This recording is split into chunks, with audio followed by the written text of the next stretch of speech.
Hello, everyone. This is your favorite apostate, Apostate Babe Linda James, and I'm coming to you from Southern California on Saturday night, October 11th, 2025. And like every single week, I always remind you that I am your favorite apostate because I'm going to just keep telling you every single week. And then I'm going to tell you some more because the more somebody tells you something, the more you can be convinced it's true. So I'm being very tongue in cheek about this. I am joking. You can have other people be your favorite apostate. I don't care. But just know that when you hear somebody do a repetition over and over and over again, especially if they do it like 3 times, and then later on they might bring up something else, bring it up like 3 times. That could be, and I'm not saying every time, that could be a form of indoctrination. It could be a form of undue influence, coercive control, brainwashing, which is the old school way. Good to see you, Happy Thoughts. And Matthew has joined me again, which I'm really enjoying him joining me. And John's here. It's good to see you guys. It's good to see all of you guys. Um, so this week, a little bit about politics here in the U.S. Um, so President Trump has declared Antifa as being a terrorist organization.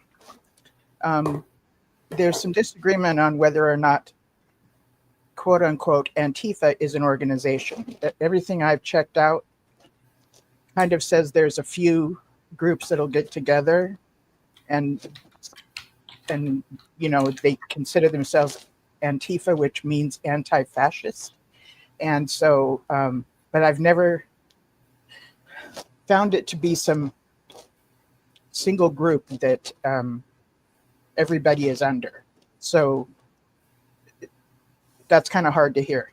Then I believe it's Christy Nome. She says that she has found the girlfriend of the leader of Antifa, and they have her in custody. So we haven't seen a picture of her. We don't have her name.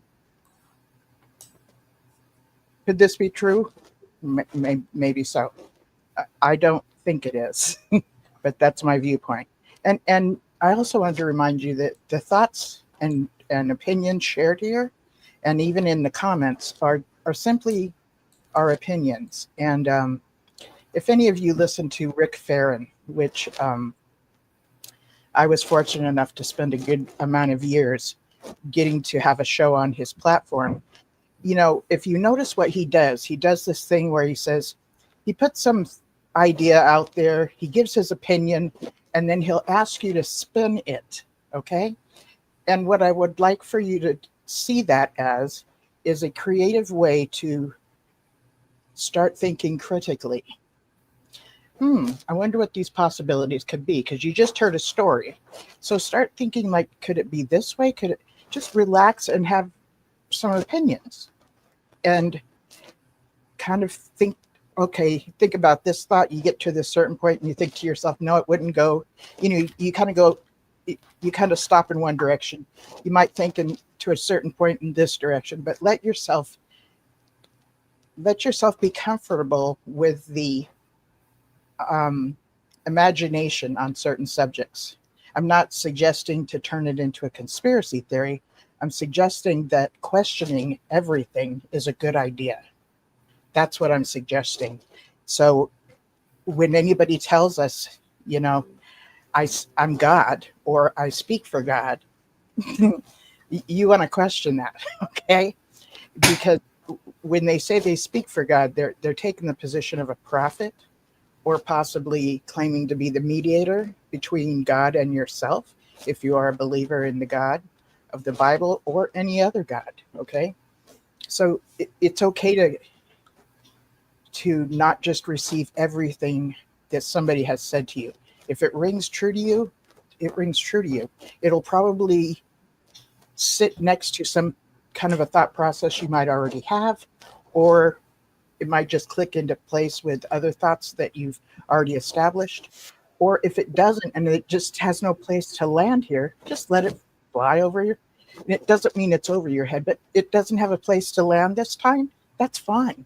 It doesn't need to land. It's like, interesting thought. And you just let it kind of go by, but you don't have to grab it.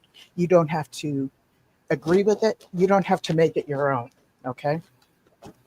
So let yourself question things. Let yourself be imaginative with certain ideas. Could it be this way? Could it be that way? I believe that within the organization or other groups that want us to receive what they say, they'll kind of have a sing-song way of speaking. It gets you very, very relaxed. And they'll keep up the same kind of tone to where it relaxes you. And what this does to the audience is puts them in a slight daydreamish state of mind. You're not being hypnotized and out of it.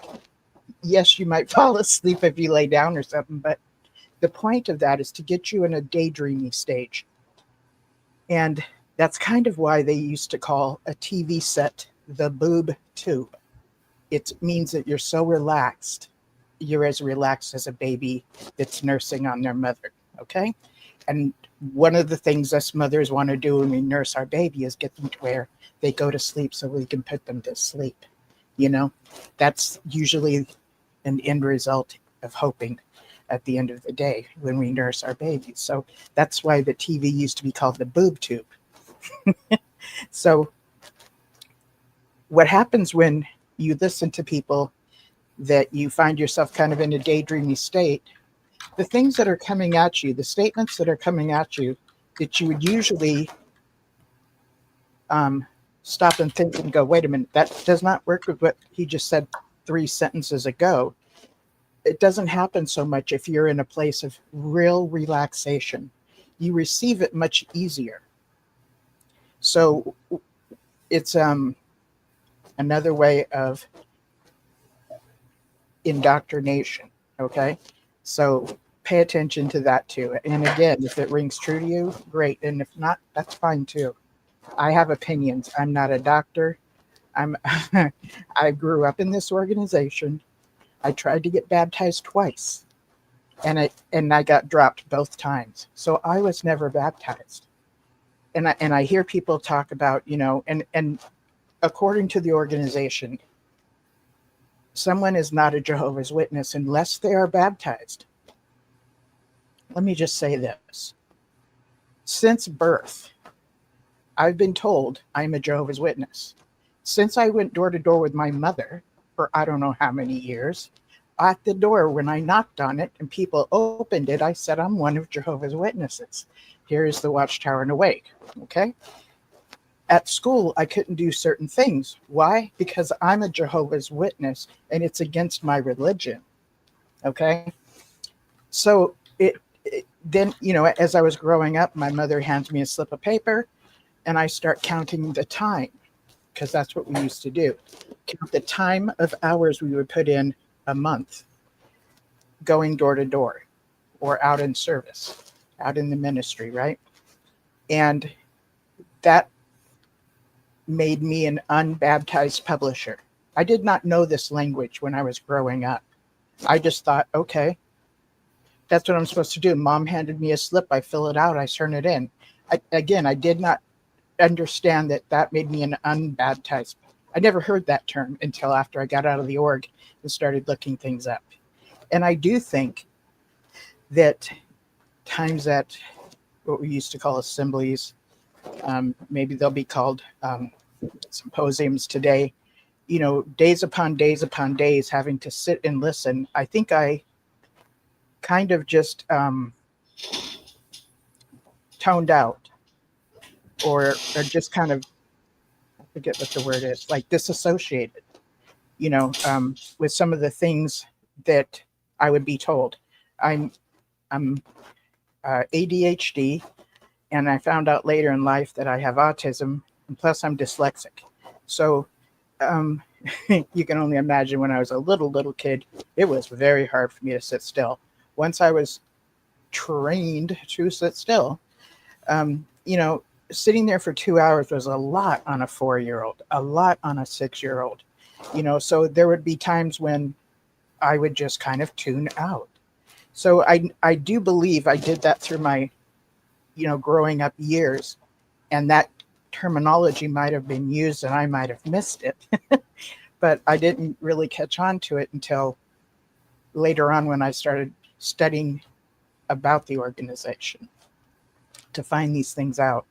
And again, back to when I was growing up, the idea of getting baptized was an out.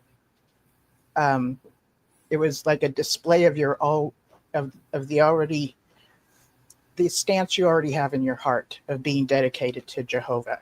Much like if you get married, you already love your partner, and you're going to have a public display of the commitment you and your partner already have. So it happens publicly, and you share vows. So at an assembly or wherever, if someone gets baptized, it's kind of a public vow of a commitment one already has. So again, I never realized baptism makes you a Jehovah's Witness, and being that I wasn't baptized meant I wasn't a Jehovah's Witness. When I was 16, I was put on public reproof. So I mean, I would get consequences. It just never dawned on me that I wasn't a Jehovah's Witness. But I also didn't know about writing a disassociation letter until I met my first apostate. Okay. And that would be Cynthia Hampton, who was on the show with Leah Remini. Some of you might remember that show. Leah Remini had a show on previous Jehovah's Witnesses. Lloyd was on there. A few other people was on their fifth. The black guy that he had spent time in Bethel. He also speaks Spanish, and he has also perfected his gift of rapping. Okay, and he has a channel as well. And he mentioned that he has the name Fifth because he's fifth born in his family. So that was like his nickname growing up. But so she was sitting next to him on the Leah Remini show in a cobalt blue dress. And she was the one who said that her husband used to beat on her. And he went to the elders to say that this was happening. And the elders just told her to go home and be a better wife and not nag him. And when she told me that, I thought to myself, yeah, that sounds about right. And she says, but they didn't disfellowship him until they found out he was smoking. And she brought it up to the elders. He's smoking. You think you might be able to disfellowship him now, And that's how they disfellowshipped him, for smoking, not beating on her, but for smoking. This did not sound odd to me. This was my normal. It's how I was indoctrinated. And I was used to receiving beatings through my whole childhood. So,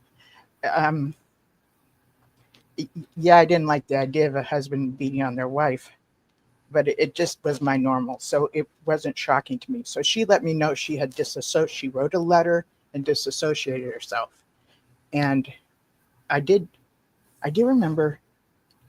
So it was 1980, about the time that Raymond Franz, the nephew of Fred Franz, we had caught wind that he became an apostate.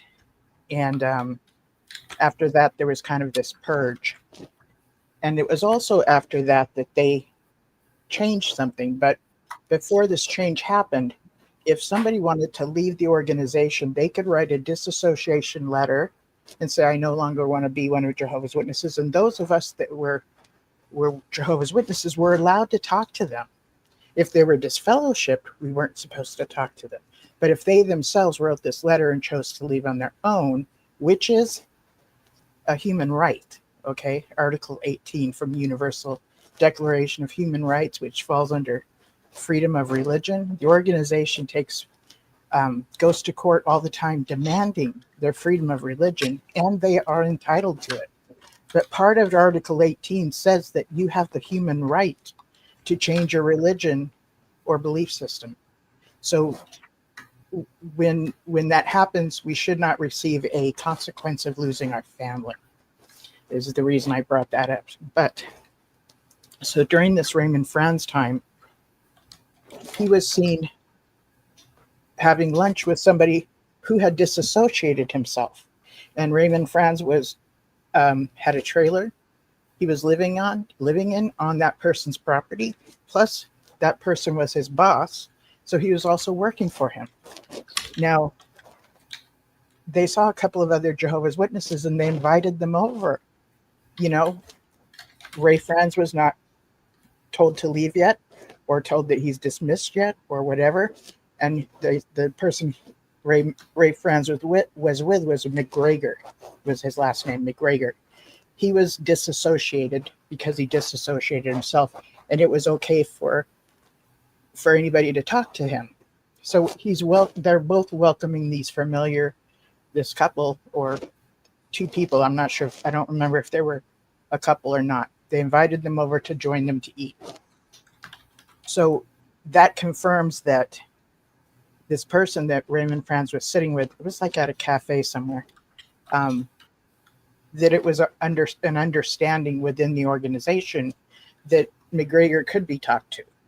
What ended up happening, though, is they ended up getting rid of Ray Franz by stating that he talked to somebody that was disassociated, and therefore he broke the rules and he's then kicked out.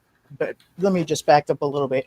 He started going to a Kingdom Hall near where he was living, so even though he left headquarters, stepped down from the governing body, he was still a Jehovah's Witness. They had requested that he become an elder. Headquarters turned that down, so he was an ordinary person at a Kingdom Hall, living on some of McGregor's property and having lunch with him at a cafe later. And then so time went by and they tried to get Raymond Franz on this rule that had not even come out yet. Okay. But by the time the organization had been questioning him, the article had been out already for a month or so. It was like a new rule that talking to those that disassociated themselves, we were now to treat them as we did someone that the organization disfellowshipped. But the thing is when if you go back in the time frame, when that couple or that two people saw Raymond Franz and McGregor, that was before this article came out. So it should not have applied to them, but that's what they decided was going to apply to him. By the time he was being questioned and accused of this article already did come out. So I've veered off into that.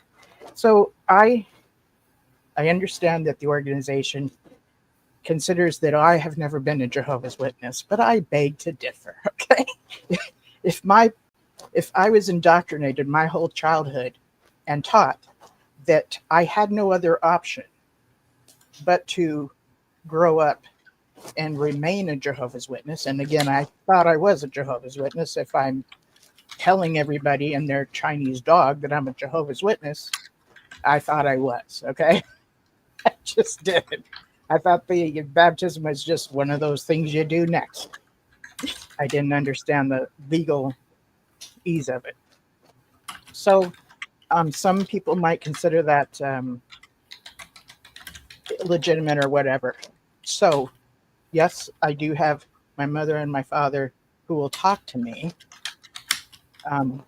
but they keep me very much at a distance. And when they do talk to me, it's very, very condescending, very like, better. They understand what the organization has taught them. And what the organization has taught them is that I've left Jehovah and gone and joined the devil out here in this world. So they're furious with me at times because I've left after I already had this relationship with Jehovah. I guess it's not legit, but I thought that's what I was doing. I should have known better because I already knew the quote unquote truth, is how they used to put it. So that's a little bit of my history.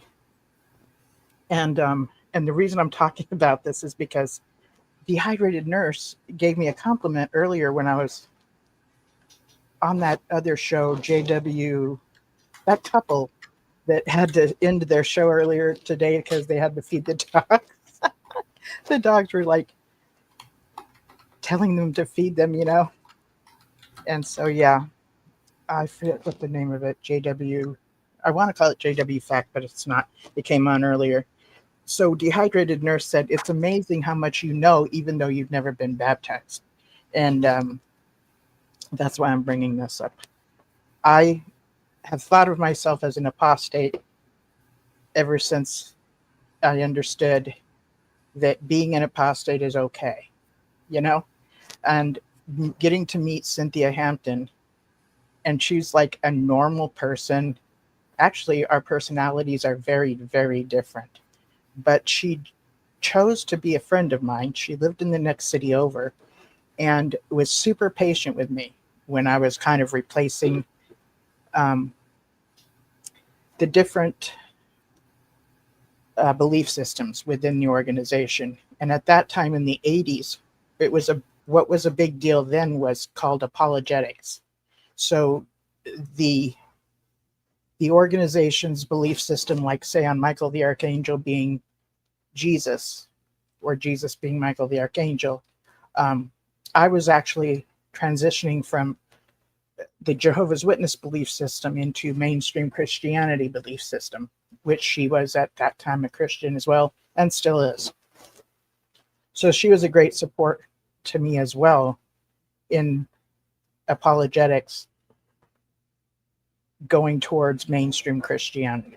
So that was very helpful. And I could ask her something 17 or 18 times because a lot of times I just didn't get it. It's at times it takes me a very long time to learn something, but once I got it, I've got it. So she was extremely patient with me and very kind to me. And we knew each other when our kids were little. So that was kind of cool to have that thing in common. She just chose to be a friend and supportive, and she did not come across like you should believe this. I was already leaning towards mainstream Christianity. And I think that today, when we meet people that are entertaining the thought of leaving the organization, or they already have, but they're not quite sure where their belief system is, I don't think it's good to coerce them to have your belief system. If you notice that they are leaning towards some different belief systems, keep being their friend. I have a friend who's leaning towards Hare Krishna, okay? And I've heard many stories within Hare Krishna that are not all that great. But that's where he's leaning right now. That's where he's getting fellowship, and he's being his gift. So, I just want to encourage you that if you chose to be a friend of someone who's leaving this organization, to continue to be, unless they're being abusive to you.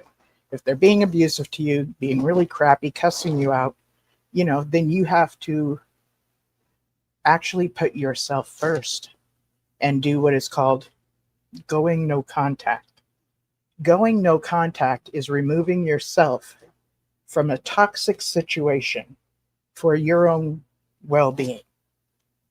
Shunning is a punishment that is done to punish someone. Do you see the difference? So when someone is no longer one of Jehovah's Witnesses, there's an understanding that those that still are supposed to not be in a relationship with us any longer. And shunning is part of that. I know that since the Norway situation, the claim is that they do not shun. I was watching this lawyer for the organization talk about how they do not shun, and I was just like, wow, and the reason they're denying it is because it's inhumane. Okay, if it was legitimate and proper behavior, especially of a Christian, they'd be all too proud to say, yeah, we do this, and here's the scriptural reason, and they pretty much deserve it. Of course they deserve to be shunned. That's not what they do. They in court deny that they shun, because it's one of the worst things you can do to somebody is shun them in the manner of a punishment. Now, again, if you are being abused, somebody's cussing you out, somebody's treating you crappy, you can remain there and probably be treated that way for a good long time, which many of us have been indoctrinated to do, including myself, so I have. Or you can choose to go no contact and remove yourself from that situation for your sense of well-being. Okay? I hope I'm making sense. And I wanted to ask Matthew how he's doing. While I look at some comments. Oh, it's just like a fly in milk, because I'm looking at the comments. Born JW, Dallas. It's an Amber thing. The comments are outstanding. I love it.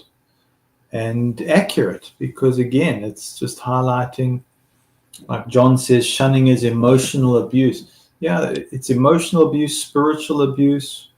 And then what is it? Where the spirit is, or where the mind is, the body follows. So the body abuse that occurs from that, I mean, that's your root cause right there, is this spiritual abuse that's going on. Man, I received advice. I received news yesterday, because today is now Sunday, my time, 6:27 a.m. And the story was from somebody that I had conducted a judicial case with. Mm-hmm. And of course, they're on the platform teaching now. They're teaching the community. But I know their whole horrible backstory. I had to deal with it. And yes, I do believe in forgiving and moving on, and I believe in, catharsis and reconciling and all of this kind of thing. But the story was so horrible. I mean, how do you look at another person the same way after knowing the really gruesome, selfish details? Okay, not just a mistake, I mean real selfish stuff. And then it coming out because they're caught. So I look at what's happened and I get told, oh, they're getting married today. I go, oh, who they marry? I don't say who they're going to marry, but I get told who they're going to marry. And I look at it and I go, this is just precipitating one abusive cycle after another, after another, after another. And I can see the whole pattern. But they're marrying into the right crowd. So it's going to accelerate their spiritual career. And I saw another one, same thing. They were marrying the niece of some coordinator of a branch, and their career is just forwarded, and it's marvelous.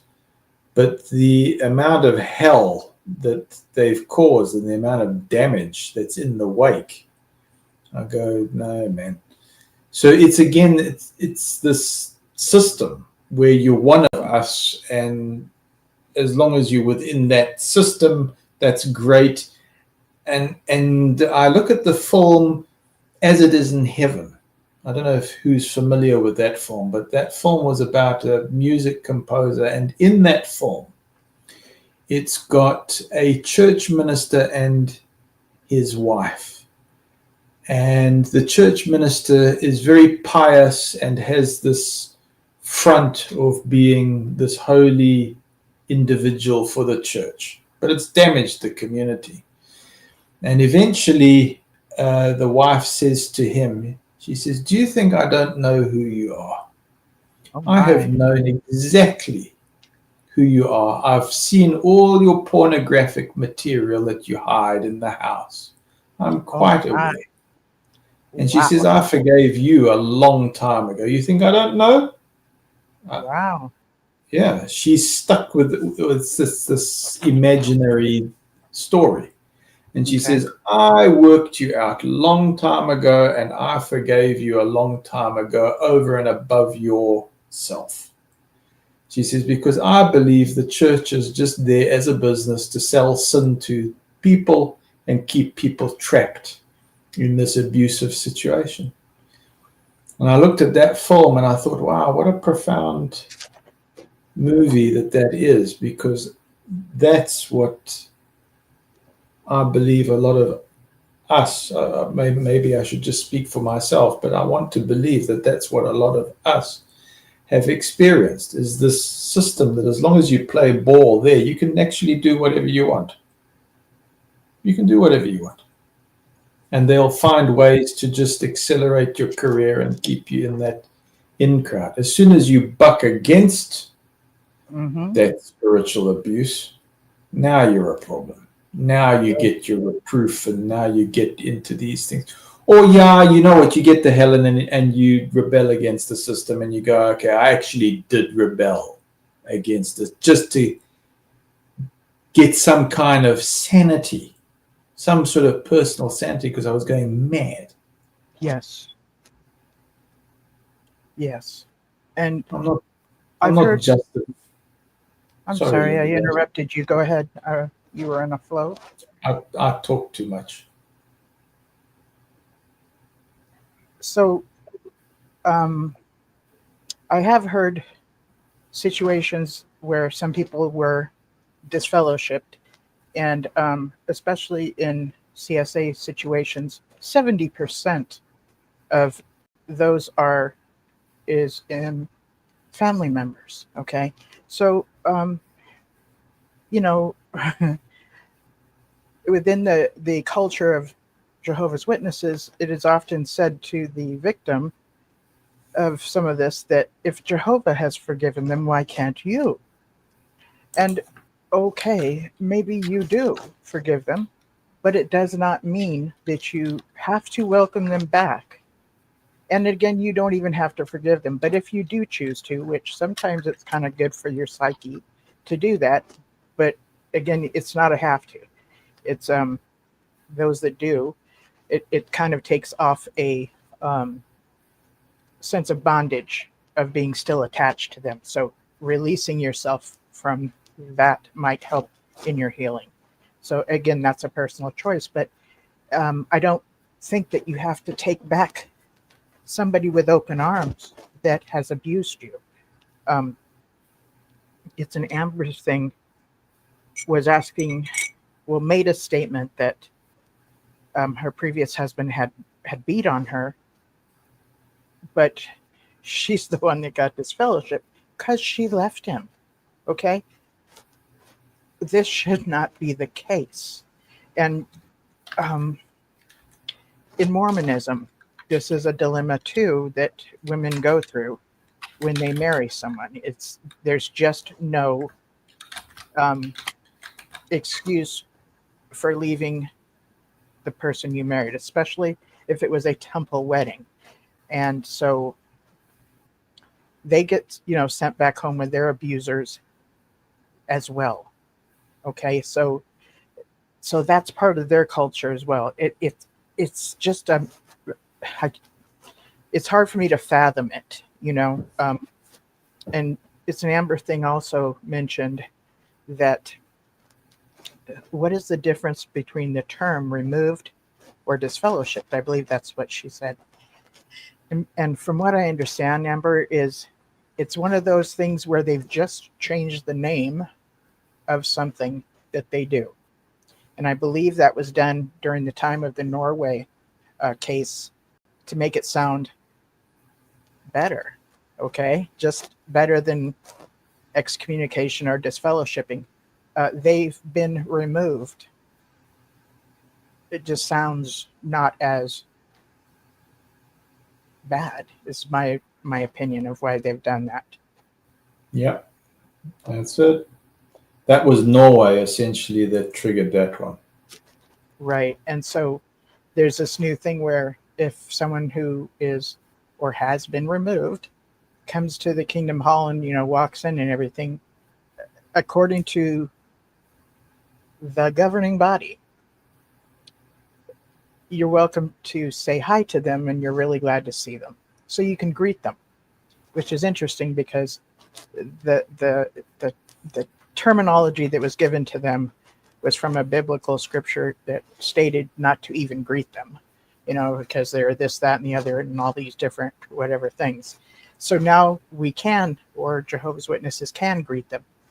But it's not like you get to have a conversation and say, so how's your daughter? What about your grandma? You can't go on and on and on and be in fellowship with them, but you can greet them, okay? So there's just this little minor things that are removed. But one of the best thing that I've seen removed from the governing body, and I believe it was the result of the Australian Royal Commission, is that when a victim is questioned, it used to be that their alleged perpetrator could be in the room with them.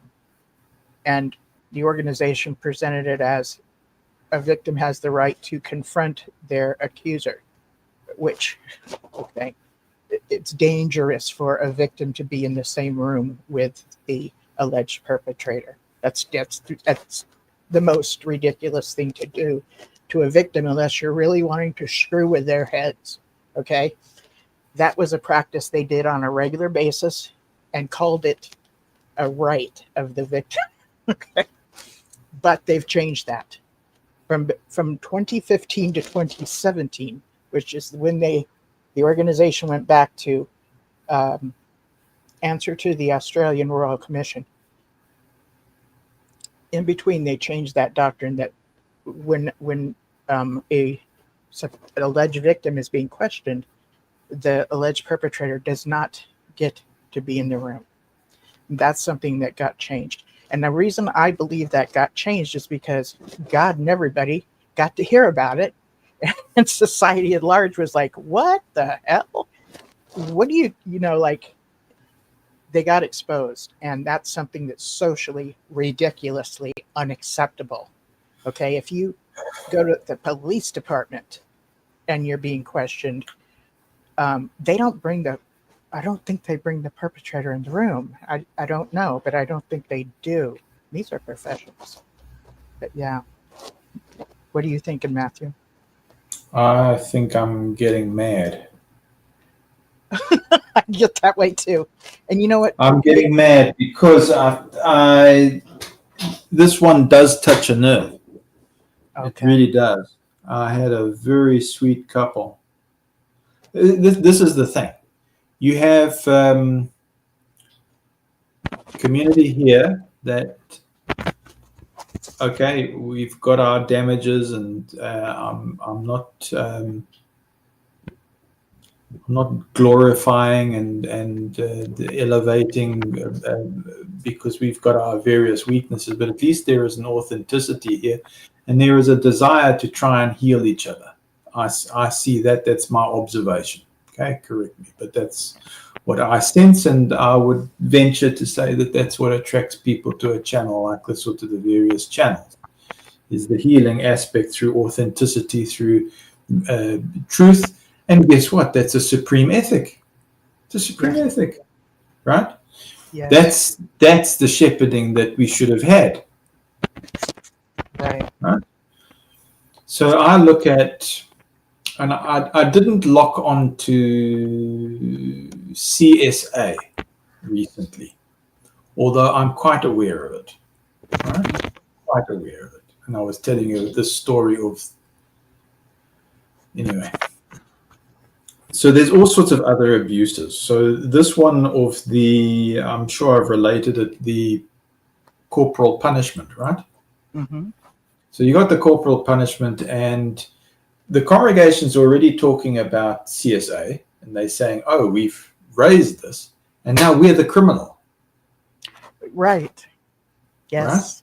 Yes. So I have this, and I go, and then we're coming to you as an elder. This is not right, Matt. And I'm going, yeah, you correct. You're spot on. Who's guilty here? No, this guy and Matt. It's the elders are a problem. Okay, tell me about it. Who are you going to? Are you applying Matthew 18? I'm giving the organization answer. Have you applied Matthew 18? Yes, and it's a betrayal of trust because it's the network. as soon as we're going into that network, it's all affecting each other. We can't move, and we're sanctioned every time we move. And woe betide us if we show a glimmer in our little eye twitching like this, because they'll say you're angry, and that's opposite to God's spirit. Right. So don't you dare raise your voice. Don't twitch in the right. wrong way. You're being fleshly rather than spiritually handling it. Yeah. So I was hearing more and more of these things and going, I'm not getting the support. It's getting out of hand. At one stage, I actually felt that, like I say, in Gagaland, I actually felt like I was getting on top of it. Or persons that I was working with were sincere, and we were getting on top of it. Eventually got overwhelmed, couldn't sustain it. Right. And as it turned out, I was documenting everything. And then the corporal punishment thing came up. And I looked at that and I thought, okay, you know what? At least it's not as sensational as this CSA. It's not as volatile as the CSA. It's not as emotionally charged as the CSA. I'm not undermining the CSA. I'm just going, let's tackle this. Another level. It's another level. Yes, I do hear what you're saying. It's kind of less, but if we can now tackle that, because it's wrong, it's against the law where we are, my hope was it was going to set the pathway to correct the other things. Because this is wrong. So what I did was I contacted the branch and I said, what is the correct procedure with this? Am I right or am I wrong? Am I choosing the wrong thing here? And they said, no, you're absolutely correct. We checked with the legal. Yep, you're right. Pursue it, shut it down, Matt. But I got that in writing. So I said, right, I'm going to proceed with this. This is the plan. And I didn't choose one branch rep. I chose several. And I had it in writing. So I said, right, I'm going to effect this now. And I effect it. And these guys get up and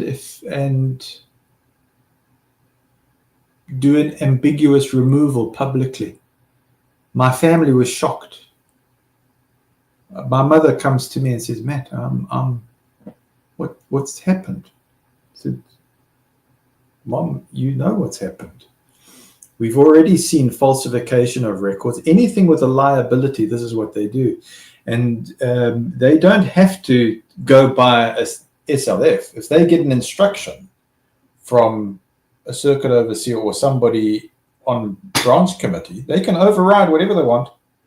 Chain of command, yes. You think that they're going to follow the normal procedures that isn't? No, forget it. No, it's not going to happen. So, but in that particular case, I was documenting it, and I was just feeding it to police because I was anticipating they're going to do something stupid like this. And so we were actually waiting for it to happen because we say, if they do this, it's going to all be on record. It's all going to be on record. And then it's going to be even greater liabilities. So in a way, it was almost like, let it happen. Because it highlights that if they cannot sort this out, how are they ever going to sort out child protection for the more serious ones, which we know is rife as it turns out? It's literally one of the toughest things when we started exploring and examining this organization, just how bad this is, and it happens within other groups as well. And the more a group or corporation or whatever tries to cover it up, it seems like a good idea at first, but it ends up growing. It sets it up to where it grows even more. Okay, I'm not saying that we're the only ones. It happens in other places as well. But if like the organization tells us, we're the only ones doing that has Jehovah's approval, I would expect our integrity to be much better. And I think that if if rank and file members or people that are in higher echelon positions try to hold somebody else accountable to change some of these procedures or whatever they're called, and it doesn't get changed. I mean, that's how our Barbara Anderson left. Okay. She brought it to the body of elders. The governing body, and thought that it was going to get handled, but it did not. So after she took it to them, she had to. She didn't want to remain there because she knew that she was being a supportive of something she got. She saw with her own eyes and discovered with her own hands. Okay, this is also what happened with Olaf, the person that talked about 607 BCE, which ends up making 1914, right? So he brings it to the governing body that this is not all lining up and this is why. And they all looked at it and they did not change anything. Personally, in my opinion, they probably couldn't figure out how to make it right, okay? Because there's already been some changes as it came down the line, since the beginning of the 1900s. So they chose to just, instead of doing anything and changing it, he ended up being, I believe, removed or disfellowshipped, or I don't know what exactly, if he chose to leave or not. But he wrote the book, My Beloved Organization, I think.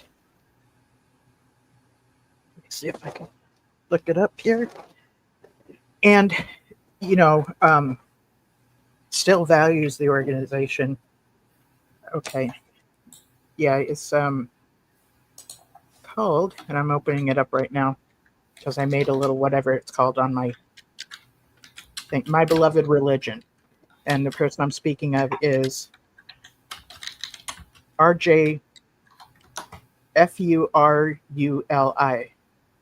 Feruli. I don't know if I'm saying that right. But, when he first left, he still was a Jehovah's Witness in mind.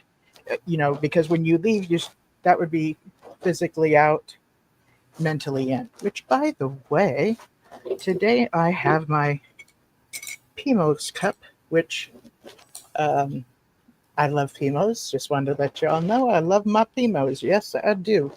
So when you can leave, you can leave. And if you can't do it, you just got to do. By the time Norway happened and they're in court, he got up and talked to whoever he I don't know if I'm saying it right. He made testimony, or he got up and testified that this is what's going to go on. They're going to lie to you. Okay. And I'm going to tell you how it really goes. Okay. So he went from still being very mentally in when he first left, which is pretty normal, and mentally in meaning pretty much still believing the belief system of the organization and how the organization directs us. So I don't know what he's been doing, but it sounds like he's been working on his healing as well. So good for him. And he ended up, he's a PhD. I'm not quite sure what, he's some kind of a, what is he, Matthew, some kind of a historian, or do you know? Who's that exactly, Linda James? R.J. Feruli, F-U-R-U-L-I. Oh, are you talking about Pixie's reference? I didn't hear it earlier, but he ended up writing a book called My Beloved Religion and the Governing Body. Right. You're not sure? Okay. No, I'm not so sorry about that. Okay. So he was somebody referenced as a professional, and he is a professional. I just don't know what kind of professional. I don't know the kind of, said PhD. Linda James, I have a request, please. Sure. Yes, you can Maybe go look at some of the chat because I got into trouble about a week ago because I wasn't getting chat coming through somehow, but I think there's a lot of good comments coming through. Can I read some of them? Sure, that sounds good. Born JW, thank you, Norway, for new light.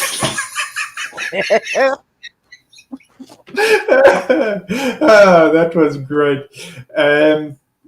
Then we've got Purple bringing up some interesting ones. Must be nice to be an elder, get caught doing something immoral.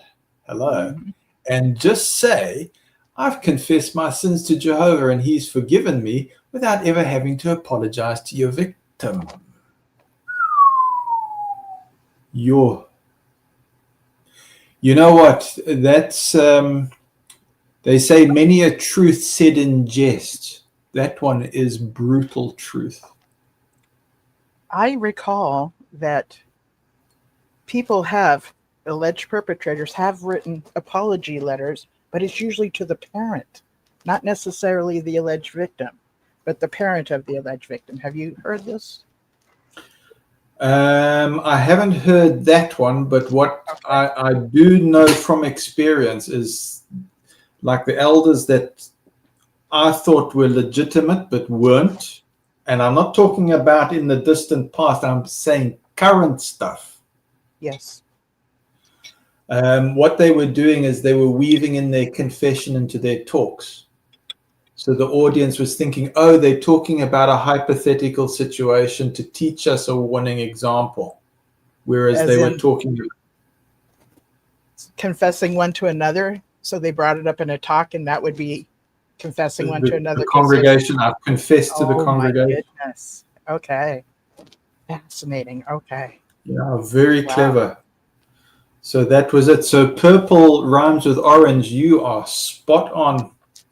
That was during Rick Farron's Six Screens, I don't know, last night or I don't know what day. But So the last... We're still Saturday night in the U.S., but you are Saturday night, Rick Farron was on Saturday, okay, but you're already on Sunday. Where you're so at, yes? Zach was asking a question, or JP and Zach, I got mixed up with who was who, but they were talking about this. But purple rhymes with orange wraps it up very, very well. What I found, because I think Zach asked me if I knew of somebody, and I couldn't think of who it was. That it rang a bell, but I was connecting to the horrible experience that happened there with people I trusted. But it was exactly what Purple is saying. They were confessing to the congregation, and not well, I suppose. Yeah, what a mess! It's just a mess. And that was how it was. That was how it was done. But I remember one of the instructors saying to me, he says, "Oh, Matt, you've spotted how this is being done. They're confessing through the public talk system, aren't they? This is how they're doing." I said, "You absolutely correct." And this reminds me of, and it's fascinating what you've just shared.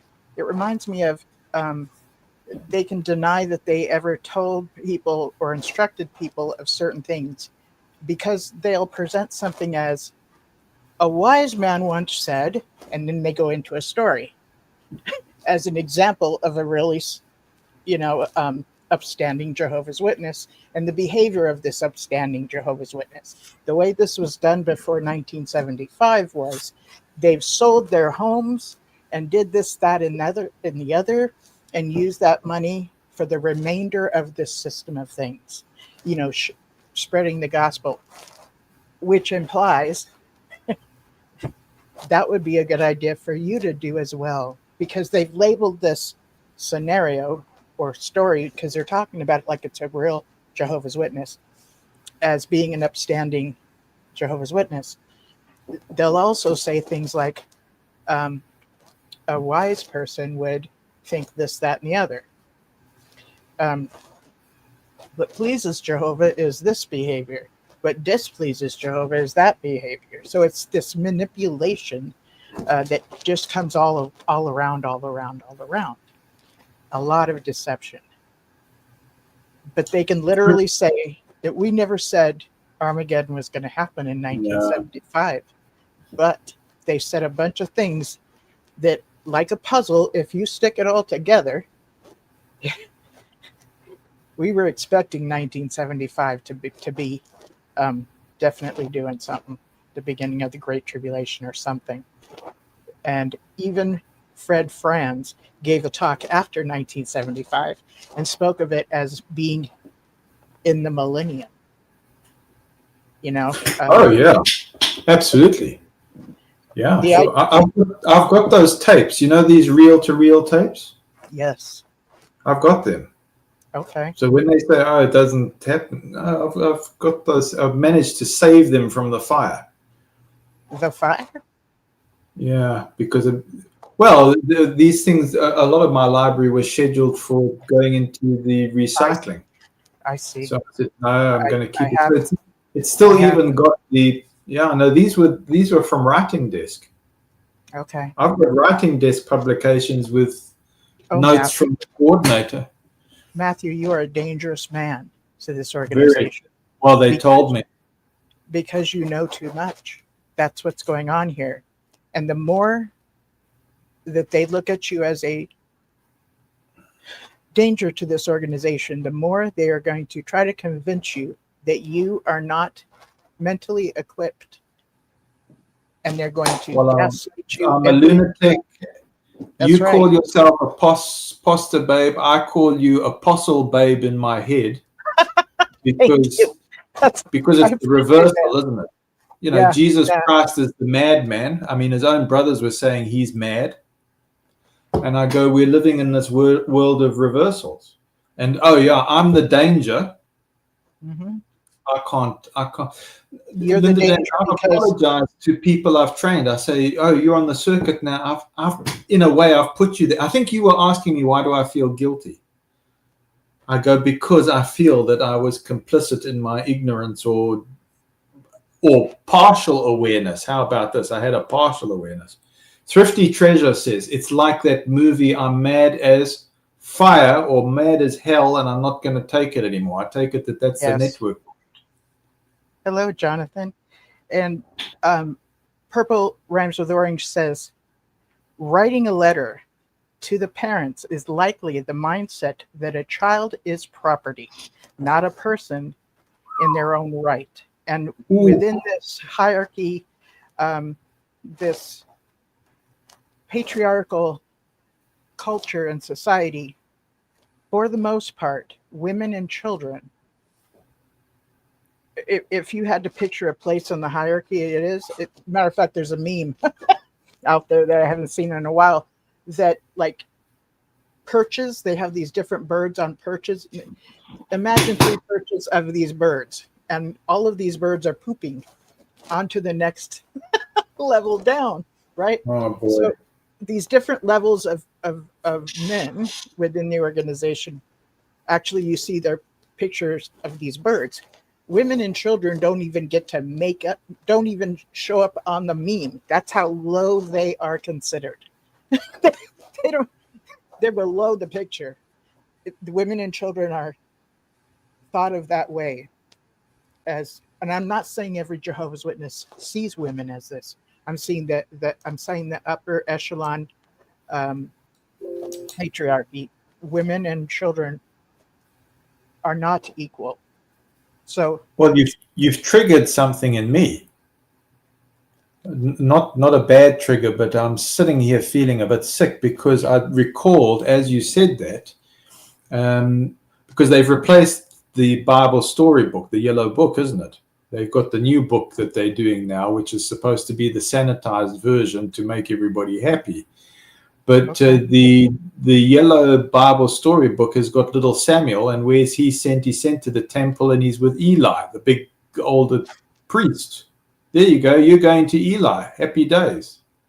And what does that look like a formula for? So it's not great. I don't know. I need you to spell it out for me, please. So little Samuel is dedicated to the temple. Okay. And he's a little tiny boy that goes into the temple because what did you say? You are society property. So they've Yes. already instilled into the children, you don't belong even to your parents, you belong to uncle whoever that's at the branch or in the temple. Yes. What is that? I think we call that grooming, don't we? Yes, don't I know. would think so.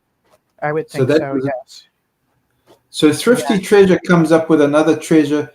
I heard an old public talk posted on YouTube. An elder was talking about corporal punishment is good for kids. They cry when you take them back to the Kingdom Hall, but will thank you later. Yeah, there we go. Well, that's illegal in how many countries? Right. And so is owning slaves. Yes, it was once done, but it is illegal. Okay. And so corporal punishment is illegal. When I was growing up, I don't believe it was. And yes, I recall the scripture that says that disciplining your child and using the rod is a form of love. Okay. Okay. That's So let's take it a step further. So you get a whistleblower who's now concerned, and when we talk about discipline, this loving discipline, we've got I've got videos or had videos from horrendous situation of okay, I'll have to tell you, father taking off his belt and going, why? I mean, mad, crazy, Linda, not just you getting us out of control. Yes. Okay. That was common for me to see growing up within this organization. Yes. But he's doing it in front of people who've all got their cell phones and they're all filming it. Are these congregation people or just in public somewhere? I believe some were congregation and some were acquaintances. Okay. And they were there for, I don't know, an afternoon. And it was like, you just, what's going on? Okay. You know, this is terrible. But now, if so this is what happened for 3 years, was saying, oh, you can't get up and tell the congregation to do this because it's illegal. And guys take it a step further. You're giving them a segue into getting out of control, right? Mm-hmm. So we jot this thing down. We go through the normal theocratic channel, and the response was to remove the whistleblower. You are being disciplined. Of course. We're not going to beat you with a stick. We are going to remove you from your social. We're going to remove your privileges, whatever you've worked for decades. We're going to remove it. Yes. But in this case, Linda James, it got to governing body level. And some brave soul recorded the conversation so we could identify who was talking. We've got the names. We know exactly who. So they removed the congregants and they had immunity. Who had immunity? The ones that branch committee. Okay. And of course it goes to the governing body. What is it? Service committee. Okay. So it's on their desk, but are they removed? We actually heard branch committee saying we are concerned exactly the same way as the whistleblower. It's on record. Oh my. Okay. The evidence is that they said we are raising these legal issues. We have to process this thing through the government. Why is it now taking so long, folks? Where's the answer? So because that really validated the. But you need to have the evidence because they'll just deny that ever happened. So in this particular case, the evidence is there. No, they're on record. We can identify the voices. We identify exactly who it is. And it was in writing. The persons who exposed it made sure it was in writing as well. So we've got that whole trail. They can't deny this. Okay. Yeah. And see, so anyway, elders, I'm sorry. Go ahead and finish. Or no, what you're saying. I beg your pardon. I talk too much. Actually, I enjoy what you bring to the table. So this is how I see things. I see that elders are deceived from those that are higher up than them, because elders are told to call it used to be called the legal department. Now it's called the service department. And they tell the elders, this is so you can be protected, okay, to make sure you don't do anything legally wrong. But what you're actually doing, elders, is giving headquarters a heads up, okay? So things are presented to people, all different levels. Do things this way because it's a protection for you. When in actuality, what time has been telling me from the things I've learned is most of the stuff that people are directed to do is mostly in the organization's best interest rather than who they're saying it to. So, for instance, elders will go by this book called Shepherd the Flock of God. It's also called an elder's manual. And, if you find out about anything, call the legal department right away and you think they're protecting you, then you're given suggestions or directions. You go by these suggestions or directions. 5 years later, they're in court. And the lawyer for the alleged victim of whatever happened is trying to bring up this book and say, but elders are directed to do things in this manner. And the lawyer for the organization, I think, black gentleman named Tyler, I think, will say, the elders can use their own conscience. This can be they can do what their conscience tells them to do. When in actuality, they're saying, we're not responsible for what the elders do. When in actuality, they, meaning higher up echelons, are truly giving them directions. What's in the book does not say, if it goes with your conscience, you can do this. If it goes against your conscience, you don't have to. The elder's manual does not say that, okay? It doesn't.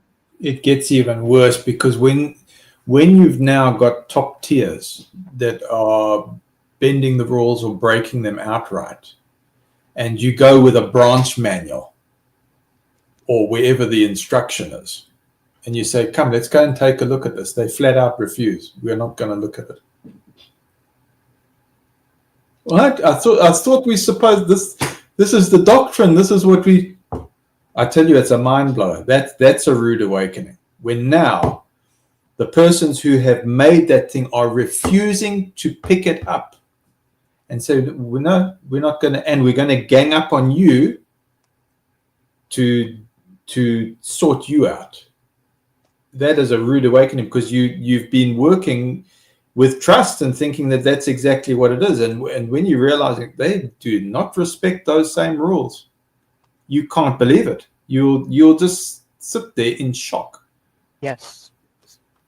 And it's mind-blowing to me to watch these things happen in court. The elder will be thrown under the bus as the upper echelon says, we didn't tell him to do that. When in actuality, they are to do what this book says. That's what we were taught, that the governing body is God's mouthpiece, okay? Speaking for God. That's John Marciano again exposes that CSA and the organization sounds like one big conspiracy of cover-ups that leads to wild theories why this is going on. John, you have got tremendous insight. I was very grateful for last week and you telling me how this works. Should we read a few more? Yes, please. Why don't you do that? Because I will get stuck on words. Purple comes... Oh, ex-witness awake says, hello, folks. Purple rhymes with orange. Must be incredible hard being a PMO, physically and mentally out, so you can still have contact with your friends and family. Yeah, geez. Ugh.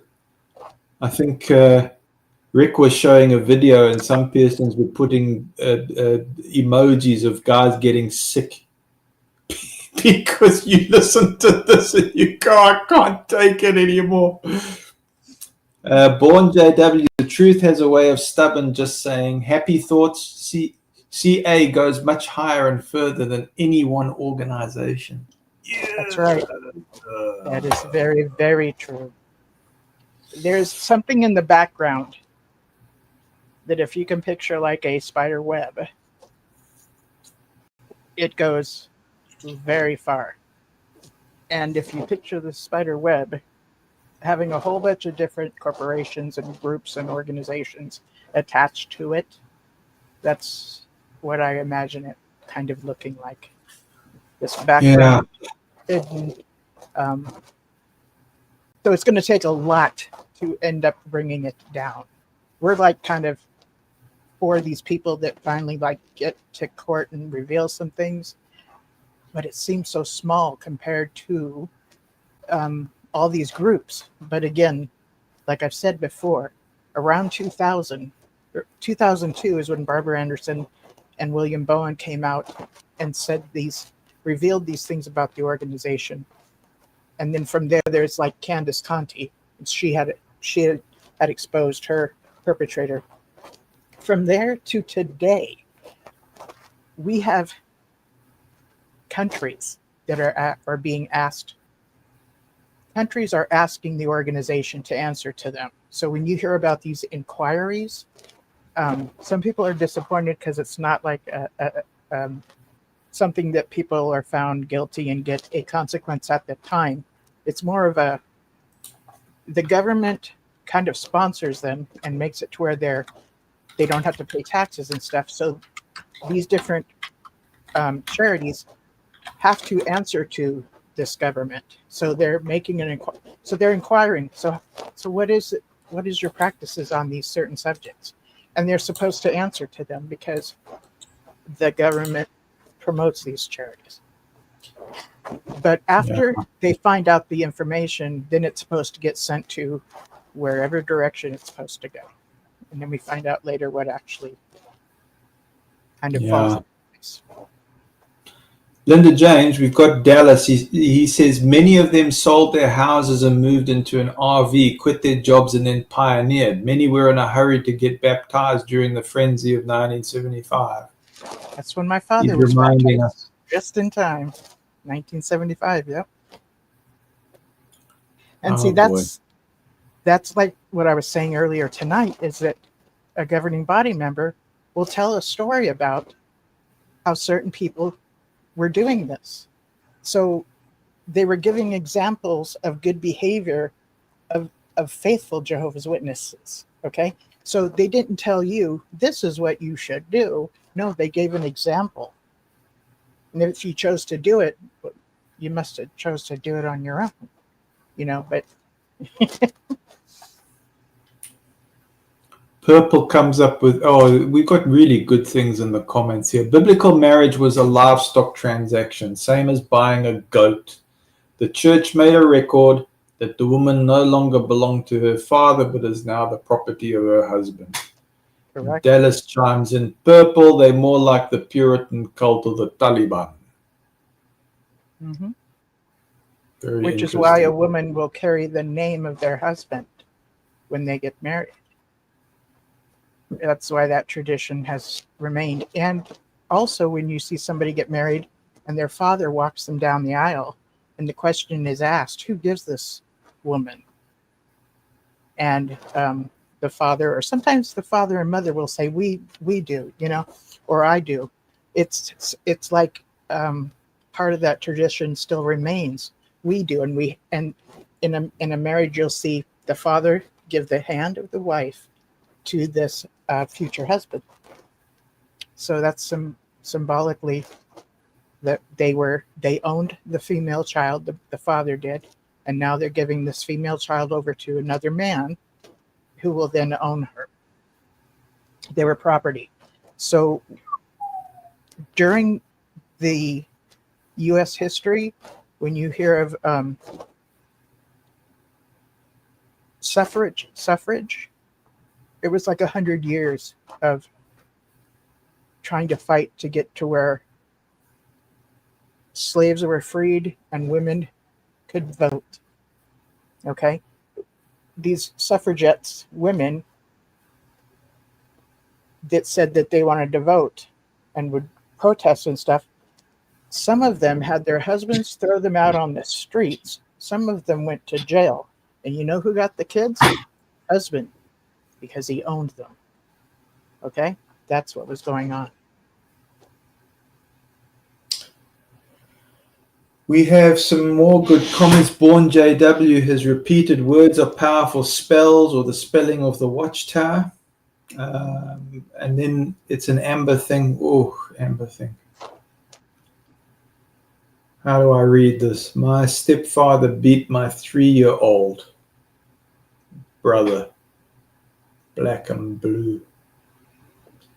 Fat lip, black eye. It was awful. Yeah. Hello, dehydrated nurse. Hello, Born W. And Dallas and Happy Thoughts. And Ex-Witness Awake, which is Jonathan. And I heard somebody say hi to Maui or somebody. That's my daughter. And then we have Mama Bear in the house. Woohoo! Linda James, Yes. how are we getting on top of this? How are we getting on top of this? Awareness, isn't it? Simply awareness, because someone such as myself or yourself, even though within the organization we held different levels, we're still bringing light to what was attempted to be held in the darkness. And that's what we can do, expose. And why I want to expose this kind of stuff is because I don't ever want another child to grow up within this culture. You cannot pay me enough to go back to my childhood. I hear people talk about how carefree their childhood was. That was not the case for me. Okay? At all. And I relate much of it to this organization. And then my mother is a different story. My dad was gone a lot. Okay? And so he kind of abandoned me. And you know, so there was that dysfunctional parents. And then this organization was abusive, which I did not realize as I was growing up, but I can now see. I actually have a video that's labeled "This is part of my story" on my channel. And I just kind of, you can read it out, how I view my childhood. But it was, like, again, you can't pay me enough to go back to my childhood. I don't ever want another child to be raised as I was. It was robbery. Being born a girl child within this organization is, you are being raised to believe you have no power. You just don't. The men within the congregation, especially those holding leadership positions, if they tell you to do something, I was indoctrinated and groomed that I have to do it, even if they weren't my father. Okay? That's how I was trained. And then when I get married and my husband directs me to do something that goes against my conscience, I'm still supposed to do that. And somehow God's going to honor this. So I have to be like, go against myself and obedient. I can't stand that. What progress are you seeing in the community, Linda James? I don't know if that's a fair question or if I'm putting you right on the spot. The progress I see in the community is what I call like the healing that we can achieve, which we're all on these different levels, right? After coming out of a cult or abusive relationship, a family, or a political group that was, micromanaged or told you how you have to believe and stuff. So going from there to being able to function in society at large is progress. and it's healing. Because when we leave groups like this, we weren't raised to a point of having the kind of maturity to where those we were spiritually under or physically under, to where they could let us fly free and had us equipped to fly free. And then if we ran into some troubles, we'd give them a call, like our parents. Dad, what am I going to do about this? We call Dad because Dad's got some wisdom, or Mom has some wisdom. What am I, someone just had a baby and they're bleeding very heavy, Well, that's normal, hon. It's going to probably last more than 1 week, okay, after you give birth to a child. It's stuff we don't know. But if you have left the organization, we're robbed of these things. So it makes it very tough for us to function in society at large. So what happens? We do socially unacceptable things, and people are treating us like crap because they look at us and think we should know better. Physically, we look like we should know better. But developmentally, we don't. We're still very childlike in our behavior. So getting to a point of functioning in society at large and doing less of those socially unacceptable things is growth. Finding a worldly person that is a good friend is growth. When we were taught they're under the influence of the devil, you see? And when you get to do that, you have a fuller life in this life, rather than thinking to yourself, I have to put everything on hold until the next life, until paradise. And greater compassion and empathy. Yes. Yes. So that is embracing being the apostate and saying, well, I am now the worst of the worst, but I'm going to take that on in the Christ mind. See, apostate, according to the organization, is a slur, and it's loaded language. So in a dictionary, an apostate is somebody that changes their belief system from one religion to another, or a political view. Okay, I'm proud of that. I've changed my spiritual belief system to something else. I'm proud of that. What the organization has done is said, you've changed your belief system to Christendom, loaded language. Christendom means of the devil, false religion. So I've left God and gone and joined the devil. That's what those two words mean now, because loaded language is giving words either changing the definition or keeping the definition and adding on to it. So we're viewed as evil people. And we have the human right that we get to change our belief system in Article 18 of the Universal Declaration of Human Rights. And we should not have our family stripped away from us or have them directed by the leadership to not speak to us. How dare them, that's the consequence of us being able to function in our human rights. Like, I grew up not even knowing I had any human rights. Now think about this. Where are our human rights? Right. Oh, that's right. At the United Nations. What has the United Nations been taught to us as? The scarlet-colored beast of Revelations. Oh, yeah. That scares the crap out of me. I ain't heading to the UN anytime soon. That's loaded language for UN. United Nations stands for the scarlet-colored beast. Could that be being used on us for us to not discover our human rights? Makes me wonder. Got some powerful comments coming through, Linda James. Can you read them, please? Can I read them? Okay. All right. It says we've got Mama Bear there. Hello, Mama Bear. Great you're here. So it says few questions floating about happy thoughts. I've always wondered how, Purple's replying to happy thoughts. I've always wondered how that worked in England when it was ruled by an unmarried queen.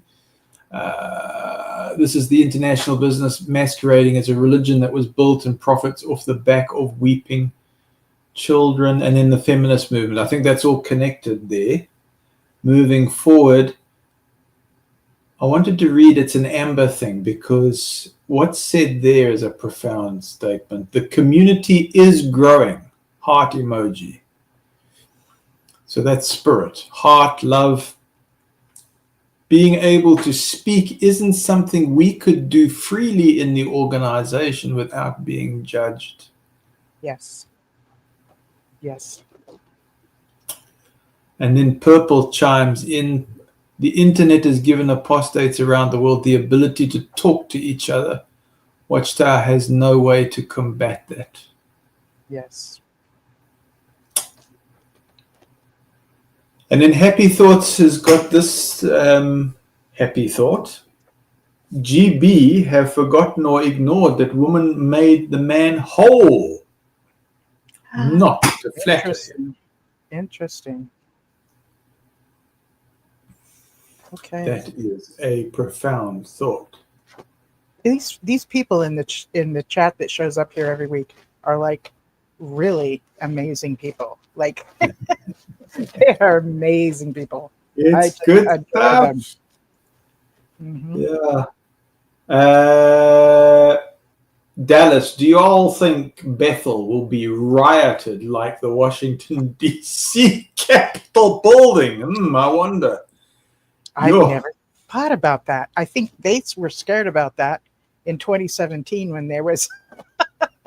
Dallas, are you foretelling the future somehow? I don't know, but that would be incredible, eh?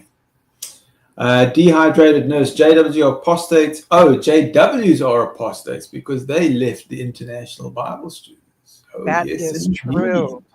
That is actually true. And if you have somebody, matter of fact, somebody used to call into Six Screens and was part of the, what Dehydrated Nurse is talking about, international students.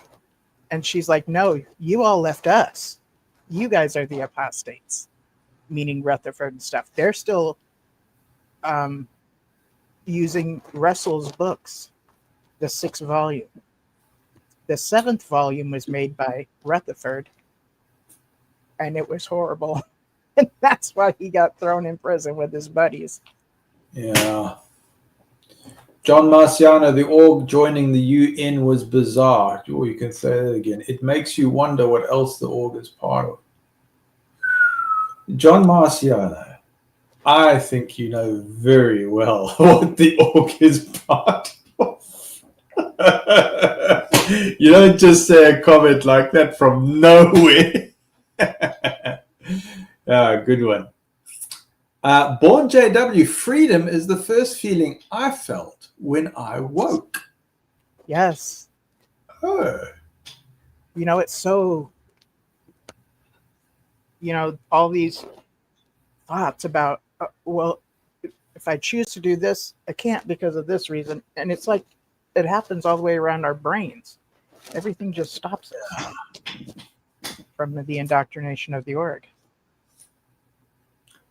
Del Ree Love joins the group. Hello. Hi, guys. And I think that brings us, are we up to date on the chat? Says, Born JW, don't forget to like, subscribe, and share. Yeah, thanks very much. Thank you. That'll help. Yeah, if you enjoyed this, definitely let your friends know that this is a casual place to hang out on Saturday nights. And to me, it's like this fellowship that we get to have and compare notes and share our experiences, because when we tell somebody who's part of society at large, they just can't identify nor fathom the stuff we tell them. It's like Zelkin, the lawyer from San Diego, who has taken the org to court, speaks of the Jehovah's Witnesses as living in an alternate reality. Okay, so when we tell them things that happen to us within this alternate reality of society at large, it's hard for them to comprehend, let alone, like, it's hard to have it's hard to be in conversation with us when they hear Yeah. about how our human rights, how we had this crap beat out of us. How, what do you mean your mom? Why doesn't your dad talk to you? What the hell did you do to get your parents not to talk to you? You know, they don't understand that the organization has that our parents not talking to us. Yeah. Happy Thoughts makes an interesting reply to Thrifty Treasure. We could sign up for Bethel Tour, get inside and protest, but Happy Thoughts says they already have Thrifty. But here's an interesting thing. I'm sure the courts are taking notice of channels like this one. I bet you AI is squirreling away this kind of conversation. I'm convinced of it. And you know, if we're talking things that are inaccurate and defaming them by making up stories, I can understand them wanting to shut us down, but I don't think that's what I'm about. I mean, how can I say somebody's experience is inaccurate when they share it? Well, you did put the safety clause, which I think is still important. You said have essential critical thinking when looking at this channel because it's a free discussion, free form discussion. But we're endeavoring to speak the truth. Why? Because that's the only way any of us is going to heal. You know, what would be the point of sensationalize? Okay, look, we could fall into the trap of sensationalizing. I know that happens. I may have done that. But then if I look back, I can go, ooh, yeah, that's crossing line. That's defeating. That's self-defeating. So the only way this is going to work is being able to look at it and say, well, is that the truth of the matter? Are we allowing the truth to come out? Because that's the only way that any kind of healing is going to take place. That's what a psychologist facilitates. They facilitate being present and they facilitate using the various tools to get the person to talk about, you know, the root cause of their psychosis or the root cause of their trauma or whatever, isn't it? That's essentially all it is, right?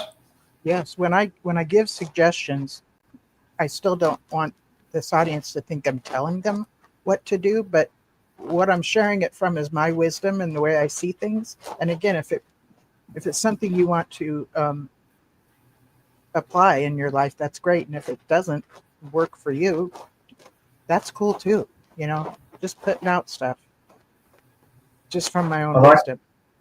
Yeah, no, I agree with you. I like the sense of humor that still comes through, and boy, do we need it. Born Yes. JW Watchtower taught me how to be an outstanding apostate. Yeah, I agree. Yep. Where did I learn about Fritz Springmeier?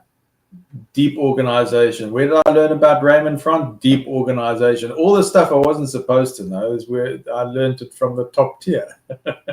Isn't that amazing? You know, why that kind of knowledge can be revealed there at a upper echelon location, but not for the but then they're untouchable. What was the last thing you said? But they're the untouchables. Yes. Yes. This is a well-oiled machine, this organization. And once someone says, wait a minute, you taught us to do this, but now this is happening. Wait a minute, I'm supposed to do it this way. Well, that breaks the chain, okay? And things are not flowing very well anymore. And what do they need to do for it to still keep flowing? Is get rid of you, okay? Because you're interrupting the well-oiled machine from flowing, okay? They kept the person that might have broken the rules because they're still cooperating with this chain. They're not interrupting this well-oiled machine. So even though it's not morally right, it keeps this well-oiled machine going. Yeah. You got another gem coming in from it's an amber thing. Should I read it? Yes, please. I've realized healing is more than speaking truth. You have to deconstruct and rebuild. And that's Yeah. like, to me, deconstructing is, yes, you get rid of some of these belief systems that affect the way we behave with a different belief system. Or we kind of leave it open to decide what we're going to replace it with. But it's helpful to replace it with something. And what you'll find with high demand groups is it's being replaced with a whole lot of, oh, I get to choose how I want to act in this situation. That's freedom, you know? And it's okay to make mistakes. That's a big one. You get to make a mistake. You get to feel the consequence of this mistake. And hopefully you don't do it that many more times. It's to help you not do it, the mistakes. Consequences get to kick you in the ass. Oh And- my goodness. And smart choices, you get some positive reinforcement, right? So Yep. that's where we gain our wisdom in getting to make those mistakes, getting to make those really helpful decisions that give us positive feedback. The way we were trained was like a Pavlovian dog. Yep. That's it. Pavlov. Yeah. So Make the right sound. Get it to do the same or whatever according to that. Yeah. That's crystallized thinking again, isn't it? That's that's that psychology. we were trained the same way we train a dog. If the dog doesn't behave, we give it a negative consequence. If it Yep. behaves the way we want the dog to behave, we give the dog a positive reinforcement. And we do that with members in the congregation. If they give the right answer during a watchtower study, that's very good, sister so and so. Excellent comment, brother so and so. Positive reinforcement. So What's that? Is that the dopamine hit? could be. Somebody Uh, gets up there and starts sharing the gospel of Christendom, we're going to turn the mic off. that would be a negative reinforcement. And we'll go up there to him and say, you need to leave now, sir. Yeah. John Marciano is speaking of wisdom. He's dropped some wisdom. The word new life is linked to the Jewish Kabbalah. Jewish Kabbalah, huh? New life or new light? New light. Interesting. Yeah. Well, that's Hanukkah, isn't it? Hanukkah. Grow Born JW, so true. Born JW, that's true. Okay, so we've got purple rhymes with orange. Oh boy. How about this? Oiled seems more like lubricated with bullshit. Oops.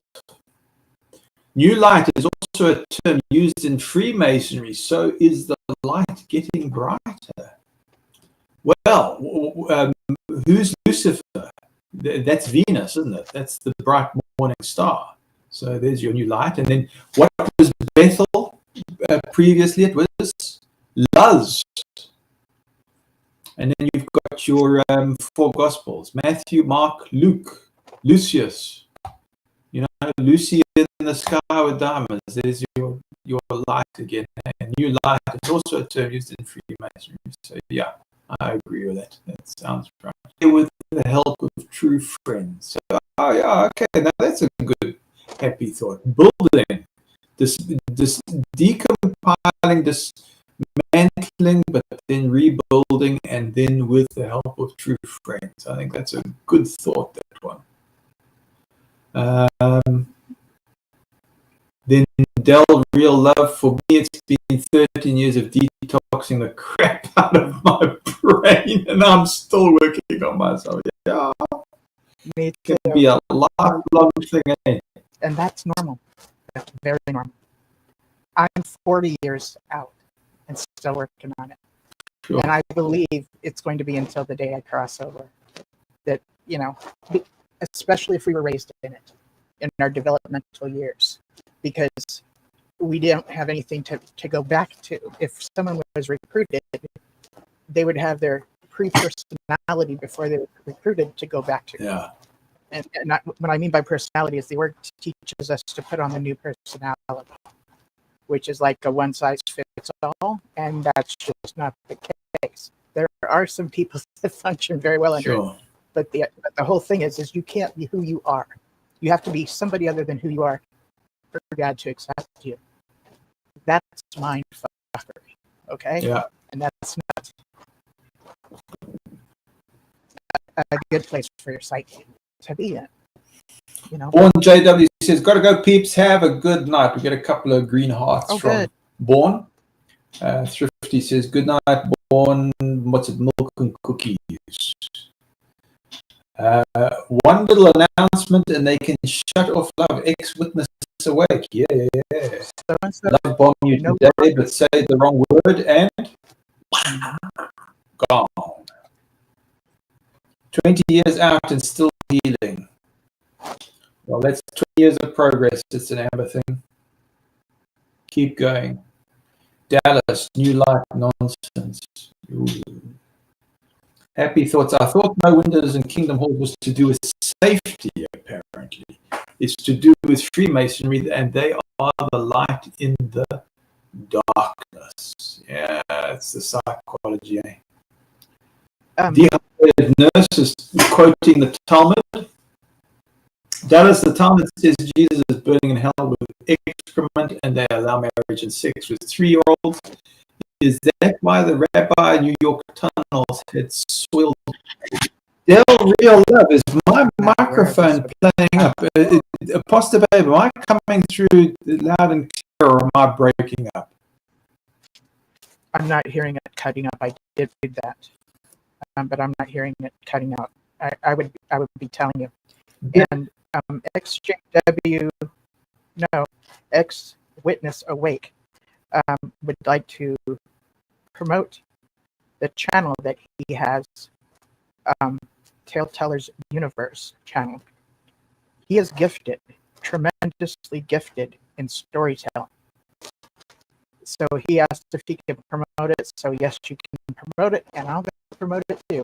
Y'all want to check out Ex-Witness Awake's other channel called Tell Tellers Universal Channel, or Universe Channel. Yeah. How do we spell that? Let's put it in the link. There you go. Thank you. Who's got the link in the chat? Can anybody put that there? If you type out the name of my name. Is it Tell Tellers Universe? Yes. That's the name of the channel. And it's kind of, when you see the logo, it's got kind of shades of blue. It's pretty cool looking. Mage Grey Wolf. Hey. One grey to another. So Ex-Witness Awake, my new series drops on Tuesday. Delry Love, apologies about the technical things. Not sure what it is. Maybe it is Linda's mic, maybe it's mine, maybe it's some sort of latency, not sure. But let's keep aware and drop us a comment if it's still playing up. Let's see if we can get on top. Anybody that has the wrench, like Ex-Witness Awake has a wrench, know that. And welcome, Meg Grey Wolf. It might be the stream itself. They both sound like they are breaking up a bit. Interesting. Okay. Dehydrated. Yeah. Okay. Sorry about that, folks. Not sure what we can do. Is there anything we can do, Linda James? You've got experience in this. No, I don't know what we can do, especially because I'm not hearing you break up and you're not hearing me break up. You sound clear as day to me. Ditto. You sound clear as day to me. So this is odd that many people in the chat are hearing the breaking up. I'm wondering if they need to refresh their page, maybe, and then come back in. Folks, not sure about that. So it's a bit weird because, know what? It might be all right for us on StreamYard. That might be what it is. It might be okay, but when it's translated to YouTube, it might be struggling somehow. I don't know.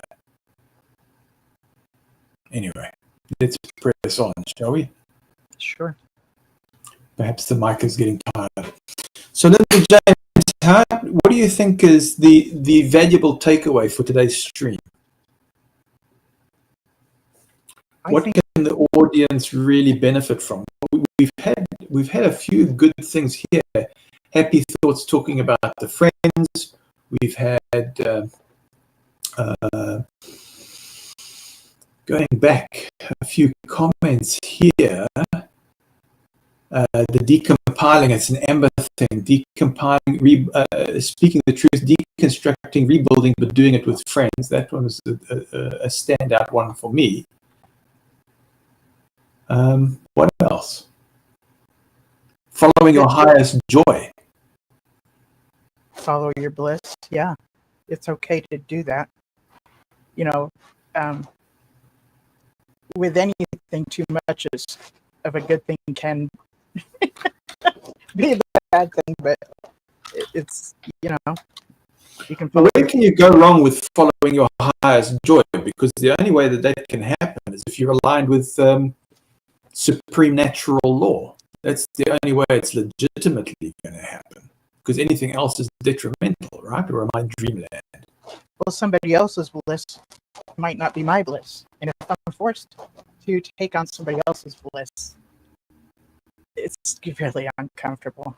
You know what I mean? So you get to do your whatever brings you joy, whatever brings you bliss is okay now.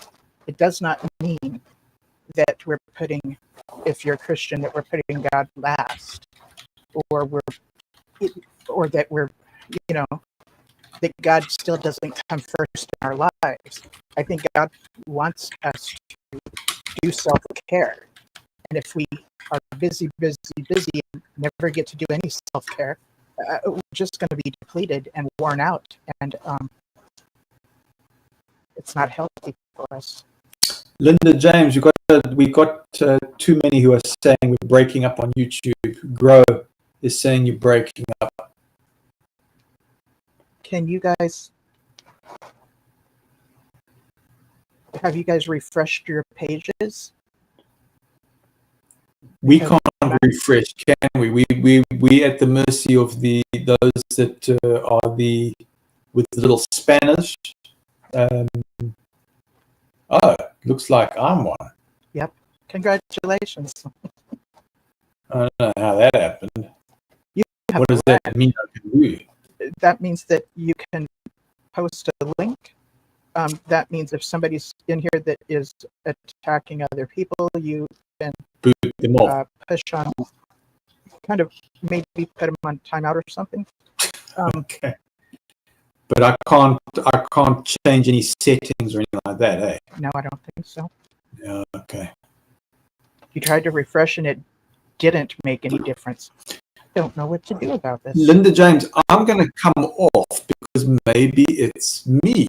Maybe I'm bunging up the works. I don't know. So I'm going to take a little experiment. But if it goes well, then that's great. Can I take a timeout? Is that all right? Sure, but I'd like you to, because I'm thinking that if you step out and you go to your YouTube channel and refresh the page and come back in later when you like to, then I'm going to take a turn to step out and go to my YouTube page and refresh the page and then come back into the studio with you already here. Okay. That way we're not closing out the studio. So whenever you're up to it. So we got the blessing of the audience to do that, eh? I think okay. so. So I'm going to say goodbye for now. I'll see you in a little while. It's YouTube streaming that is breaking up. I'm actually not using YouTube streaming. I'm actually using StreamYard. So that's showing up on YouTube, but it's not. There is another way to live stream through YouTube. And so this StreamYard is a different way to go live or to make videos and stuff. This is what happens with high frequency people are on the stream. Yes, I'm gonna blame shift right now. That's so great, Thrifty Treasure. It's all you guys' fault. Sounds like the Wi-Fi. See, my Wi-Fi is showing up full here, and it's showing up full on the computer. Okay. Oh, you can. Okay, Matthew says it sounds like it's cracking up a bit. Okay. Wow. Interesting. So you are hearing it now that you left. Yeah, I think if both of us do the refreshing of our YouTube page and then come back in, maybe this page needs to be refreshed. I just don't want it to end. Hi. Okay, I've just added Matthew back at this. Hi. So I'm going to take off and see what happens. Is that okay with you? That's all right. And then I'll just chat with the chat. Awesome. Check you just now.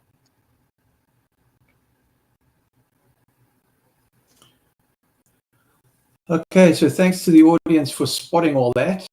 I appreciate it. Let's see if we can sort it all out. Yeah, so what's the positive takeaway?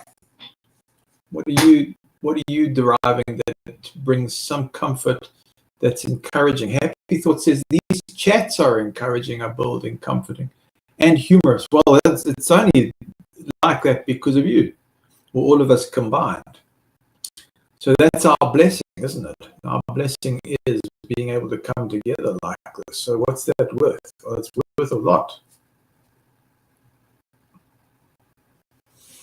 John Marciano, sounds like a Wi-Fi thing buffering. Yeah, could be. Could be indeed. What else can we see in the chats? Let me go back. Thrifty Treasure, great show and discussion tonight. Well, you're very kind. Thank you, Thrifty Treasure. Happy Thoughts. Perhaps the mic is getting tired. Purple rhymes with orange. For those who haven't met him, Mage is my co-host of my weekly streams. Yes. So that's Mage Grey Wolf, eh? Okay, well, nice to meet you. And then we've got Eyewitness Awake, and there is the link. So you can get onto there. Am I correct that it is Telltale Universe that is the proper link that we were discussing earlier? Grow, is the stream a bit better? You say it's not too bad. Is it better now? We can still hear you, or has it gotten worse? Telltale's Universe. Okay, thanks, Ex-Witness Awake. Appreciate that. Grow, is it sounding a bit better, or is it still lousy? Find out.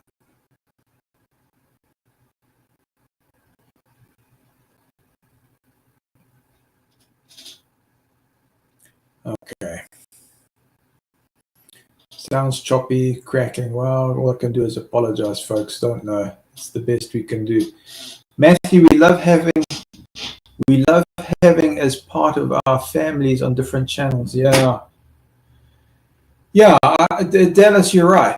So the community, we're getting used to it. It is the family, if I read you correctly. Yeah, so it is worth a lot. And getting into all the deeper details, getting into those tricks. And then we can set the correct boundaries. Ex-Witness Awake says still a bit crackly. Yeah, I wonder if it isn't my side. Waiting for Linda James to come back and rescue this broadcast. Yeah. Opposer Babe family. Yes, Dallas. Well said. This family. Because that was what we were promised in the organization. If my mother and my father should leave me, then what was it? That God would take us up. And the idea was the congregation was going to be the family for us, isn't it? So it didn't work out that way. Why? Because of betrayal. But then you could say that in scriptures that was prophesied, eh? John Marciano, let this show can build up a new late night show for 6 screens viewers. Yes. Happy thoughts. Agreed, Alice. The same people join the same channels. Well, that's telling, isn't it? Why is that happening? So there must be something enjoyable about moving from channel to channel and seeing the same people who join there. Is it a refreshing thing? I think so. I think that's a good thing. XX, those are hugs, those are kisses. Yeah, that's the love, eh? So how did we start off the discussion today? We started it off with talking about enjoying freedom from JW prison. That was Dallas giving us that lead in. And then Del Ree Love, always my go-to channel on Saturday night. Why is that, Del Ree Love? What is it that makes this your go-to channel? Is it the free-form thought or free-form conversation that's authentic? Grow, where do we see you in the backstage? Can I see you, or that is with a moderator that does that? I think that's a moderator that controls that grow. So thanks for being backstage, Grow. Bear with it. I think somebody's got to let you on who's got permissions to do that.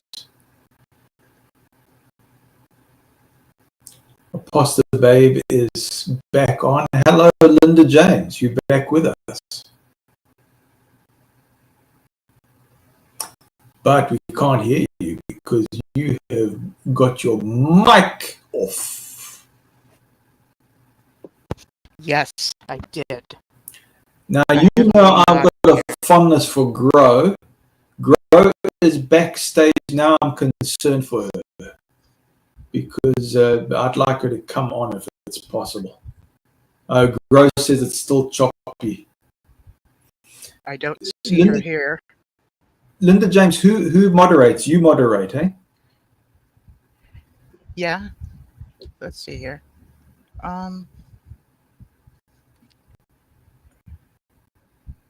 Now she's entered the studio. So, okay, I'm going to add her to the stage. Ooh, and here she is. Welcome, girl. Welcome. We are How are you? Deeply honored by your presence, Grow. I'm okay. You're full of stars. I know. Yes, she is. She's like, I know. Why do birds suddenly appear every time you are near? Just like me, they long to be close to you. You see, the show just went brilliant because now Linda James is singing. So, Grow, this is the effect that you and your stars have brought to the show. Right. So, Grow, listen, don't leave us hanging here. What are you going to contribute? What are you going to tell us here? Absolutely nothing. Oh! We'll see how long that one lasts. Sure. That's funny, but okay. You're just kind of hanging out with us? Just for a little bit. I was Okay, cutting my well. hair. Okay. What?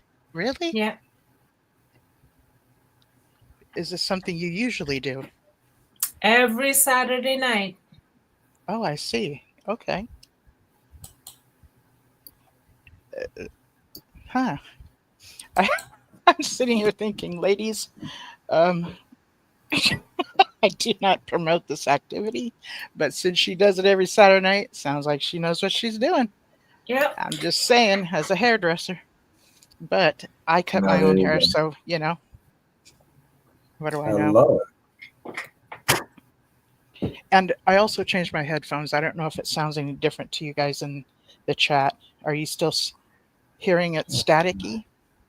Well, because I'm on StreamYard, you don't sound choppy. But if I were to put my mic, my audio on YouTube, it might sound choppy. I don't know. Right. Yeah, when I went over. Okay, thank you, Purple. Oof, that's a relief. She says it sounds clearer now. That's really good to hear. Thrifty Treasure says, cute. Grow is a falling star. That is so cool. And Thrifty Treasure says, JWs or XJWs are talented and more interesting than any streaming channel. It's amazing the talented that we had to squash while in the org. And I truly believe that was a form of keeping us stunted, socially stunted. And one of the things we get to do is be our gifts. You were talking to Zachary earlier today, Matthew, and he's an accountant and gifted with math, like gifted. Right. And then you have Jonathan from Ex Witness Awake. He's an amazing storyteller. You have your paintings behind you. Even your channel shows what you've done with AI that's very talented. Who is saying these beautiful things? But see, these things that we get to do now because we have time for it. Yeah. Whereas before, which I put out a video this last week that's kind of like a minute long, and it talks about how busy people within high controlled high religions, but specifically Jehovah's Witnesses, how busy they keep you. Right. Yeah. So what are the passion things that you enjoy doing in life, Linda Jane? So I know that you like some karaoke. I love to sing, I just so happen to know. Yeah, I think Joe from Joe and Friends channel on Wednesdays talked about starting a cult. At first I was like, I'm not going to be any part of it. And then Joe goes, but it's a karaoke cult. And I'm like, okay, I'm in. Yeah. And see, that's an example of a good, healthy cult. When I used to go out karaokeing, that's what I call it, karaokeing. I see, in my mind as a woman, I have no business showing up at a bar. I don't drink alcohol. Yeah. I'm not there to meet somebody and pick up on somebody. I just have no business being there. But if there's a live performance, maybe I'll go. And if there's karaoke, I love going because we all kind of take turns. And then there's also people that love to go to karaoke just to watch it, and it is entertainment. Yes. But I would go to these different bars that had karaoke. And I could show up at these different bars, and usually the same crowd was going to these different bars. So they became familiar friends that would keep an eye out on you, and we got to visit and get to know each other and stuff in between different people getting up there and doing karaoke. And within karaoke, it doesn't matter if you sing well or if you don't sing well. The audience is still for you. Yes. They are still for you. It is not okay to boo somebody off of the stage if they came up with enough nerve to get up there and sing something and it's off tune or they have the timing off. You don't get to boo them off stage, Linda James, If Grow is comfortable, only if comfortable, may I ask what she enjoys doing? Sure. Grow, over to you, please. Only if you're comfortable. What And do I'm I enjoy doing? welcoming Hmm. Gray Wolf too. Hello. Hi. Matthew just asked Grow a question, and then You've popped up. Welcome to the show.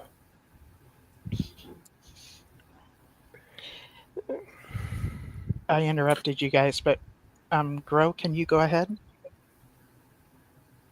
Grow is frozen. Froze. Hi. No. You can hear There me we go. still, right? Yes, yes. Grow can hear you. I like researching. I like reading. I do a lot of reading. I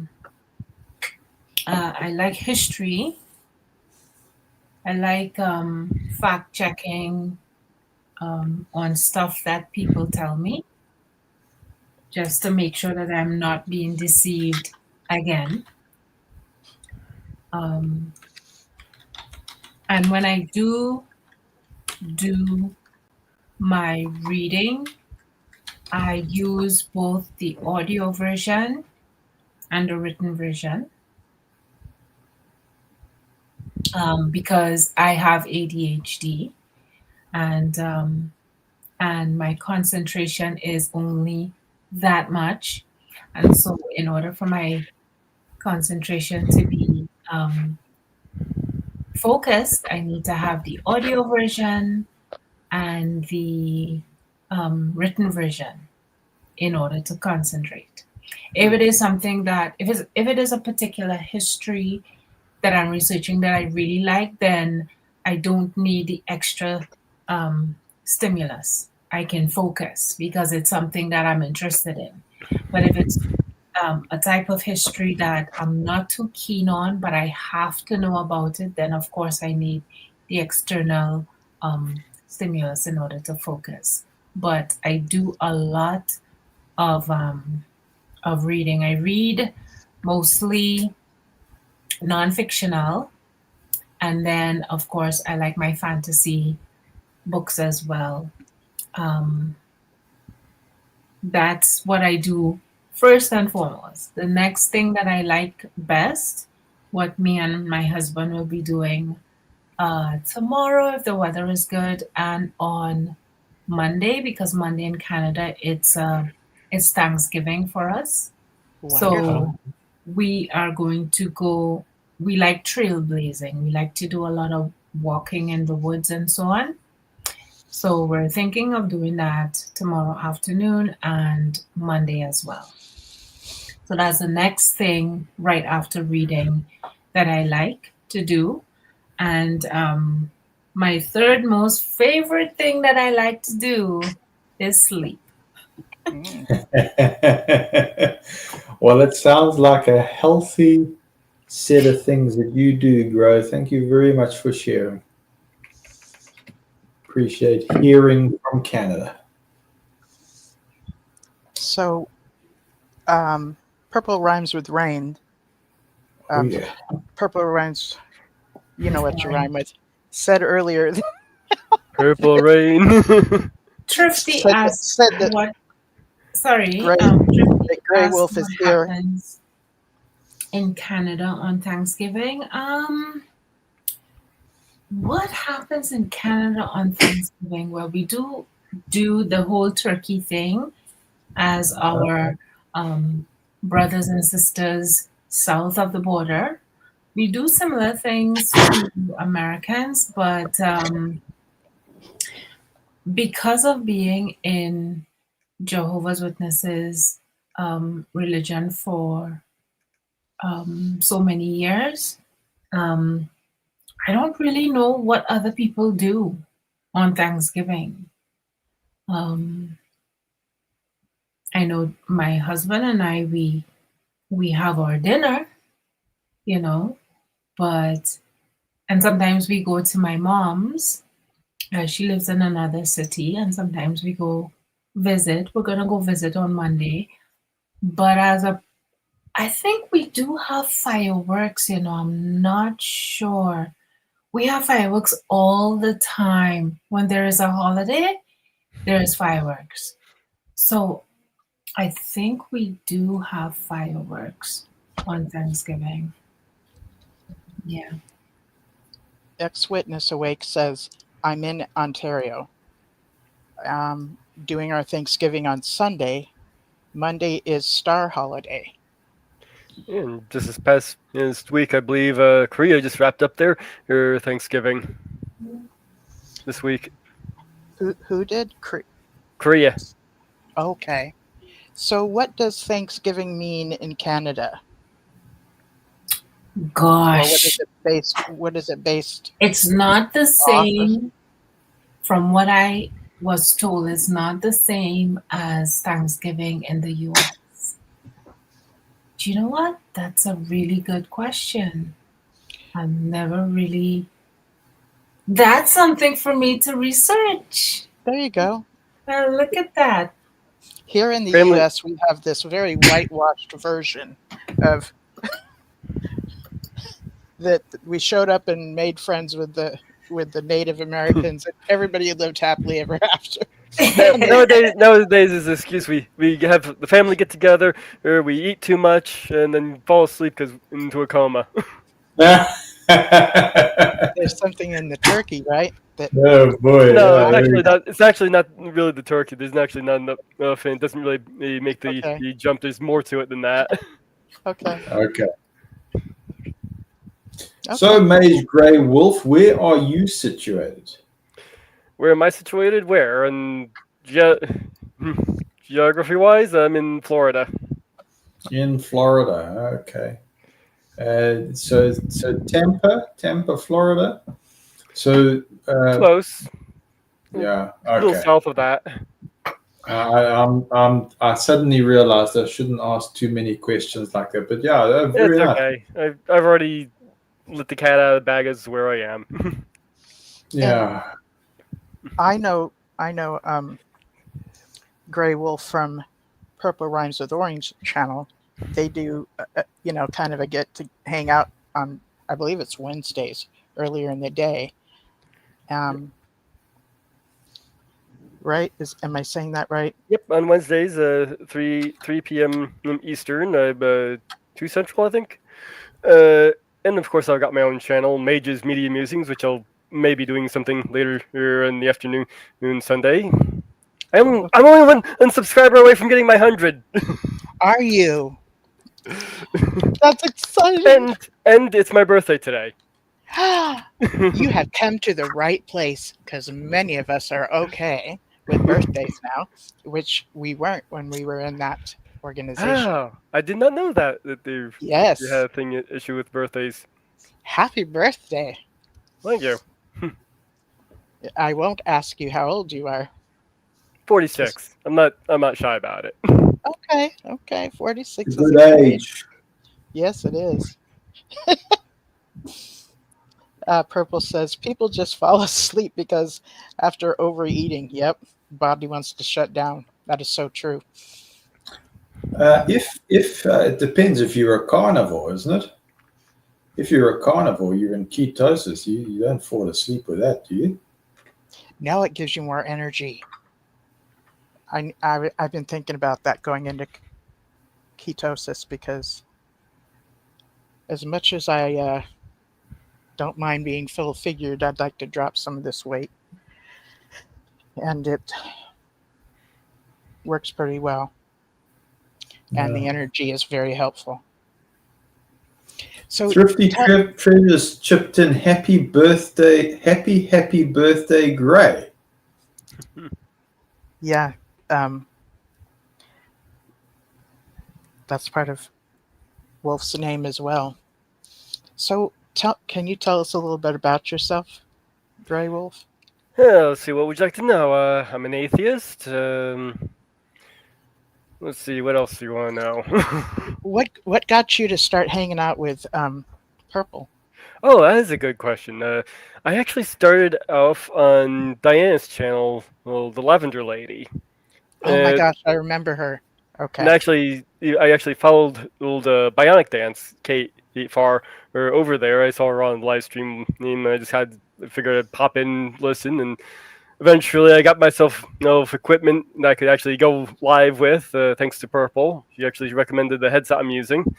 Right on. Actually, it was the same headset she has. I'm like, oh, it sounds good. What brand is that? Like, oh, that's cheap. Okay, I can get that. It's in my budget. Yep. Yeah. Yep. So that's how I ended up with this, and then Purple invited me on onto her streams, and I started becoming a regular over there, and then became the co-host. Okay. Gray, What what is it? keeps you cheerful? What was that? I said, what's keeping you cheerful? Oh, I'm not cheerful at all. This is all an act. Oh, rubbish, man. We can all hear you cheerful, man. We want to know what pulls you're on. We want to know what your tips and tricks are. Come on. No, actually, I'm not really that cheerful. This is how this is the real me.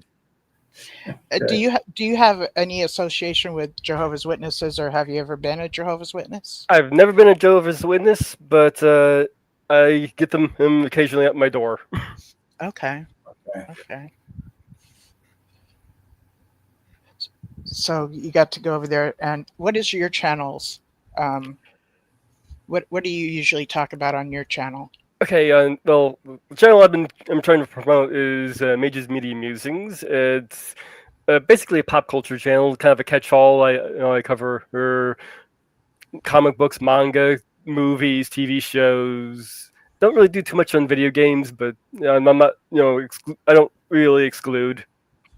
I do try to avoid talking about religion and politics because I want to make the space friendly to everybody. All right.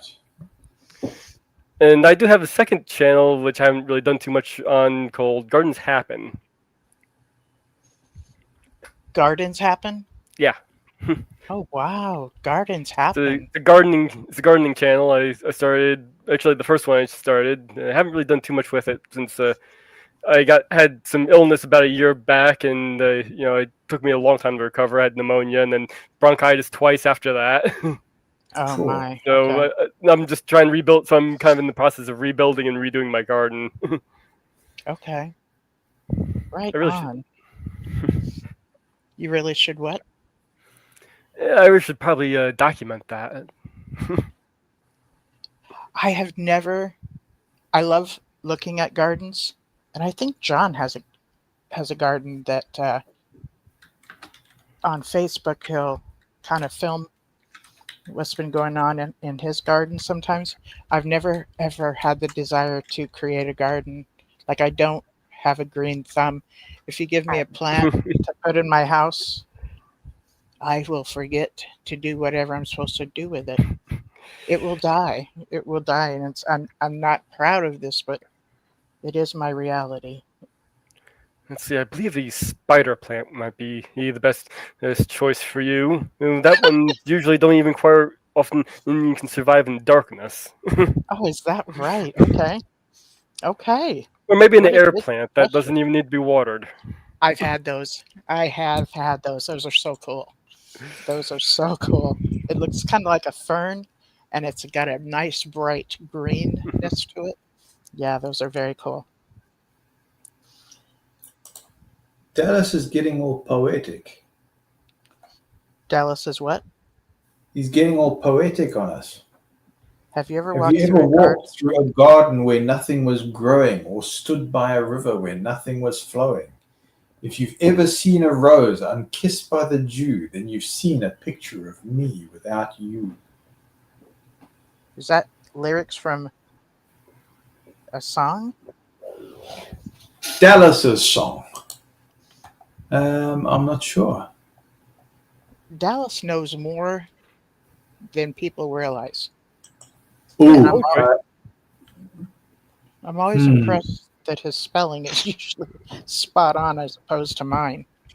no, I already knew Dallas is light years ahead. I was onto him a long time ago. I could tell. Yeah. I think it was, first of all, Welcome, Dallas, Grow. since we're gossiping about you right Thank in front of you. you. Hello, Grow, you back? Yeah, I'm on a very old computer. Can't wait till Black Friday so that I can get myself a decent computer. Oh, very cool. Okay, well, Black Friday here in the U.S. happens before just after Thanksgiving. Would that be the case with you as well? Yeah, it is the same. Yeah, in November Okay. for us. Yeah. It's called Black Friday because that's the day that there's a bunch of deals or lower prices on different things. Yep. And everybody Um, mauls each other to try and get something. Yeah, you can't pay me enough to do that either, Yeah, I stay in for Black Friday. right? I'm glad we can do a lot of shopping online nowadays with that. Me too. Me too. So, what about you, Matthew? What is it that brings you joy that you are being able to enjoy? I love love. That's it. That's for me is the thing. What else do I enjoy? Family, friends.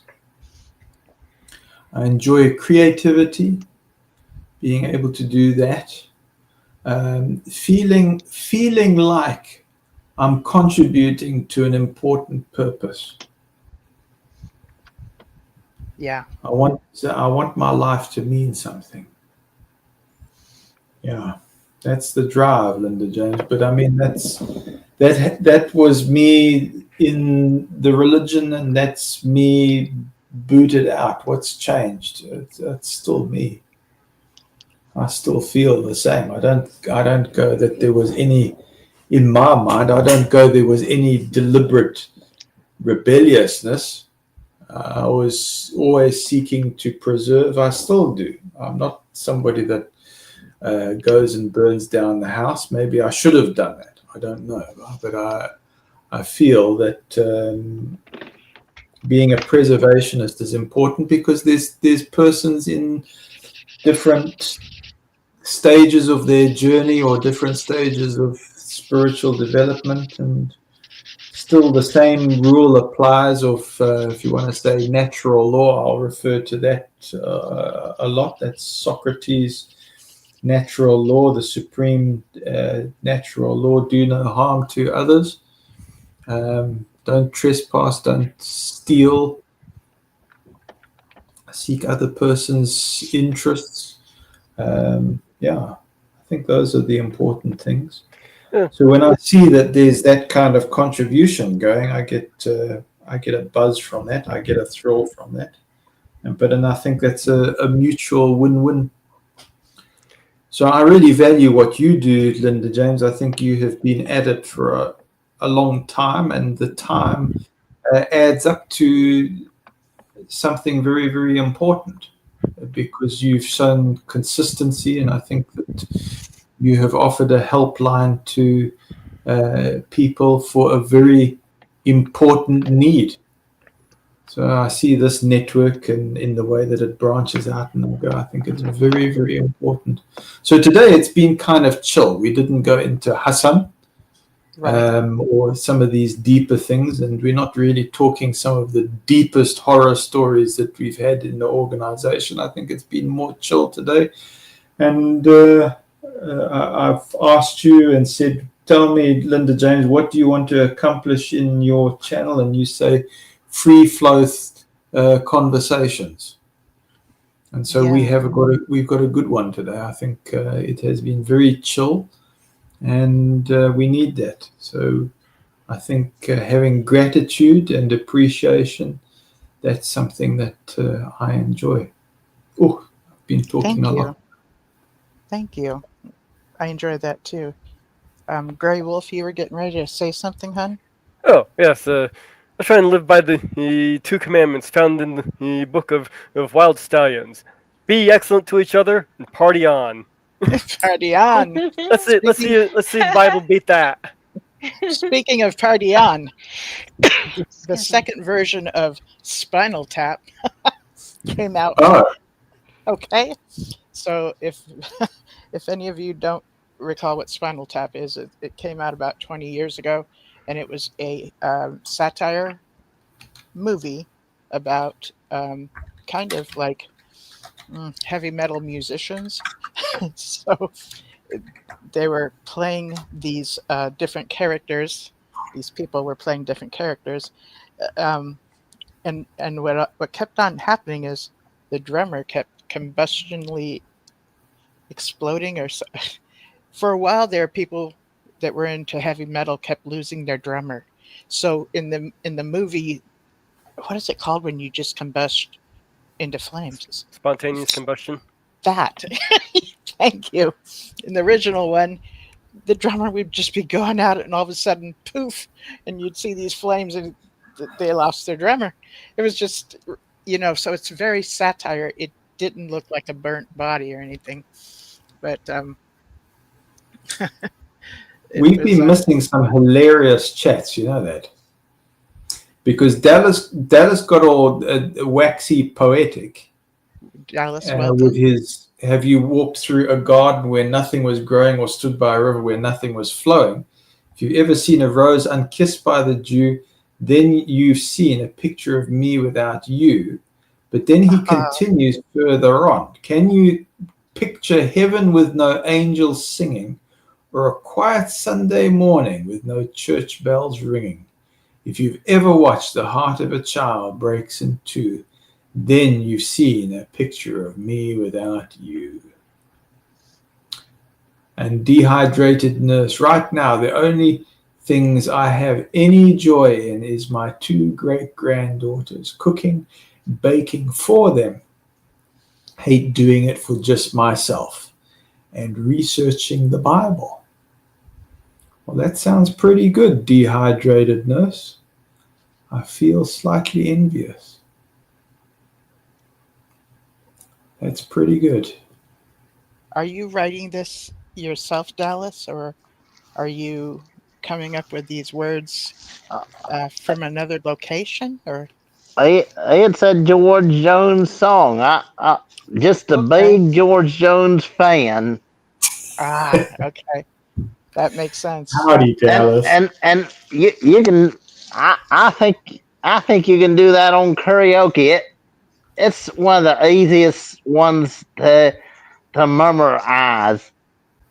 But if you forget a little bit, you can look it back up if you need to. And nothing wrong with that. What Ain't would be the nothing name wrong. of that song, Dallas? It's a picture of me without you. Oh my God, picture of me without you. The tears are already falling. That's a good one. Good words, Dallas.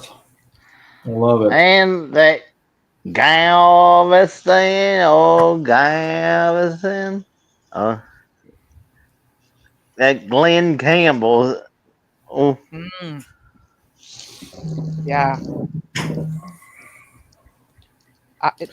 Yep. Dallas, you brighten my day. You keep doing it. Thank you, Dallas. well, I can remember that radio station I had in Texas that George Jones, he was running that station himself, and what the world was empty once he was was dead. And these older ones, once they had, I think y'all can remember them, can't you? Those things called radio stations and DJs. Remember George Jones and ones related to that, Glenn Campbell, Mm-hmm. Yes. Merle Haggard, Ray Price. See, that's okay.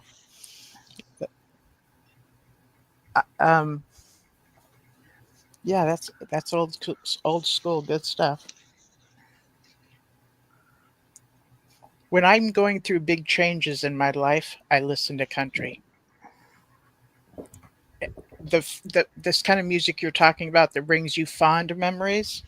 For myself, I grew up in what was called KZLA, so it's kind of a bad memory for me, but doesn't mean I can't make new memories to those songs.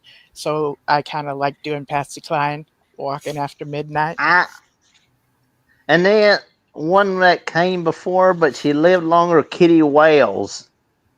Okay. And my dad used to sing Honky Tonk Angels.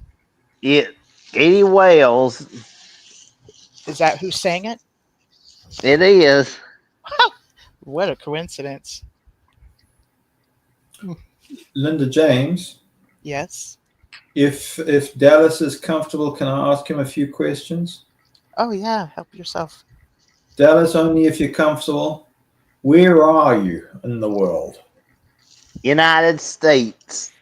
Where in the United States? Is it top secret? North Carolina. North Carolina. Thank you. North. And what's your passion? What do you enjoy doing? Is it singing? It's a variety of things, but I love listening to them. But my favorite format is a record. If it's not ain't the radio, I love the records. Okay. So you got a good vinyl setup. What equipment is it? Is it Pioneer, Akai? Stereo. It's a stereo console that I got, where it's got radio, record player, speakers into one unit. Looks like a piece of furniture. Wow. Wow. That's impressive. So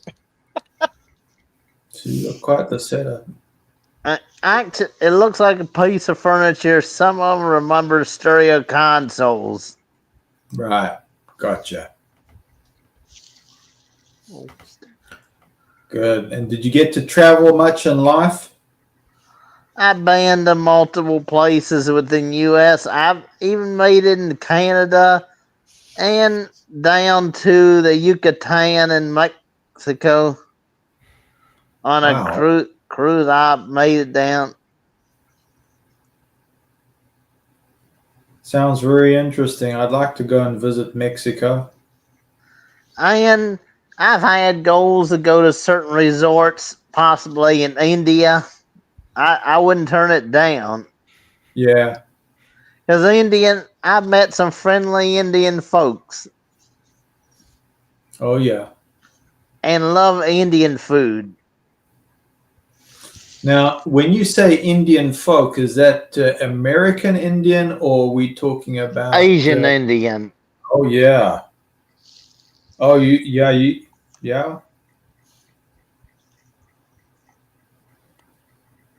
You do not see very many Asian Indians marrying other nationalities besides themselves. Have you noticed Oh. that? Sometimes I've seen it. Have you? Okay. I've seen it online at times. I'm wondering if it has to do with their culture of their religion or if it's just something else or Some Well, of them, a coincidence that I might not have seen enough of them or know enough about them. It's cultural. Is it? Yeah, it depends on which ethnic group that you're talking about. If it's the Hindu group, the Punjab group, they would only marry in their caste. If it's a Christian group or an Indian that comes from who has Christian heritage, then they are more inclined to get married to another Christian, and that other Christian could be of another ethnic group or it could be of another, I don't want to say race, but ethnicity. Okay. We've got another guest. Hang on. Never a JW. Kind of remembers this gal, resembles this gal I know named Purple. Welcome. Oh, I have to add her to the stage. There she Welcome. is, right there's Purple, right Hello, Purple. from Hi, Minnesota, right? Hello. Hi. How you doing? Okay, I figured since Mage was in here, we'll do a channel takeover. Is this a coup? Is this a coup? Maybe. Grey Wolf, Grey Wolf, he's from Canada too, ain't he? He is. Nope. Ain't he from Canada? Nope. I was born in Texas and I moved to Florida. You're American, Yep. like American. myself. Good old Merc. From the South. Yep. Well, I'm in Minnesota, and support is really growing for my idea of getting Minnesota to annex Canada, getting Canada to annex Minnesota. Well, I tried to get Canada to annex Florida, but they said no. You keep that. I think you're in Minneapolis, St. Paul. Yeah, I'm Maybe- about an hour and a half from Minneapolis. You ain't in Duluth or International Falls. No, I'm in St. Cloud. It's out northwest of the Twin Cities. Actually, there's a difference between the Twin Cities and other areas of the state. Yeah, I had lived in St. Paul for 25 years. And once you get outside of the Twin Cities, then it's more conservative. Yeah. Even Duluth and International Falls are more conservative as well. Well, it's pretty much any state that the large cities are usually more liberal and the rural areas are more conservatives. Wisconsin generally more conservative than the Twin Cities. But I understand Wisconsin's beautiful, and I've wanted to take would love a vacation there. Yeah. I've never been there. Well, yeah, if you want a nice place, you just go out and get lost in the forest. Wisconsin's good for that, Okay. especially the northern end of it. But one thing that's so different, one thing is you can not only get wine and beer in the grocery stores, you can get liquor in grocery stores in Wisconsin, I found out. Yep. And Missouri, I saw it for myself. Liquor right in the grocery spirits. Yeah, where I was living in Upper Michigan, Upper Peninsula, you could buy hard liquor at the gas stations. This to me seemed like a bad combination, but all the gas stations carried it. You can use it. You can just. It really does sound You can use it for Sounds good. cooking and your baking. That's what. If you don't drink it, you can cook and bake with it. Yeah, I don't think anybody was cooking with Jameson. Okay. It'll- Linda's face. I don't drink. I don't drink. I'm Listen, on Linda, your psych channel's meds, okay? just gone south. I'm on psych meds. Y'all don't want me to drink, okay? So I'm I'm far south. Dallas is far south, and it sounds like Purple's far south too. purple. I do make I'm a- in higher. Minnesota. Close. I'm only a couple hours south North. of the Canadian border. Yeah. Okay. Yeah. I do make a cake that it's that orange cake that's flavored after a cocktail. It's an orange cake with vodka and Galliano. I've heard about that. I've never tried the cake. The Harvey Wallbanger cake. It's real. It's good. It's what. I'm more for the cake than the cocktail. It's real good. My usual drink of choice is Tullamore Dew honey. Say that again, please. What? Tullamore Dew Honey. It's an Irish whiskey. Okay. I also Okay. have on hand currently Kraken Gold Spiced Rum. Wow. You sound like you're in the elite crowd there, Mage Grey Wolf. Well, I like making them better than consuming them, but I'd have fun making them, such as make some of them up. What's involved in the creation process, Dallas? You can stir, or you can shake it, measure. I think it could be a fun job even at a party. It would be it's enjoyable to make. Sometimes the making of it is the best part of it.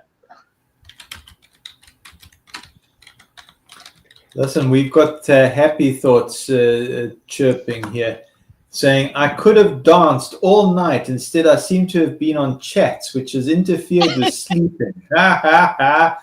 I'll catch up throughout the day when it all goes quiet. Is That's this great. sleep you That's- speak of? Yeah. That is so great. What is that?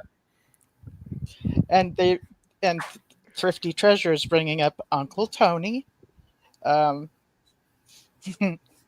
So Uncle Tony, which is referring to someone got a video of Anthony Morris III, which to those of you who have never been Jehovah's Witnesses, used to be a member of the governing body.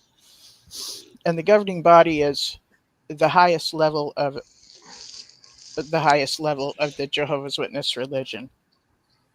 So one of those folks was at a liquor barn kind of place, store that sells a bunch of liquor, but it was like at 11 o'clock on a Sunday, which is usually the time everybody's at church. And the alcohol that he bought was like 8 or 9 bottles of top shelf. I forget what kind of liquor it was, but somebody that recorded him without him knowing asked him his preference on like whiskey, I think. And It then wasn't Jack Daniels. It was, something really quite Jameson. special, wasn't it? He said, I think Jameson's a good one. My wife likes it, is what Anthony Morris said. And it's kind of a big deal. Why? Because it was a governing body dude. That's why. I remember seeing that video. Here's a little tip on picking alcohol. Well, your stuff that actually tastes good is going to be in the $20 to $30 range. Okay. It's the cheap stuff that's actually tastes good. Okay. I drink one Canadian. It's kind of a middle tier one, but when I put it in ginger ale with something that sweet, you don't really, taste the whiskey all that much. I have like peach schnapps that I might have some every 2 years or so. There's like this much left. If I'm super, super sick and I can't stop coughing, then I'll have a few sips of it, and it just makes a difference. But that's the only time I drink. Pioneer cough syrup was a shot of whiskey, a shot of lemon juice, and a shot of honey. Hot toddy. That's one of the things I use the Tullamore Dew for on my streams. I do a lot of singing during my streams, so I have about half a glass of that sitting on my desk, and I'll just take a little sip every so often. Oh, right on. Because my throat. Do you sing a cappella or to background music? Okay. I do a cappella. Right on. Very cool. What kind of songs do you sing? I stick to stuff that's in the public domain. I'll do some Tom Lehrer stuff. So off the top of my head, if I can remember, Babyface is one of them I do. I have a whole list.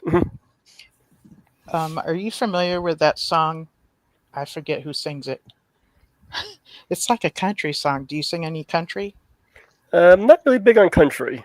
Okay. Mostly, like I said, it's like old public domain stuff. What song were you thinking of? Linda James is a good damn woman. That's what it's called. Let's see here.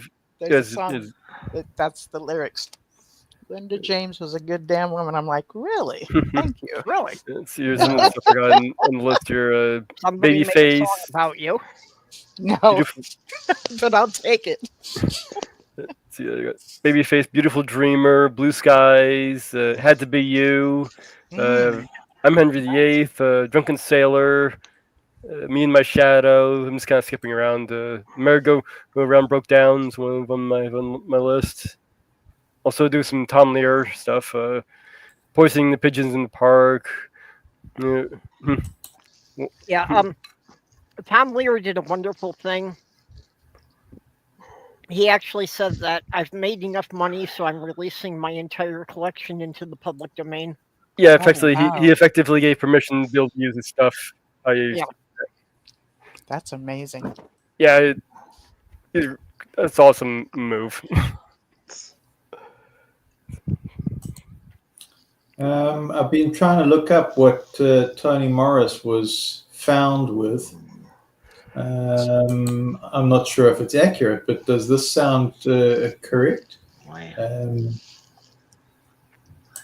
Tony Morris's favorite liquor is... Oh, you know what I've done? I've gone and turned it off now. Sorry about that. But, That is so easy to do. Holy Spirit's Tony Morris. Here we go. Nope, It says... it's Watchtower trying to censor you. Yeah, I guess. He glances up at the collection of Jameson Scotch and remarks, "You can't go wrong with it." Does that sound like him?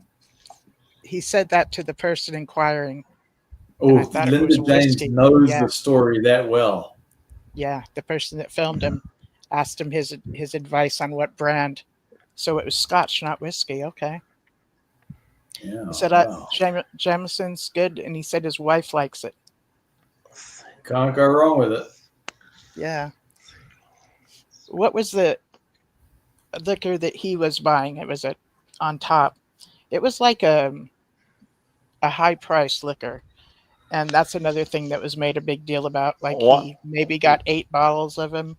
I think it's single malt Scotch. That's what Tony Yeah. Morris the Yeah, third bought. they caught him really loading up his cart with it. Yeah, It wasn't just like getting one bottle. right. Why? And so us previous Jehovah's Witnesses ran wild with this. Right. Okay, we just ran wild. Deciding that he should not have had that much money, should not have spent that much money. Is that what our donations go towards? Why would he buy that much liquor? What kind of a party is he going to have?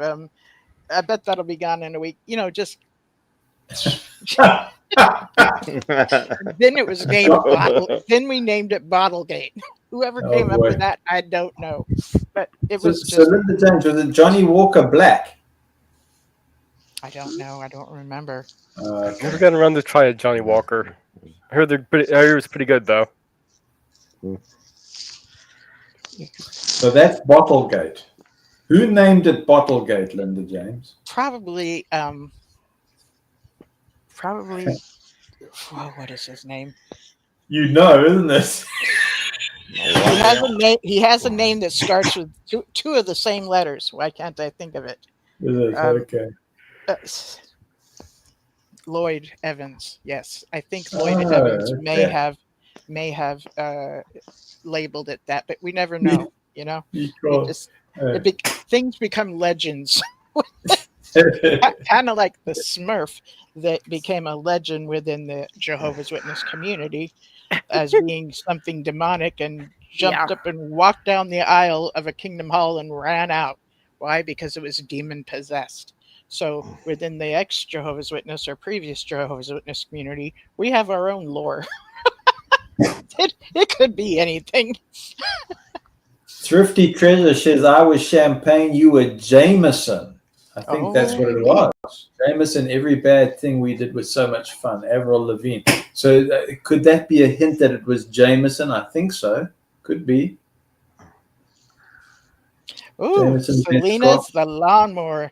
Oh, yes. Okay. I'm sorry. I'm really just enjoying that one. So about a year or so ago, this gal named Selena shows up on the scene, and it's Yeah. like she drives into a parking lot of a Kingdom Hall where it is thought that Anthony Morse III, again, a previous governing body member, would now congregate at this certain Kingdom Hall. So, oh, McAllen's, thank you. Oh, there Thank we you, go. Jonathan. That is correct. It's McAllen's. Thank you. So she shows up and asks somebody directly for Anthony Morse III, saying, basically this, that, and the other, and a whole bunch of this, that, and the other, because I'm the mower. He's this grass at the moment. And she was pretty badass about it, I'll tell you what. Okay, I'm adding to the stage. Welcome. Who we got? I lost myself by mistake. That's what's wrong. Well, I'm glad you found yourself. It's good to have you back. I think that I'd love if we could. We have our multiple families with different channels. Yeah. We got the Apostababe family, the Six Screen, the Fikes on JW family, and we got our ex-JW Friends family. But we also got our UPC Unrelenting Political Corner family. Right.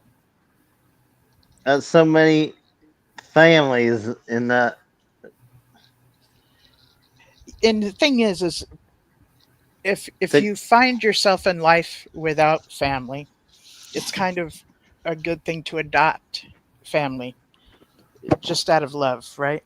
Oh, I always say that family are the people you choose to spend your life with. Relatives are just Precisely. accidents of birth. That's kind of what it's come down to with the previous Jehovah's Witness family too. Much like gay folks get thrown out, okay, at a young age, this will also happen with those that no longer want to be Jehovah's Witnesses. They will be thrown out at a young age, and they often find themselves on the streets in the homeless community. Speaking of homeless community, Christy Ann has a new video out, and y'all need to go check it out. She is freaking amazing in the videos she makes, and she ends up becoming homeless off and on. Yeah.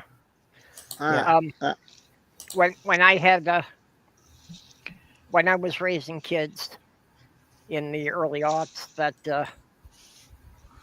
my oldest daughter and her friend came out and told us they were more than just friends. So her friend's mother called me up in a panic about what are we going to do, and didn't appreciate that my first response was, well, at least we don't have to worry about either of them getting pregnant. Some Christians don't appreciate that. Yeah, that's true. That's true. Her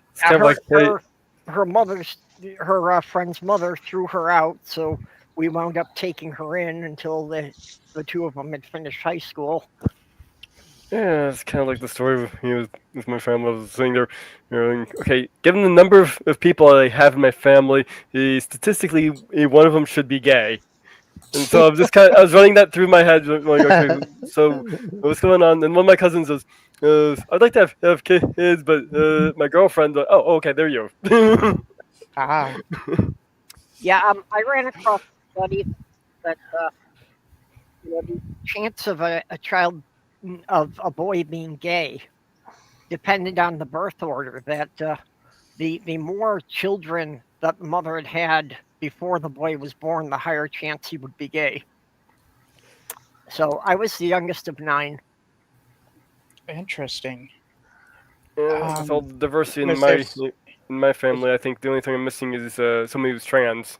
I do believe I have somebody who's non-binary in my family. Okay. My middle I'm still daughter, available for adoption. I've done adopted you a long time ago, darling. You're one of my favorites. No, Mage could, and then you'd have somebody who's trans. Yeah, there you go. So my middle daughter made friends with a gal, and I met her when she was 12. And I'll be honest, she presented as female, never knew until she was getting older, because my daughter told me. But then one day, they both came home early, and so I've adopted her. Rashay is her name, as a daughter. And to this day, she's freaking gorgeous, just Cool. gorgeous. But I never told her that I knew because she never told me. Like, she didn't come out to me, she came out to my daughter. And one day they came back from grocery shopping and they both had to go potty at the same time. And my daughter Angela went in there, and Rashay's standing there doing the potty dance. And I go, there is a bathtub in there. And she looks at me and she goes, and she runs to the bathroom, knocks on it, and says, "I'm coming in."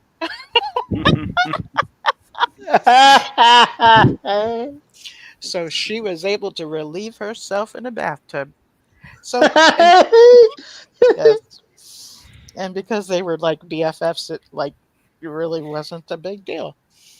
And but there was that. So that's another thing about those that are transgender.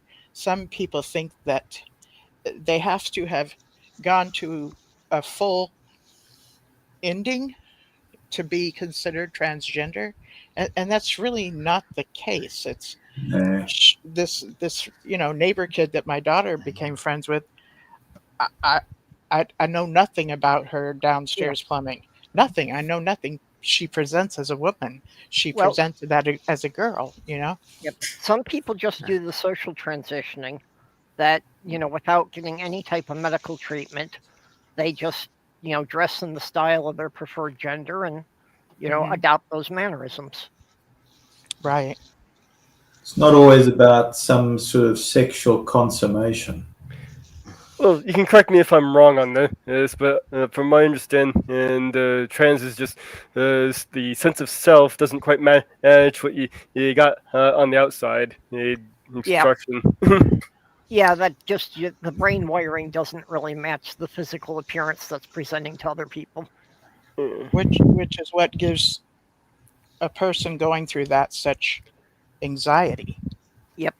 And my anxiety, I still have chronic anxiety, but it's not half of what it was before I transitioned. Okay. Yeah. Well, the super simple, made to explain to a little kid version. And sex is what you got go on between your legs. Gender is what you got go on between your ears. Yep. Yep. I like that explanation. I ran that past Purple, and then she told me she went and said it to her Wednesday group, and they were pretty much all in agreement with it. And I thought that was right. It was confirmation to hear that. And that's and see, myself, I don't relate to being trans, so I have to ask questions. I have to do studying. I can't discount something because I can't relate to it, right? Well, for a year or so on my streams, we were teasing Mage about being our token cis. Yeah. Most weeks he was the panel who wasn't trans. And that's still the case a lot of times. Okay. Well, except now for... Journey's been going on quite a bit. Yeah. So within the governing body of Jehovah's Witnesses, there's a black gentleman named Hurd. His last name is Hurd. And about 20 years ago, he gave a talk about women having 10% less brain mass than a man. And that's why they're not positionally able to lead within the congregation. What's ironic about this is that's the excuse that in the U.S. used to be given to African Americans to convince them that they're not as smart as Caucasian people, right? So they get the token black governing body to say this. Then he goes on to say, if a woman does want to lead, that means they want to be a man. And do you know what this borders on? Homosexuality. And to this day, I just wish they did some homework, because if a woman wants to be a man, that doesn't mean they're a homosexual. It means they're transgender. Yeah. And they're so ignorant they don't know that. It's bordering on homosexuality is what they said, when in reality, it's bordering on being transgender. Yep. Yeah. I invited Samuel Hurd and on a Bible study with me. How did that go? I don't think it's top secret because he announced it to everybody, but he suffers from diabetes. Okay. But I thought I would do that, and I spent time with Gloria, His wife? his wife. She's But, beautiful. yeah, great to chat with. So he has this diabetes thing. That's tough. Now when was this? This must have been pre-2013, round about there. Okay. So he was saying, yeah, it's not that I don't love you or anything like this. I've just got to go lie down and have my shots for this diabetes. Sounds But like he was saying at that, because I had good conversations, and I used to say to him, how are you feeling? And he used to say to me, I feel tired. I really feel tired. This is the answer he would give me.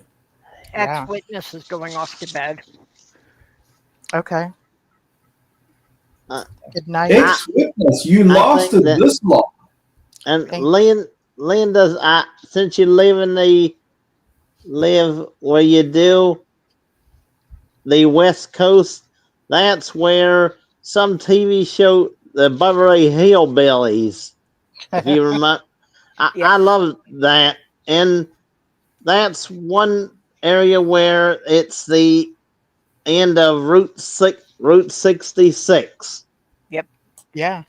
Thank you, To get Jonathan, for sharing that about your nephew and your oldest. Thank you. I appreciate that. Yeah, in the Lakota Indian language, Good night, they had the Whitney, which really translated to wants to be a man, and the Winti, which translated to wants to be a woman.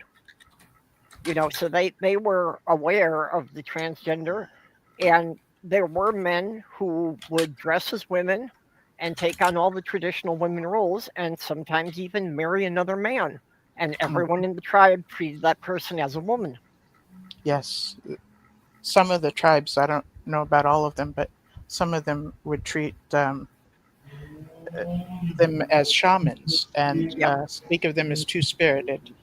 I've just studied a bit about the Lakota because they're the tribe that owned the area that I'm now living in. Okay.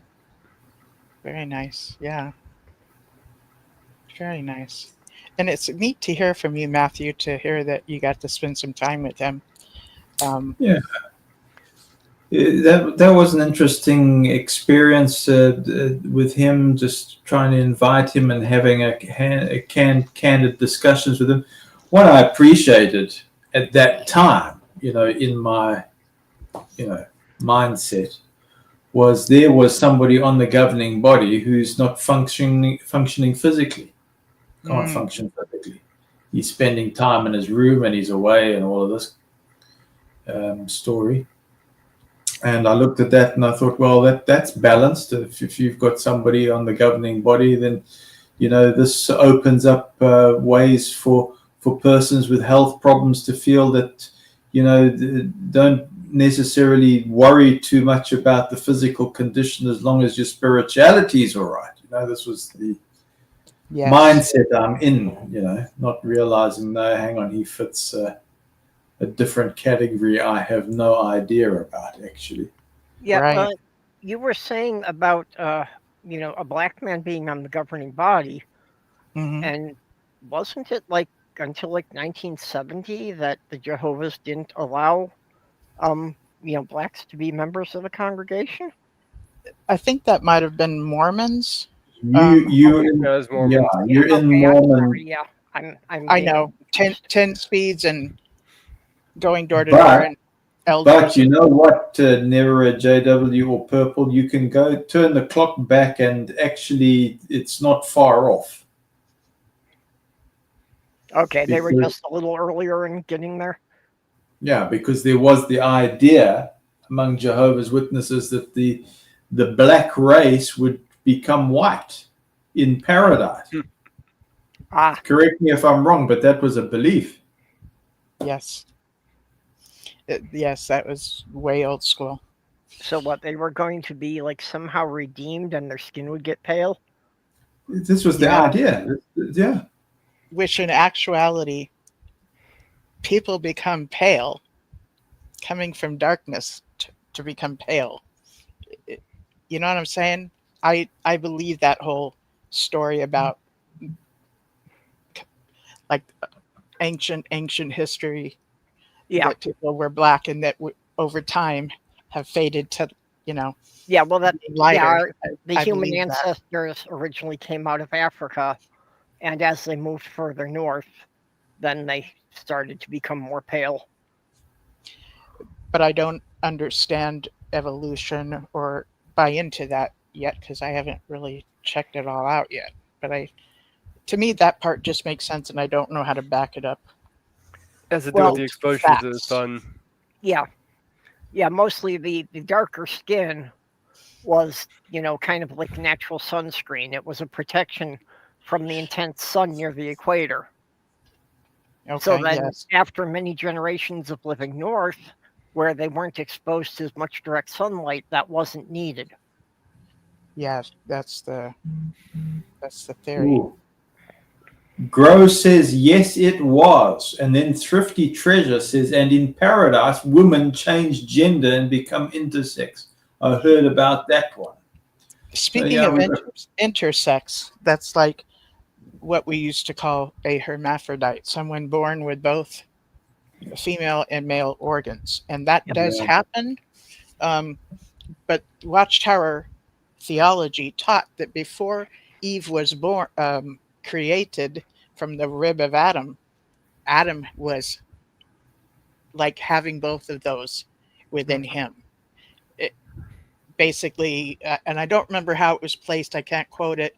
Basically, he at the time was intersex, and then Eve was created out of him, and so the female portion of him. Okay, so Was God Eve. like pulled the female half out of him. I guess that's Watchtower theology, and I'd have to find it. It's I old have- old school. Yeah, I And like when how you the have a ex-witness community is so up to date with all the history and latest information more than your actual congregant. I knew none of this stuff when I was in the org. None of it. And Happy Heretic, like the one that just showed up here, like many, have come to discover that the organization was not for them. During the time of C19, that showed up about 5 years ago, because of the less activities of the organization.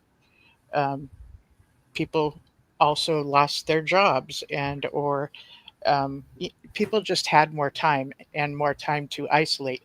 So it really opened up opportunities to have a thought and finish it and then maybe confirm it. And not only did that happen within the culture of Jehovah's Witnesses, it happened in other cultures as well, other religious cultures or political cultures. I think that was a time within politics here in the US that QAnon was kind of really, really grew, and conspiracy theories became very like, this is what's really going on. Y'all just ain't enlightened. Kind of. yeah, because a lot of going on. people couldn't do anything but sit home and stay online 24 hours a day. Yeah. Right. And when I look back at the time I spent within the organization, I have to acknowledge that I grew up on conspiracy theories. Yeah. Many of the stuff that I was taught as a Jehovah's Witness were like I was talking before, in an alternate reality kind of conspiracy theories. I can see them today as conspiracy theories, but there was a time I truly believed it. And, that's just where I was at the time. And so when I find out that there are previous Jehovah's Witnesses that are very into that today within the political area, it doesn't surprise me at all. Well, virtually everyone who claims to believe in the flat earth bases it on a couple of quotes from the Bible. Yeah. So Linda James, can I get into a controversial thing here? How many Jehovah's Witnesses felt that they had witnessed satanic ritual abuse in the form of the medical treatment that was being endorsed and pushed in Jehovah's Witnesses, especially with governing body updates where they were saying that 99% of the branch is receiving a certain medical treatment?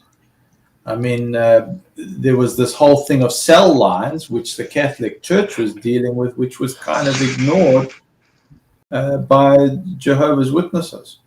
At least the Catholic Church was talking about it. What is cell lines?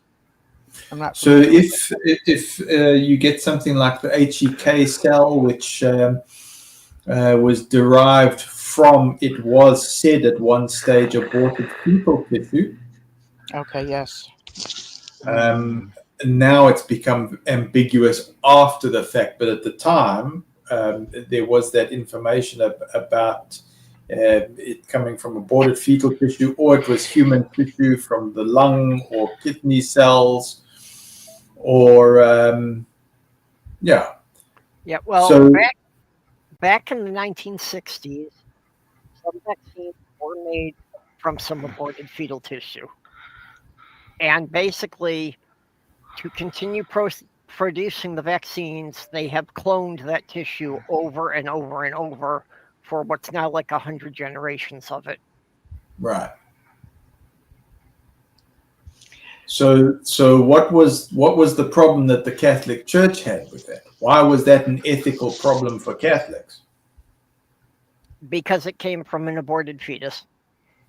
So now why didn't that apply for Jehovah's Witnesses when there is the scripture about David and the three mighty men who retrieved water from the cistern in Jerusalem, and David pours it out in the ground and says, I shall not drink this because of the blood guilt that's attached to it, which Bethel conveniently uses that scripture for its safety lectures to this day, and saying, well, you've got to make sure you don't incur any kind of blood guilt. But then when it came to this medical issue, some of the congregants were saying, well, which sister at Bethel, if the information to produce the medicine was no longer proprietary, but the ingredients and the process was explained to us so that we could make our own, which sister in Bethel would donate her child for that material to produce the cell lines? I don't know what to think of that, and it doesn't sound like something a Jehovah's Witness sister would volunteer to do. So I'm kind of confused. Is that quote you used? Is that the reason that Jehovah's Witnesses are not supposed to take blood transfusions? So this is not a blood transfusion issue, although there were some vaccines where there was blood involved and it was extracted in the manufacturing process. I know that wasn't directly the issue you were asking. I was just kind of trying off from that and asking. So when Jehovah's Witnesses do things, the leadership, they'll say this, they'll say that, they might back it up by scripture. So when I hear especially changes, I think to myself, okay, they've just told us this, this, this, and this. What's really going on? They have invested in Pfizer. Yeah. Okay. That's right.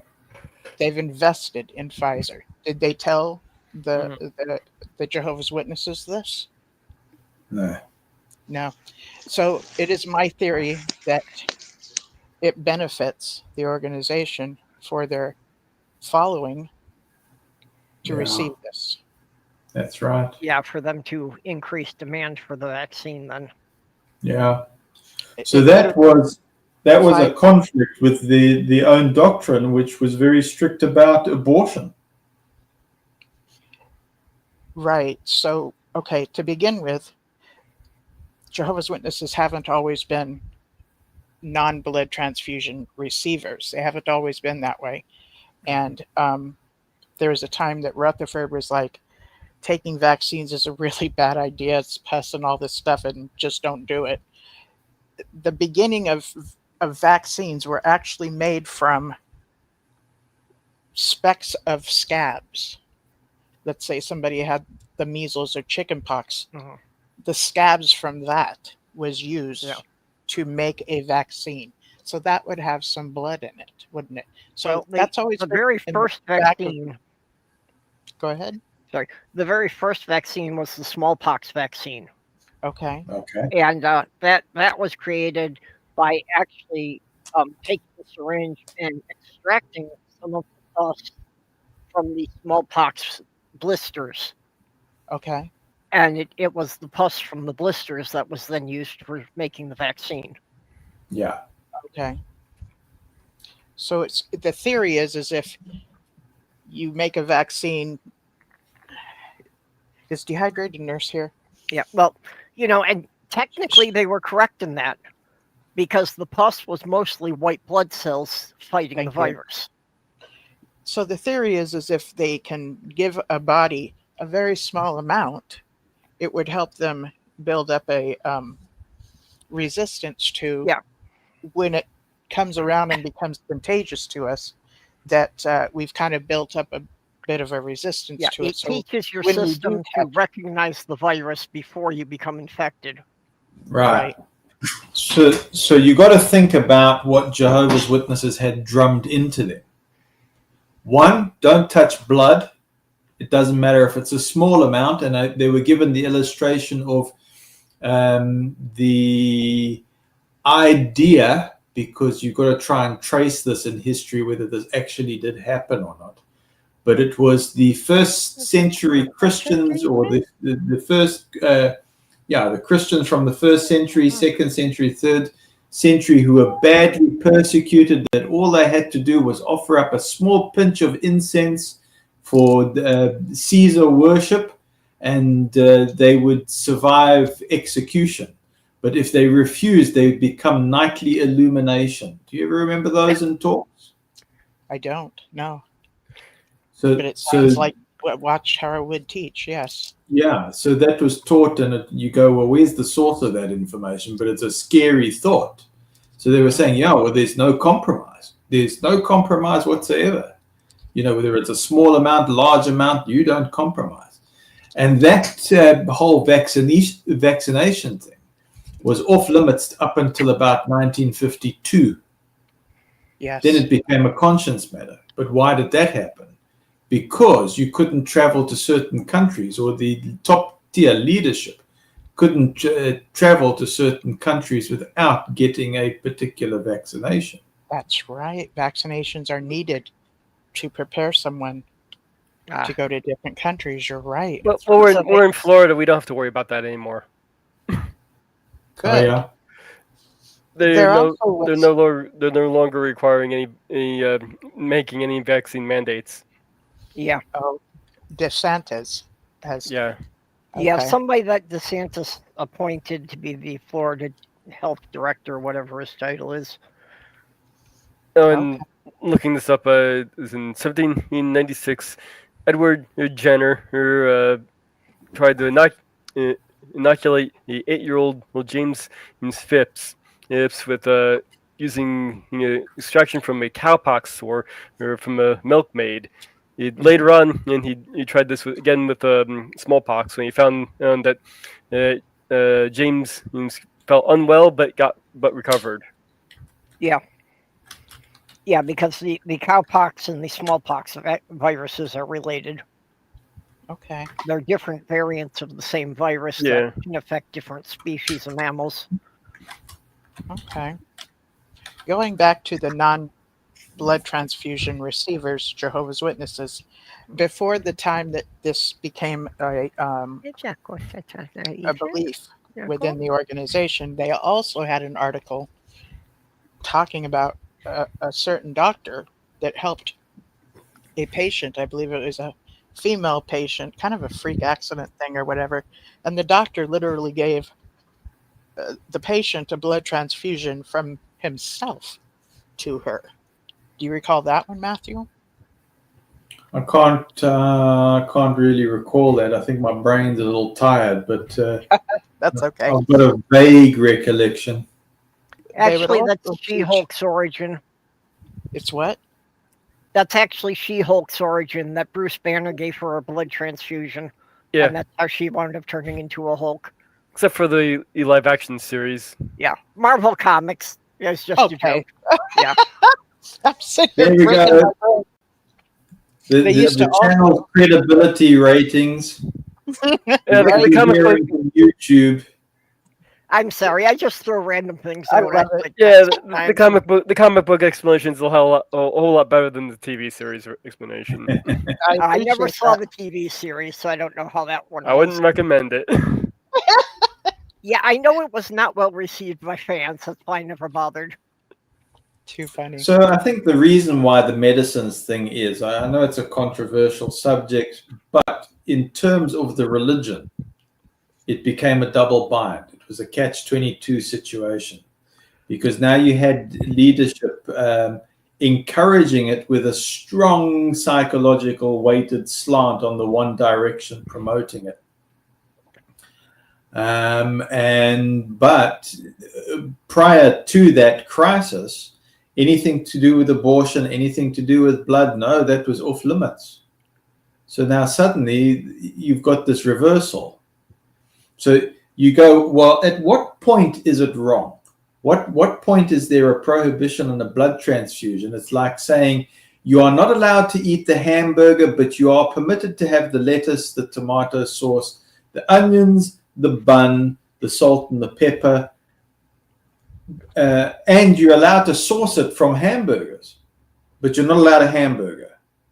So it was the same kind of thing that was going on. You had this inconsistency going on. You're going, well, how do you reconcile this logic? Because it's not logical. It's not logical. But if the organization could if the government needed to be able to do some clinical trials, and the Organization of Jehovah's Witnesses could volunteer a large amount of people that would likely sign up for these clinical trials because the liaison committee offers it to them kind of last minute, that might be a benefit. Yeah, I can see that if they were invested in Pfizer and they could offer a large group of people for the clinical trials, then they could get a vaccine approved much faster. And I don't know if people are paid for that or not. I don't know. But I also recall that there would be articles written by the Organization of Jehovah's Witnesses regarding organ transplants or blood transfusions. And the articles would go something like, so-and-so received a kidney from a certain person that ended up being a serial killer from prison. And the person that received the kidney now has serial killer thoughts. Okay? Would take on the personality of the person with the liver. And this was like put in literature to help a Jehovah's Witness really not want to take a organ transplant because it was forbidden for a while. Yeah. Or a blood transfusion if they didn't know who the donor was. They had that same kind of thing for blood transfusions as well, that you would take on the personality. The theory is that the soul is in the blood, so you would take on their soul kind of thing, I think. Linda James, I'm being asked a question here about Russell and his business interests. I've been trying to populate the chat with the answer there. But if you were a shareholder, you got the third Watchtower magazine. So You they were mentioning producing. that earlier. Let me ask you, was that a third magazine monthly? Yeah. Okay. So those So that are not Jehovah's Witnesses, we would have a subscription for 2 Watchtowers that would show up monthly and 2 Awakes that would show up monthly. That's So right. what Matthew's talking about is they would have gotten 3 Watchtowers rather than 2. Oh, If so they that were- was kind of the inside circle news. I'm Correct. thinking maybe so. You got it, Purple, 100%. So please go on with this. So the question that was coming through on the chats was, where is this thing? Let's see if I can find it. Okay. It says here, Matthew, didn't you post a pic of the stock shares in oil owned by CT Russell? Would be fun to do a deep dive on that. Yeah, I think that is good to do a deep dive on these things. The rabbit hole is very, very deep. So you got the emblem of the rabbit. And I just thought I would put a little bit of a little piece of information. The shareholders would receive the extra Watchtower. See page 21 for Oil Wells, the extra edition volume 15, which is the devil card in tarot, by the way. Okay. In tarot, that's the devil card. Number 8, which is infinite. Zion's Watchtower and Herald of Christ's Presence, April 25, 1894, C.T. Russell, editor. But what was interesting there is on the front page, he talks about the master Beelzebub. The disciple is not above his master, nor the servant above his Lord. It is enough for the disciple that he be his master. And then he says, if they have called the master of the house Beelzebub, how much more shall they call them of his household? Fear them not, therefore, there is nothing covered that shall not be revealed, and hid that shall not be known. It's pretty strange that that would be the quote that you'd shove on the front cover of that magazine. Because what's he saying? Is he saying, oh, you've called us Beelzebub, but we embrace that? It sounds That's like strange. Yeah, it does sound like that. Then page 21 says, my money capital being limited, I saw that it would never do to invest the funds in mortgages or in the bank because the interest on the sum would be inadequate to the demands of ourselves and the work. Under what seemed to be a providential leading, I decided to invest with others in some oil property, oil wells. I chose this business because it seemed profitable and because it would require little or no time and personal attention for others interested in looking for their own interests, necessarily looking out for mine also. And this judgment has, on the whole, proved correct, several coins having been taken from this fish's mouth for our support and for the Lord's cause. So I don't know if that's a good little preview of maybe a deep dive discussion. Maybe we could do it in future, Linda James. I don't know. It sounds like a long-winded way of saying the ends justified the means. Yeah, Purple, you've got it 100%. I mean, you don't take long to put it together. You got it. Homegirl's here for a reason. and she's here, well, because we like each other, but also her upbringing was in a very abusive family. So a family can be a cult as well, a destructive, high control group as well. Yeah, since I learned about the bite model, I found that my family ticks off most of the boxes. Yep. You know, Purple, I've got to tell you that it's refreshing being in this company, because that little thing that I pulled off from the Watchtower Extra Edition, I have explained going into hours with people. Somebody's asked a question, posted it, you've piped up, Purple, and connected the dots almost instantaneously. And that's the difference about being in a toxic environment, having to explain yourself and explain this complicated thing. You just lose the mental energy. personally, my experience, I come here and I've told you this thing in like less than 2 or 3 minutes, and you've already connected the dots. It's something the organization does often too, meaning behaves in a manner of the ends justifies the means. And it was taught to the parents of Jehovah's Witnesses or Jehovah's Witness parents. Basically, you do whatever it takes to make sure your child is a Jehovah's Witness so they can make it through Armageddon. Yeah. And whatever it takes, it doesn't matter if it's illegal, maybe even bothers them, might even give them a few bruises or break a few legs. Matter of fact, Jesus broke the legs of a lamb, right? Okay, so not a big deal. The ends Breaking your kid's justifies leg is the not a means. big deal. No, I'm comparing it to Yeah. Okay. a story of the Bible. I get you, but if you take this literally, it goes real bad real quick. Right. So this whole idea of it's okay to pull your child by the hair to make sure they get into paradise kind of talk, even though it's not a good idea, that's abuse. So doesn't matter how you get there. You do whatever it takes to get that end result. Mm-hmm. And everything in between can be looked over because you got your child into paradise, and that's all that matters. The ends justifies the means right there. So we thank Thrifty Treasure for the question. Thank you, Thrifty Treasure. And I think Thrifty Treasure mentioned, remember the story about Rockefeller driving natural practitioners out of business to make medicine from, I don't even know if I can pronounce that. Okay. Oh, petroleum. No, what is that? Where are you reading that, Linda James? It's the comment before Matthew, didn't you post a picture of the stock? So it's that comment just above there. So I wonder if that is connected to Watchtower.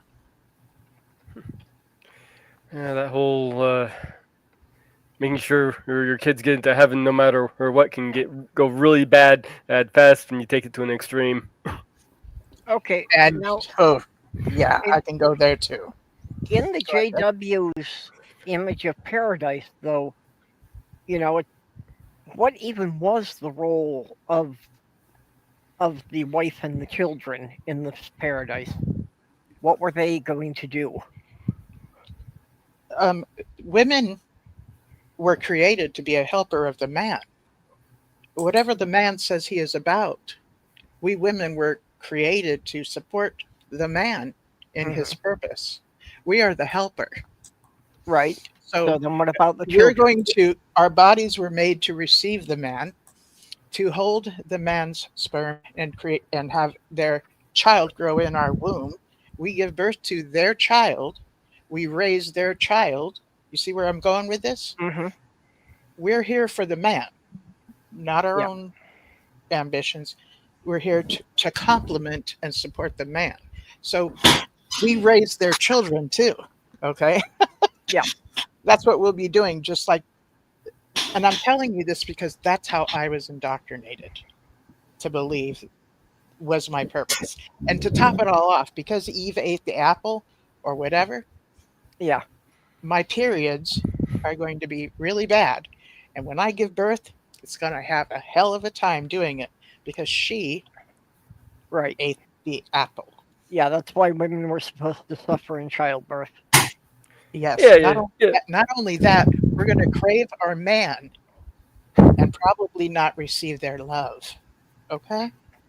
That's another punishment. Yeah, you see how Adam's there, like, God, I'm not so sure about all these animals. I mean, chicken was okay, and I had a lot of fun with the dolphin, but I think I need something that fits me. It's a little bit more like me.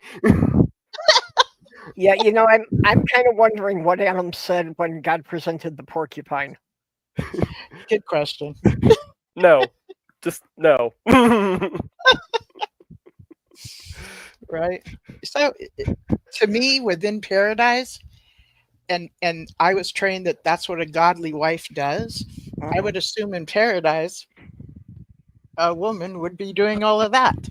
And Matthew has even brought up that behind the scenes, if a woman gets in charge of orchestrating some events to happen, they kick ass. Okay, they are on top of it, and so they do a lot of behind the scene coordinating. That when the men show up, a lot of things are set up for things to flow rather well for them. And then they'll maybe give a talk or perform a wedding or Yeah. things like that, or come home to a nice meal, So the woman does all the planning and prep work, and the man's supposed to get all the credit. in a patriarchal world, yes. Welcome back, Matthew. Thanks. Sorry about that. That happens. No yeah. problem. Okay, so So- those are your paintings behind you. I had been wondering about that. Those are his paintings. Yeah, Aren't they amazing? that's very impressive. Thank you, They are. Purple. I enjoyed making them. So were these actual women who sat for you to do their portraits, or is this just out of your head? This person, I asked them if I could do their portrait, Mhm. and this person I worked with at the branch. Okay. So Wow. not exact representations, but it's based on them. Hmm. Similar. Yeah. This person worked with the I don't know if you say this in America, but the sign language or the hearing impaired. We say Yes. the deaf community in Africa, but I don't think that Yep. flies well in the States. But we say so I think Yeah. that the Well, PR. is saying the deaf community was okay until about the 90s, and then they decided that that term was unflattering. Yeah, we're usually always looking for new reasons to be upset by something. Well, one of my cousins is deaf, so I've, Okay. kind of just on the peripheral been aware of it.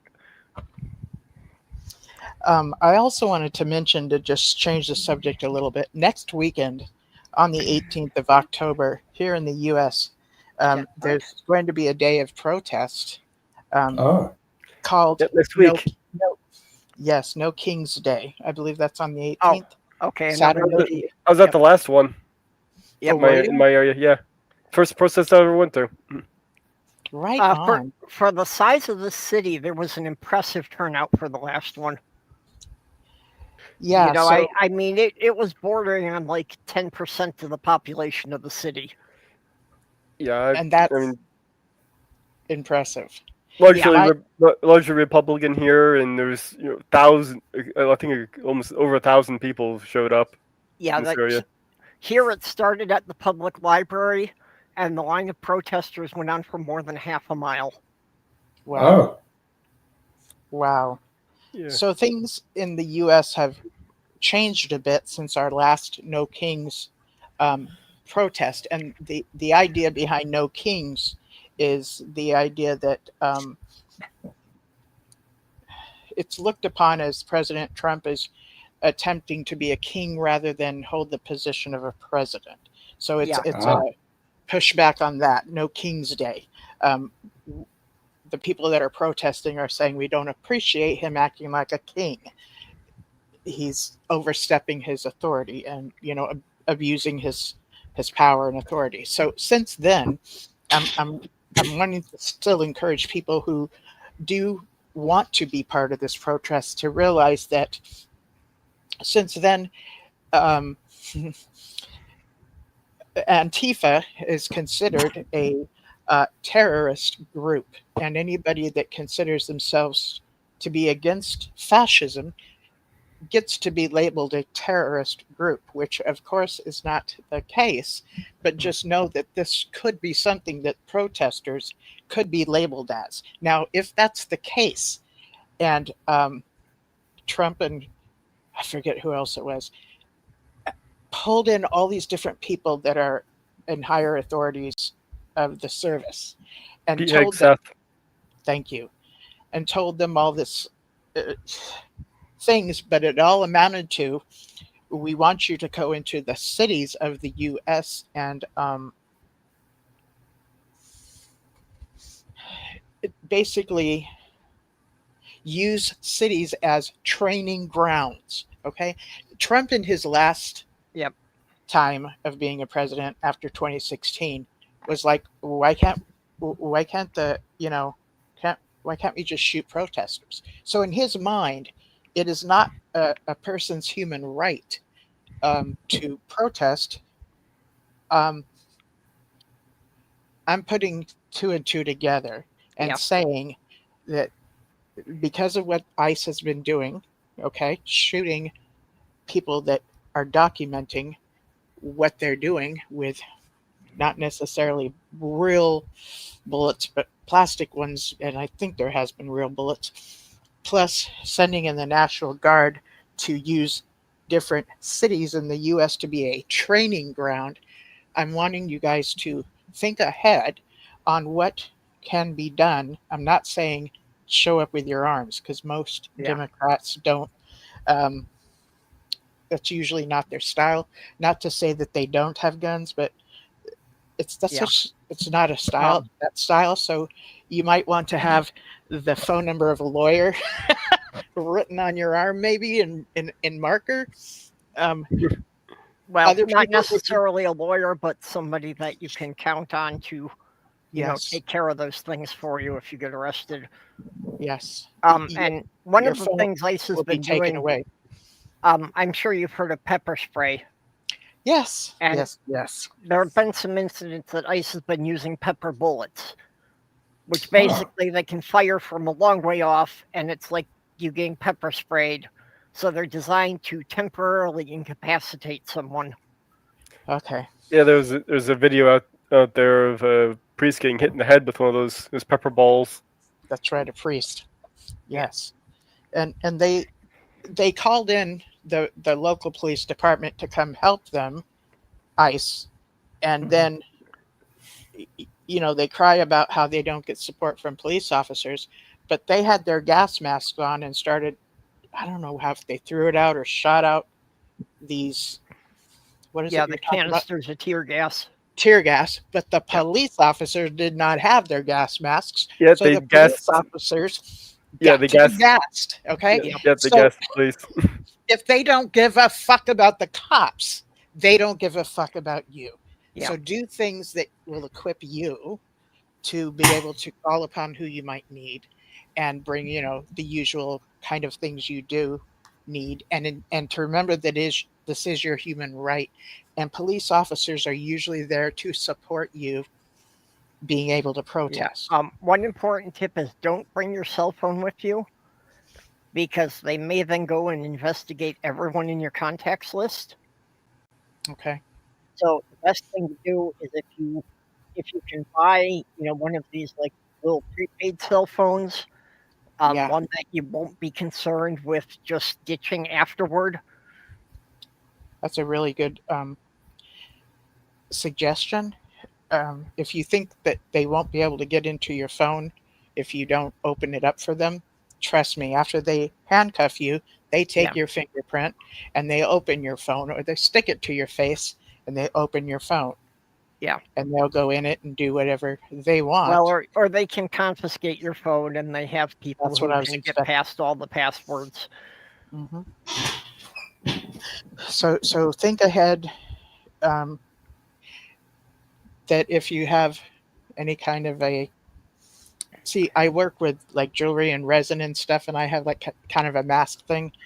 I don't know if that would help for this kind of stuff, but equip yourself with things you might think of coming up with, because it's just wise. Or what is helpful if somebody else's eyes are burning, to be able to pour on their eyes. What would people use, like water or milk, or like I Water. don't know what that would be. Okay, I think if it's possible to maybe have some of those things on hand, or know of places where they could be gotten, Yeah, This bringing time around, I don't think it's going to be as easy as it has been, and it's also been in other countries. So this has been very supported. on the other hand, the pushback against it has also been growing Yes. because a lot of people are realizing that the Republicans are trying to infringe on human rights, you know, Yes.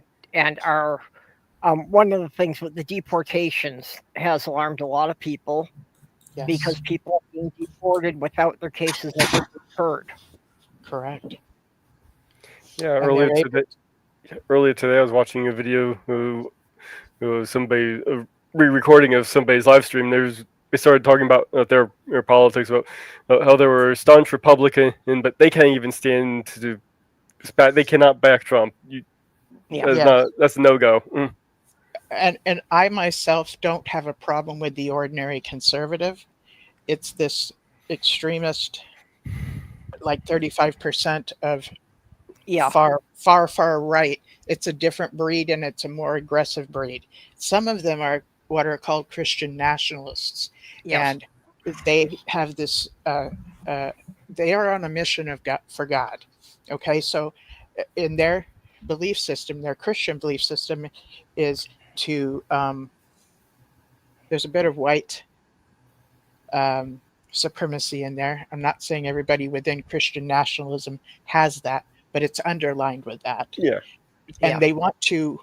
There's a thing called the Seven Mountain Mandate, where they believe they have dominionship over the whole world. Why? Because when Adam named all the animals, God told Adam that he had dominionship over, the earth and stuff. So they're carrying that to now, to where they have these different mountains that follow different subjects such as politics, the education system, Hollywood, these different areas. So what we're watching is people that believe they're on a mission for God, and rather than mainstream Christianity believing that Jesus will show up or there might be a rapture during the coming of Jesus and that everybody gets to go where they're supposed to go or whatever, they believe that they need to create a kingdom on earth so that Jesus will show up.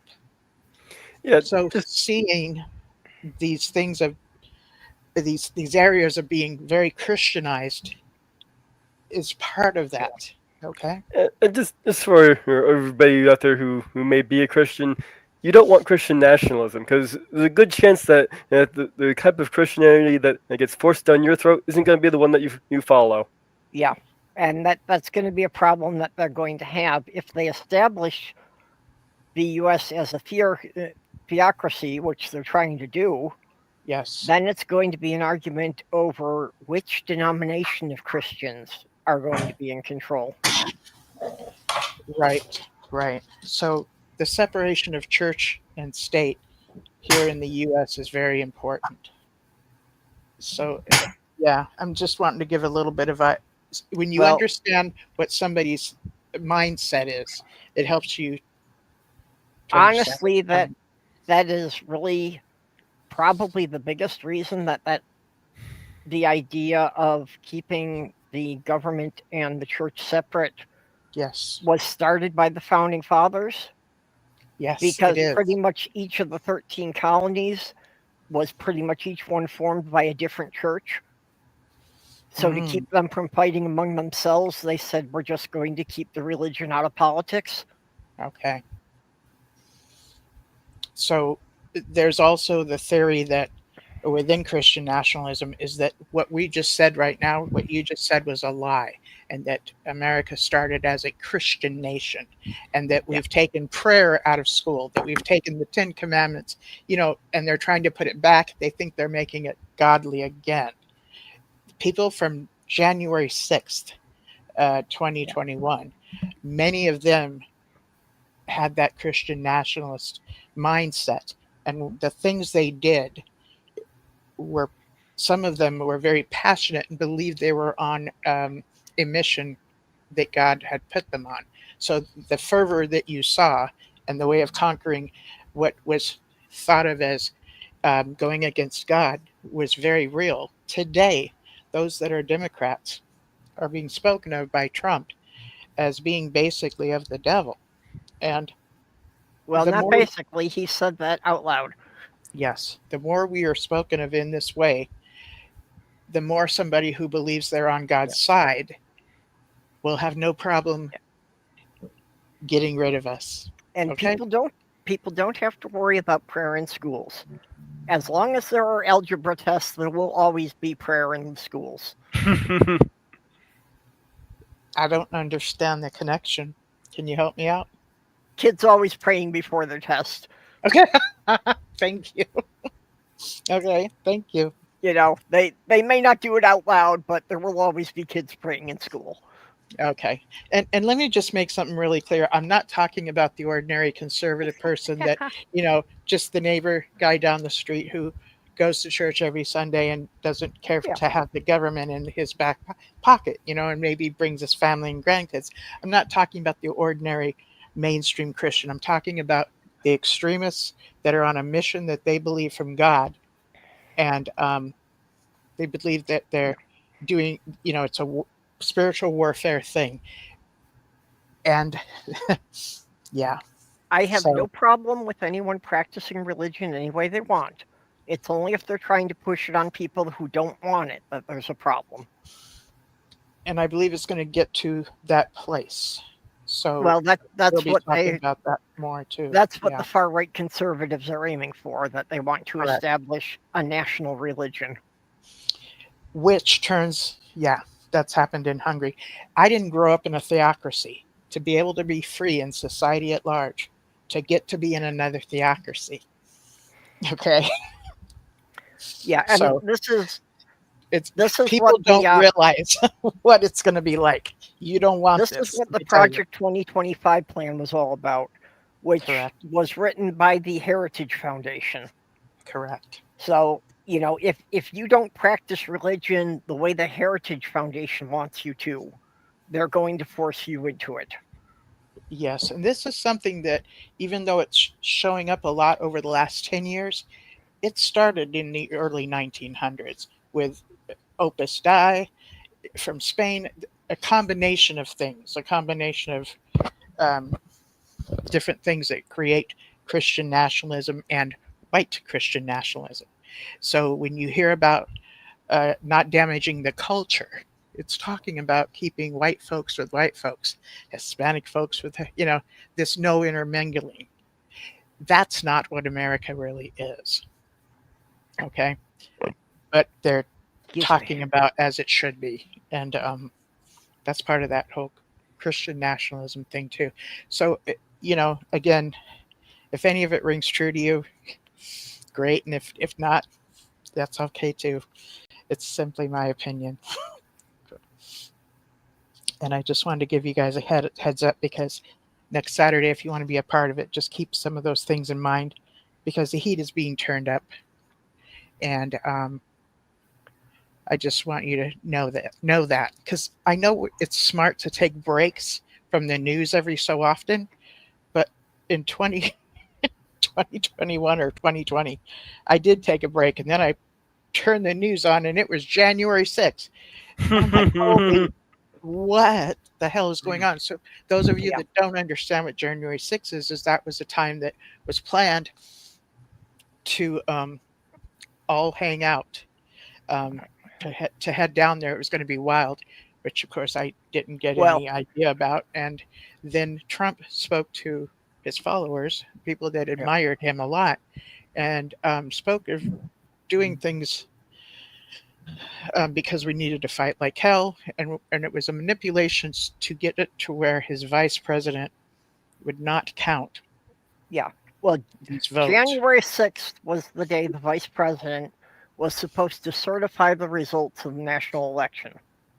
So Trump was firing up people to go and interfere with that process so the election could not be certified. Correct. And people were so passionate about doing this for Trump, who is considered by some as the modern day Cyrus, a president that God has placed there. Some of them were so passionate. They had a noose hanging there, a Mhm. literal noose to Yeah. hang pence from. They Yep. walked into the building saying, Nancy, looking for Nancy Pelosi. And has she done some bad stuff? Hell yeah, she has. Yeah. She doesn't deserve to be killed by a bunch of enthusiast people. Well, You know, the thing that baffles me is at CPAP, they rolled out a literal golden idol of Trump. that's true too. So anyone who did not abandon the party at that point cannot really claim to be a Christian anymore. I've even seen videos of people praying to Trump. Yeah. Okay, but I was in a cult, and I understand what keeps people in even after a golden statue passes you by. So I know it should be, you too have more of a wider Yeah, well- scope of possibilities than the ordinary Jehovah's Witness who has been isolated and don't know of many of their choices. Yeah. They've been Well- indoctrinated to only have this much room, whereas you Yeah. guys are speaking from a larger amount of room But mentally. it's just like if you know the basic stories of the Bible, Yes. you know, how was this not like a huge red flag? Because if you have if you have a theocracy like the one I grew up in, the leadership, the governing body, are the ones that interpret scripture. So I can't open the Bible and read it and understand it. I was having to depend on what the governing body decided that scripture was interpreted to be. So you see what I'm saying? When you say, how could they not understand this? Their leadership is telling you what it really means, or telling them they can be under this undue influence. Yeah, and it's like I hear it and I understand the words you're saying, I know it's tough. but I really have a problem connecting that to people actually, the actions that people took after seeing this. Yeah. Debbie Moore just made a comment. Actually, God made man as the head of woman. So Adam should have been cursed because he should have told Eve to put the fruit down since she was Laura's in the deceived, house, but he too. joined her. Not the New World Translation, which is the Bible that the Jehovah's Witnesses uses, but other translations confirm that Adam was there with her when she received the fruit, or took of the fruit, which is not what I was taught. I was taught that the woman is so naive and she's the weaker vessel, and she's more gullible and can be deceived. And Adam's over here doing something else real practical, right? And Eve was so, whatever, she got deceived, but he was right there with her. So why didn't he say, listen, this is exactly what we're not supposed to do? He might have actually been mesmerized as well. And if you really look at the story, the serpent was offering the humans knowledge. Yeah. And God did not want them to have knowledge. Yep. So who's the villain in the story? Right. This is a hard one to hear.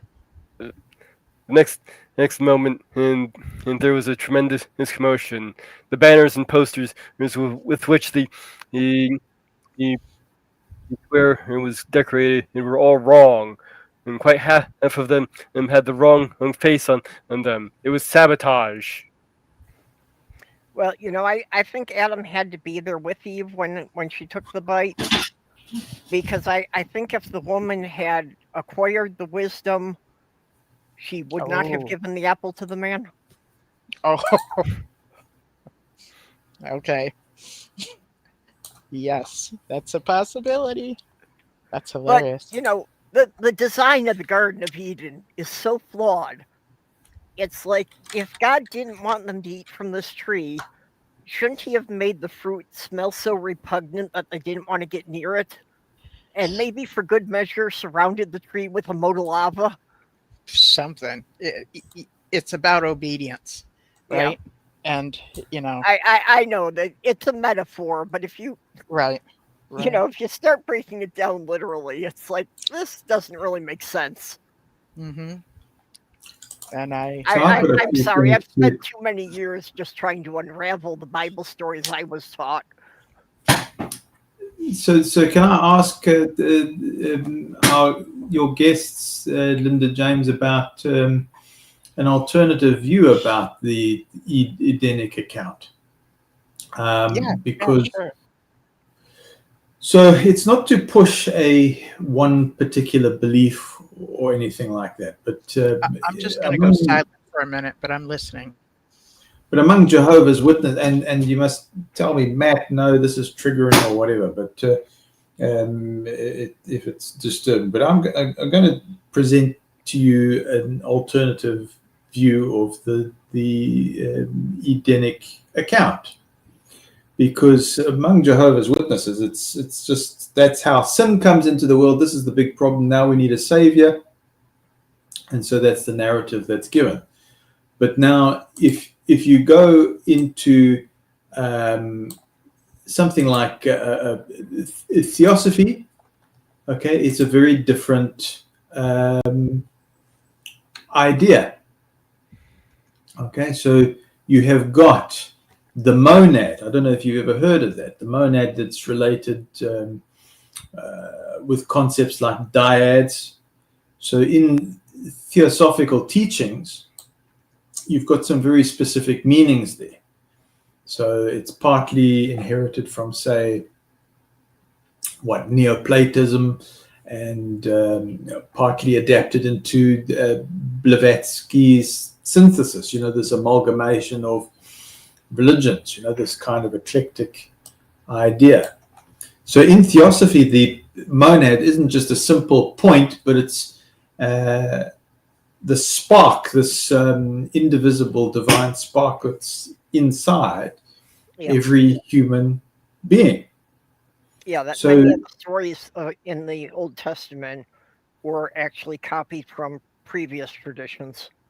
Yeah, that's right. Yeah. So what can you think of? Atma Buddhi principle.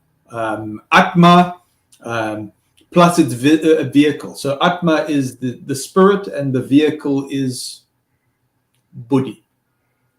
So it's like the container. This flesh is the container. This body is the container. And you can now incorporate all kinds of ideas. You can incorporate the idea the spirit of, or the true self just resides in this body temporarily. Yeah, there we go. Yeah, sure. So that fits into UFO culture, for instance. It fits into that. So Blavatsky, higher mind is the manas. Okay, so that forms Atma, Buddhi, Manas, the triad, the three. So Blavatsky and later Theosophists, they describe the monad as the ray of the absolute. So Parabrahm, cycling through worlds and incarnations. You gather experience, but never become tainted, for instance. And so from that point of view, the monad, it's immortal. That's the true I am. Now, I think as I'm saying that, you're going, oh yeah, Matt, I've heard this before. This isn't a new concept, Well, it sounds like the concept that I've heard from JWs, that you're supposed to live in the world but not be part of it. Yeah, sure. Yes, that's an adaptation as well. That could absolutely apply. So the fall. So what you've mentioned there, that's very, very interesting, because in Jehovah's Witnesses, you've heard from the likes of Samuel Hurd, the book Angels and Women, isn't it? We've heard this. This is the story that fits a biblical narrative. Yes, sir. Until they tell you that, hang on, that thing was adapted or sanitized by Russell from a book under automatic writing from Smith called Seola, which has got this whole thing of the idea that we came from another planet, and you've got this interstellar war going on, and this is how the planet between Mars and Jupiter exploded, and it created the asteroid belt. And you're going, crumbs, where is this coming from? Where is this idea coming from? And then the asteroid belt, the asteroid hits the water canopy, and you get the flood. You know, but more to that, there's this idea that we inhabited other worlds, and we are kind of like genetic tinkering, producing this container that's adapted for Earth's environment, and the spirits that were on these other worlds inhabit these new containers on Earth, and we lose our memory as we materialize, and that is the fall.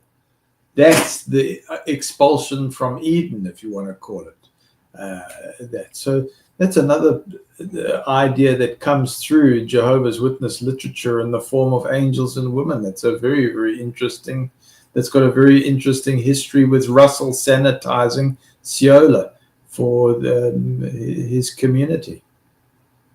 I don't know if I've lost you there. It's quite a bit, eh? I have to say I didn't follow it 100%, but I think I got most of it. Yeah, look, I'm leaving out quite a few details, but you know, it's Neoplatonic inheritance. You've got it's not what you're leaving out. It's that I don't necessarily understand all the terms you used, but I get most of it. Okay, let me try and simplify it. Container and spirit. Yeah. You know, and living in other worlds and other places in the cosmos we inhabited. And this is the immortality and the cycle of life. You know. Well, when you put it that way, it sounds like reincarnation. You the got spirit it. will just keep getting put into new vessels every time a vessel wears out. Yeah. And so the Eden story is materialization. Mm-hmm. That's a whole load of books summarized. Yeah.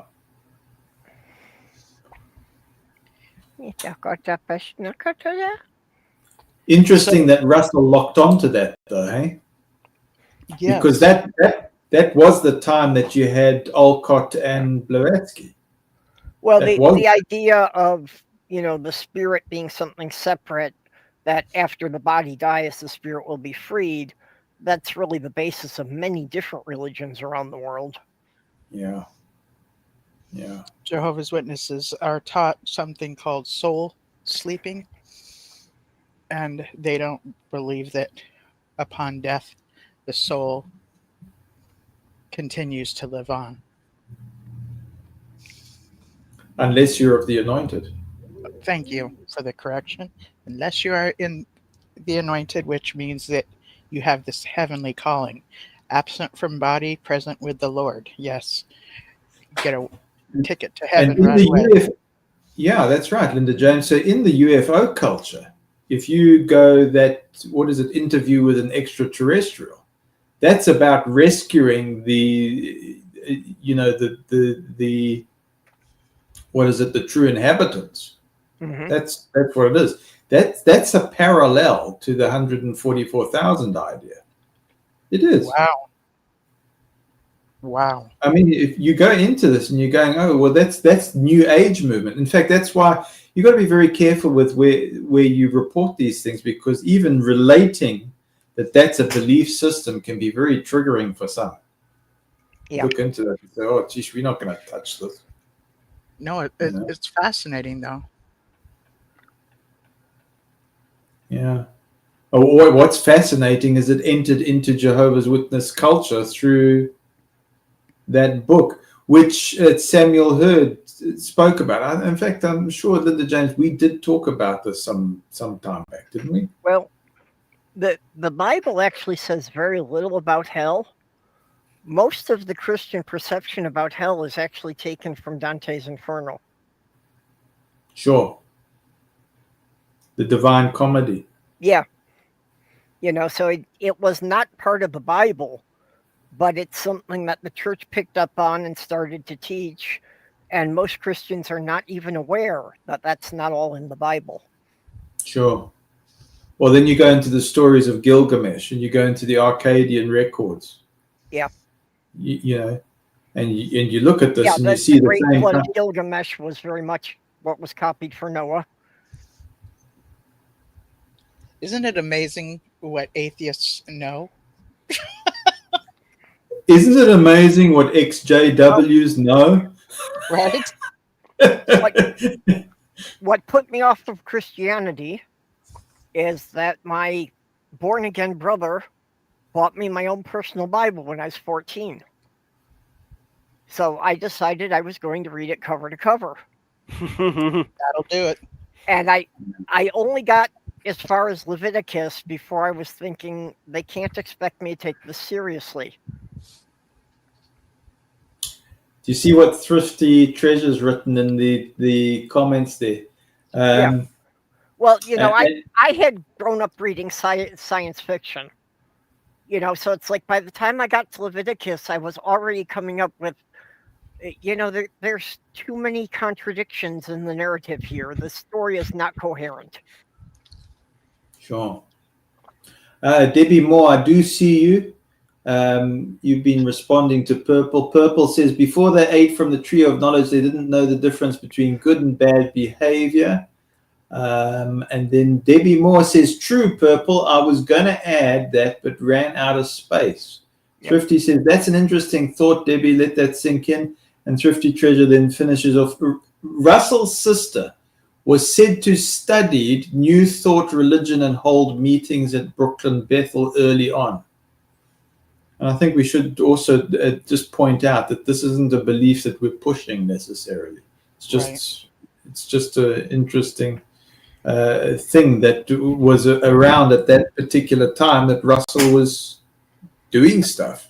Yeah, really I think not only her, but others there too were it was kind of a thing at that time that was looked upon. I think I've even read, and I can't remember right, that Russell might have been in that New Thought. What has bothered me about Russell's sister is not necessarily her, but Charles Taze Russell got a tombstone. His sister was buried there too. She's got nothing. She don't get a tombstone. Oh, this is how women are considered in this organization. We don't even make it on the meme, okay? We're like down here, not even on the picture. How many women have been anointed? Sorry, Purple. Say that again, Matthew. Sorry, I heard Purple there, but I drowned Purple out. Sorry about that. Go ahead, I was just saying that seems so incredibly disrespectful that she didn't even get a headstone. That's how I see it. So my thought there was, if you look in the book of Revelation and you're looking through Jehovah's Witnesses' eyes, well, there's no male nor female, no Greek, no Jew when it comes to the 144,000, right? So technically speaking, a woman who is anointed is an elder. You would think. You would think. Rick Farron's what about Deborah under the palm tree? She was a director of tens of thousands of soldiers. So what's happened? Are we cherry picking again? What's going on? Well, to follow the Bible, you have to cherry pick. It's the only way to avoid contradictions. So again, it's all points of the spectrum, isn't it? And this is not expecting those that have a Christian belief system to not have a Christian belief system, but rather what's being shared here is people's experiences. Yeah. Well, Thanks, and just sure. If you have a Christian belief system, I hope you're kind of thinking about what they're teaching you. That's all. There used Well, to yeah. be, at the time of Jesus, other Jesuses that showed up before Yeah. him and after him. He was not the only one who showed up and was considered Yeah. this. Well, that's why when people ask about a historical Jesus, it's like, I'm sure that there were a number of guys like this, and probably a good number of them that the Romans wound up executing because they were stirring up trouble for the government. That's possible, yeah. I was going to say, Rick Farron had a previous wife who has since died. And when he'll tell the story about that time, back in the day, he lets us know that his wife came to him and said she believes she was one of the anointed. Well, he later thought he was one of the anointed too. And I always tease the hell out of him and say, yeah, I know you decided to be anointed because you surely were not going to have your wife up there ruling over you. That was Yeah. my first thought, is how could he tolerate his wife being ahead of him? Thank you. And I tease him. He knows I'm teasing him. We both get a good laugh about it. And then he goes into the story and it's just fun. It's rhetoric. It's I just do it for fun. Well, Yeah, he's got that good humor, which is able to be very forgiving, which is excellent. I was tuning into D Happy Heretic here. Can I read it, Linda James?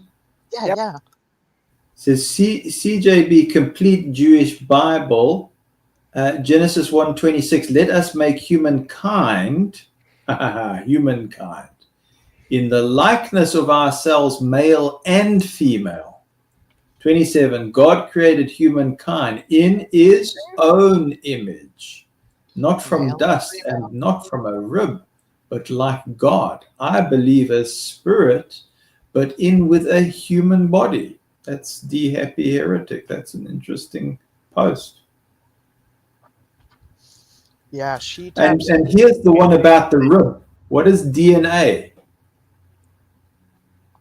D-ribonucleic acid.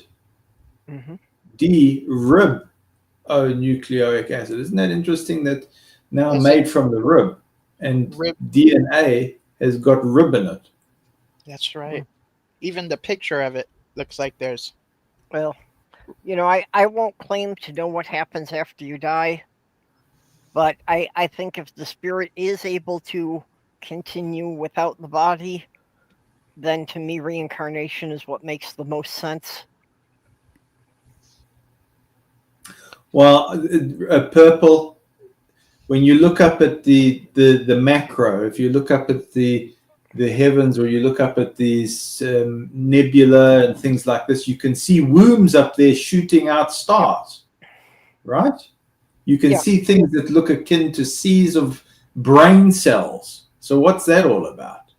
Because I see shapes up there. Now, is that coming into pareidolia again? I'm seeing what I want to see, or I'm actually identifying patterns that exist here among us in this world, or on a cellular scale or a microcosmic scale. Well, our sun is a second generation star. Our entire solar system is made from the remains of an older star that exploded. So everything on Earth, including your body, is made from the remains of a star that exploded. Right. Stardust. Probably more than one. Okay. Yeah. And what I did hear somebody saying that that the atoms that make up your left hand are probably from a different star than the atoms that make up your right hand. Yep.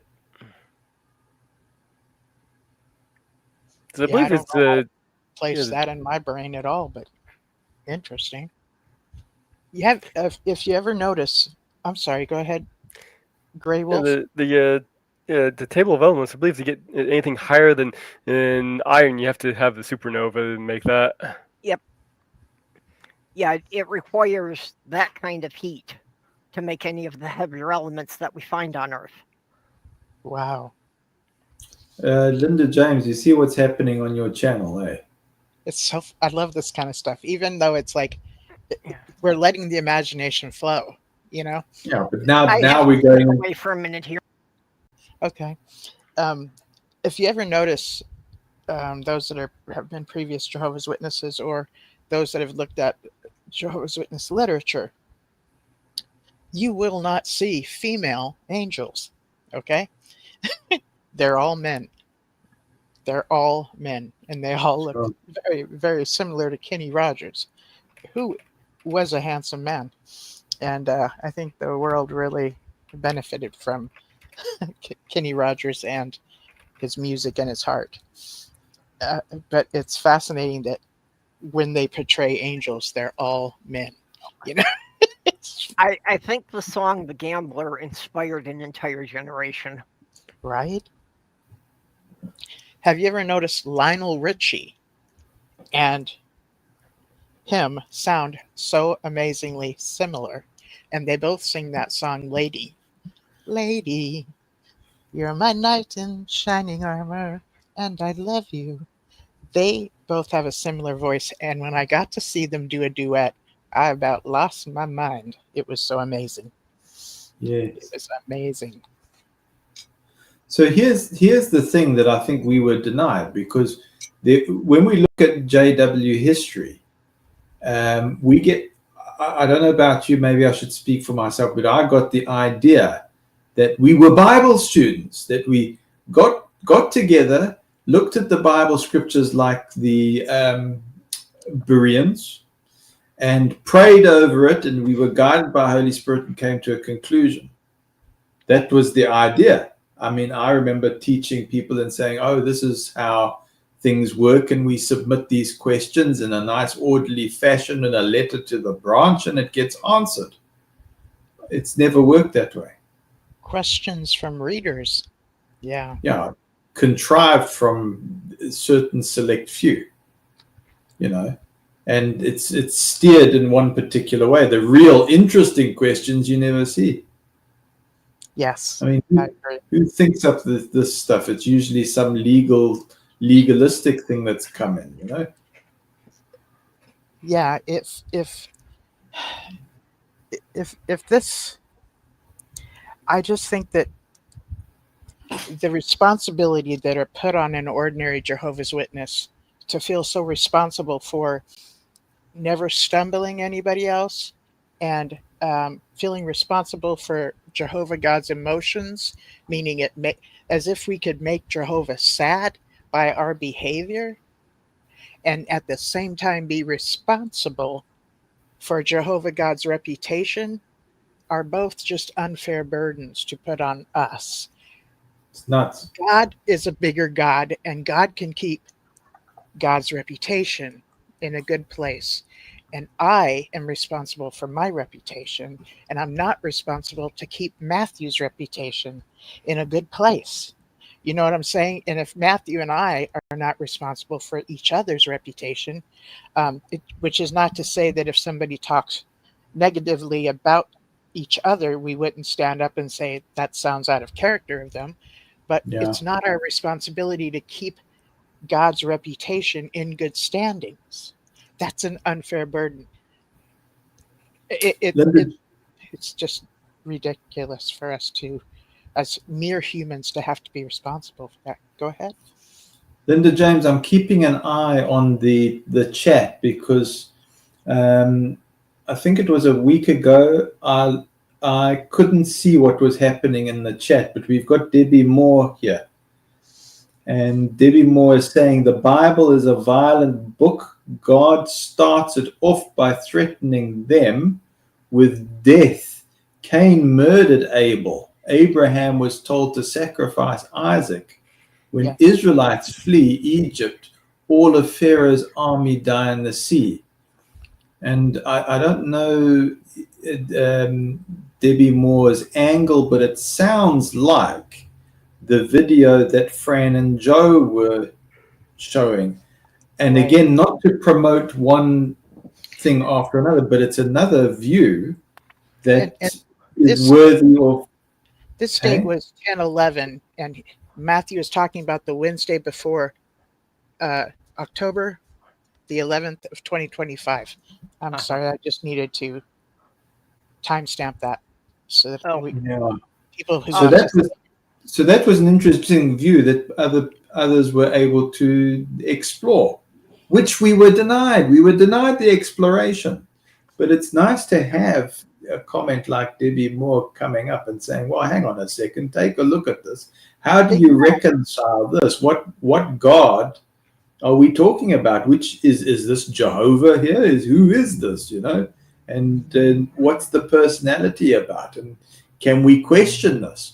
Or if we dare put a comment in on the channel, oh, gee, I'm now in trouble for this. No, this is not what this is about. We should be able to explore this. Well, you've now got Big Mac talking. Hi, Big Mac. Good to see you. Hi, Mac. Something that I've asked any of the Christian apologists of any denomination I've run into, is why does an all-powerful God need mere mortals to defend him from getting his feelings hurt? Oh, as in this behavior would make him sad? Yeah. Well, this behavior would make him sad or angry or whatever. Yeah. And especially that, like, the one unforgivable sin is supposed to be blasphemy, speaking against God.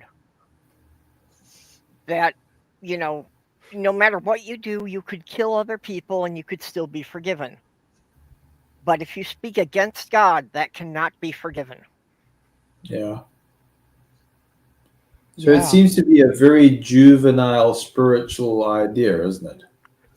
It has to be somebody with a very big ego and a very thin skin.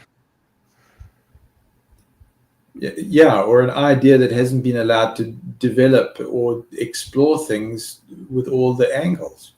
Yeah. I've always wondered, why is God so fascinated or interested in blood sacrificing and property, like land, and wanting to support? Why is he interested in certain portions of land on earth that certain portions of people should live on? That is a big deal to God, the God of the Bible in the Old Testament. And people are encouraged to take over these places of property by killing the whole village and stuff. And it's just, I think the gist of that was supposed to be that, God's chosen people should own the very best land. You have to have the land, interest in blood, and counts all your hairs. So God's a vampire. Uh-oh. It's not really a good legacy, is it? And there's other things like, what you just said, Grey Wolf, counts the hairs on your head. I'm a hairdresser, okay? People shed ordinarily 100 hairs a day. So if he's keeping track of the hairs on your head, that's to imply that he is intimately involved in who you are and what happens with you, that they keep track of that. Like, I had my daughter visit me about 6 months ago, and something looked extremely different. I couldn't figure out what it was, and I saw it. It was her upper lip. I'm like, your upper lip is different.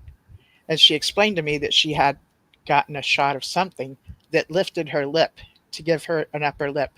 Mm-hmm. So, I'm her mother, and I just noticed it like a neon sign. Yeah, well, you remember her face in such detail that it stuck out to you. From the time she was an infant, and, yes. So it tells me, it also says God cares. But, statements like that keeps track of the hairs on your head. Mm-hmm. So there is things in the Bible that does say God is loving, God cares, and things we can learn about Jesus, how at a time when a woman caught in bed with another man that she wasn't married to, they should have just killed her by throwing rocks at her, right? But he came to her side and stood up for her, and all these men that wanted to kill her ended up leaving because he challenged them. You know, who without Yeah. sin cast the first stone. Yeah. Different things were in the Bible that were added as time has gone by too, Yeah. or taken out or whatever. So I do think there's benefits to some of these stories in the Bible. I'm not sure that they're all accurate. There's Yeah, a few comments trickling in, Linda James. Can I give attention to that? I don't know if anybody Sure. else wants to. Oh, no, go ahead. Debbie, sorry, Purple? I was just saying, by all means, read the Oh, side thanks. chat. So it says there, Debbie Moore, the Israelites went from tribe to tribe, murdering men, women, children, even suckling babies. So that's the harsh God there. Then D, happy heretic. OT, Old Testament God is cruel. Jehovah Yahweh is cruel, has to be obeyed, or you get punished, requires blood sacrifice, opposite from the God Jesus calls Father. There's a contrast there. Then you've got Big Mac. I was attempting to return to the Jehovah's Witnesses, and this experience made me wonder if Satan was trying to prevent me from returning to Jehovah's organization by introducing me to this questionable. So that's Big Mac's experience. That's a very interesting thought that they've experienced that they're sharing there. Well, yes, you've caught me. I'm an agent of Satan. That's why my avatar has the horns. I'm sorry. Not sorry for laughing. There Yeah, you but go.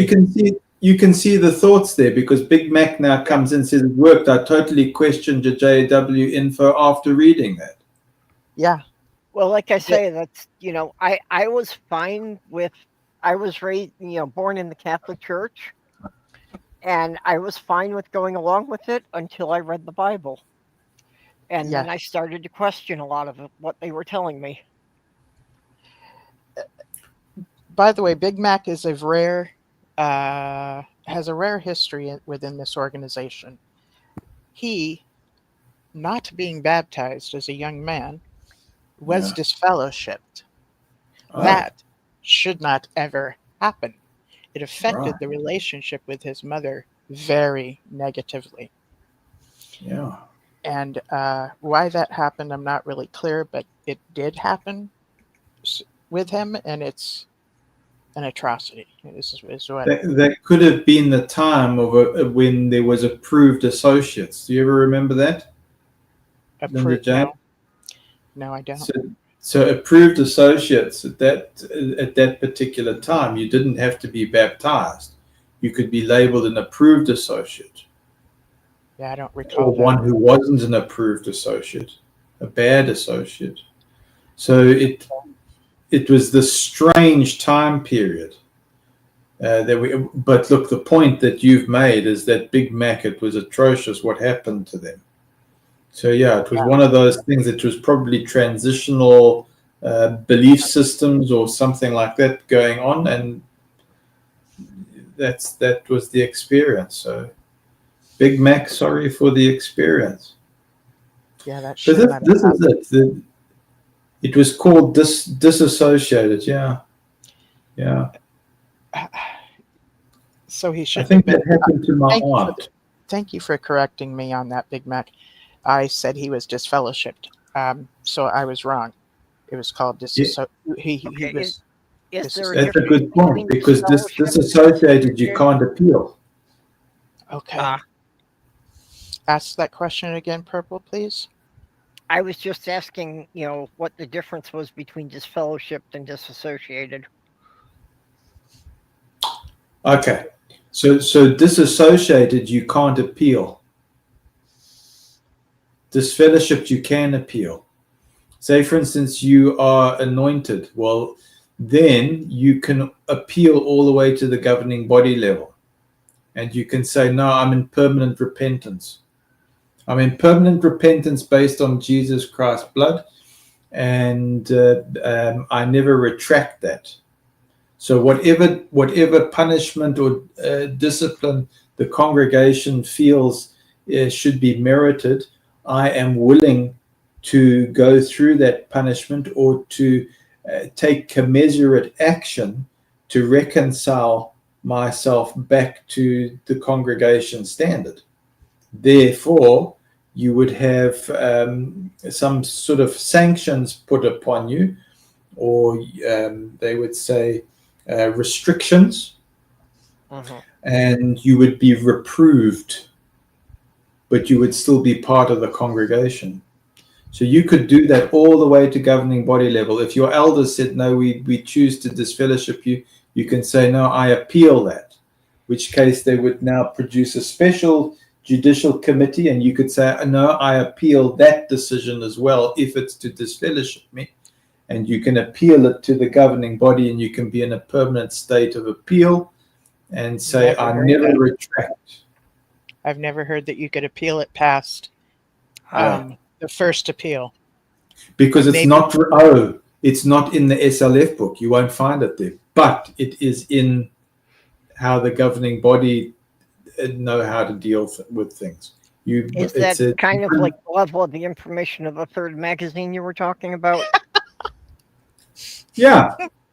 That's a good. It wouldn't be in the third magazine, but it would be in extra details that they would be privy to. Why? Because it's an artificial authority system that's based upon information control. Yes. Because look at your congregation. You were laughing about that, but that was a serious question. I was trying very to good how question. this all fits together. Yeah, it's a very good question, because you've already spotted the pattern that it's information withheld. The congregation, if they were all issued the elders' guidebook, they would all know what was expected of them. The beards thing would never have come up. They would have all known, well, you should shave. There wouldn't be some doing it and some not doing it. They would all know this is the expectation, because people want to do the right thing. Then suddenly you get an elder coming along and saying, oh, no, you've fallen out of line. He goes, well, how do you know? Because I'm the elder and I'm telling you. Well, now that's the artificial authority system. Well, People want to do the right thing. And then when that happens and it's done in an unkind, ugly way, that's where the spiritual abuse comes in, because they've been surprised. They've left all things, they've made the sacrifices, and suddenly they get a jumped up elder who doesn't treat them well, and he's got an ego, massive ego, or a God complex, and that's where the hurt comes in. And people don't recover from that. You can see I've got a passion for this, because that's where I've seen the hurt over and over and over again. They said, if you just informed the person, they were going to change. How many persons did I see hurt with the beard thing? Exactly. That I haven't discussed about the beard. I didn't discuss about how that changed. I've got some information that will fill in all sorts of gaps just about this thing. And it started with a youngster who was doing the work that the elders weren't doing while they were off playing golf. And when it came up to the qualification, he had a beard. The one elder had just come off the platform on the Sunday meeting with a beard, and the circuit overseer says, oh no, we've got to disqualify the young man because he's got a beard. And we all said, what? He's the guy doing the work. And then the circuit overseer says to me, Gray, you're going to go and tell him. And he says, don't you dare tell him that it's the circuit overseer that's blocked him. And I said to the elders, I said, you know what I'm going to do?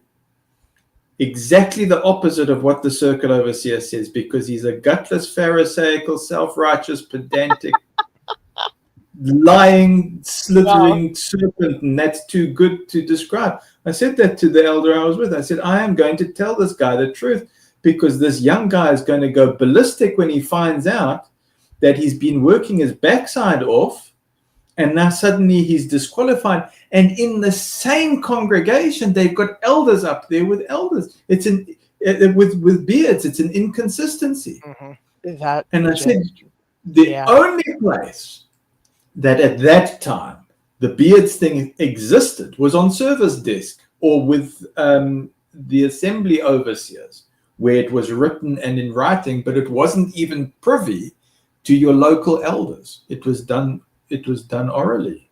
Yeah. And so I put together a massive report about this and said we need to get on top of this thing. But that young guy, as predicted, he lost his drive, he lost his spirit, because he could just see this was, I'm ranting. And Big Mac was talking too about it wasn't called disfellowshipping, it was called disassociated, which I've come to find as if you are the difference between disfellowshipped and disassociated is the leadership decides to disfellowship you for whatever reasons. Okay. For disassociated, one can decide to no longer be part of this organization, or they can break a rule, and breaking the rule itself disassociates you.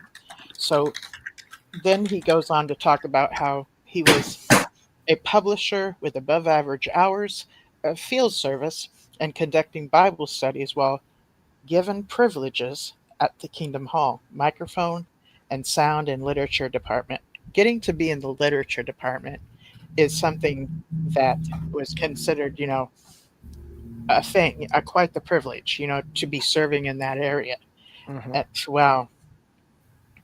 Wow. Yeah. So look, it's the slavery of Egypt all over again. That's what it is.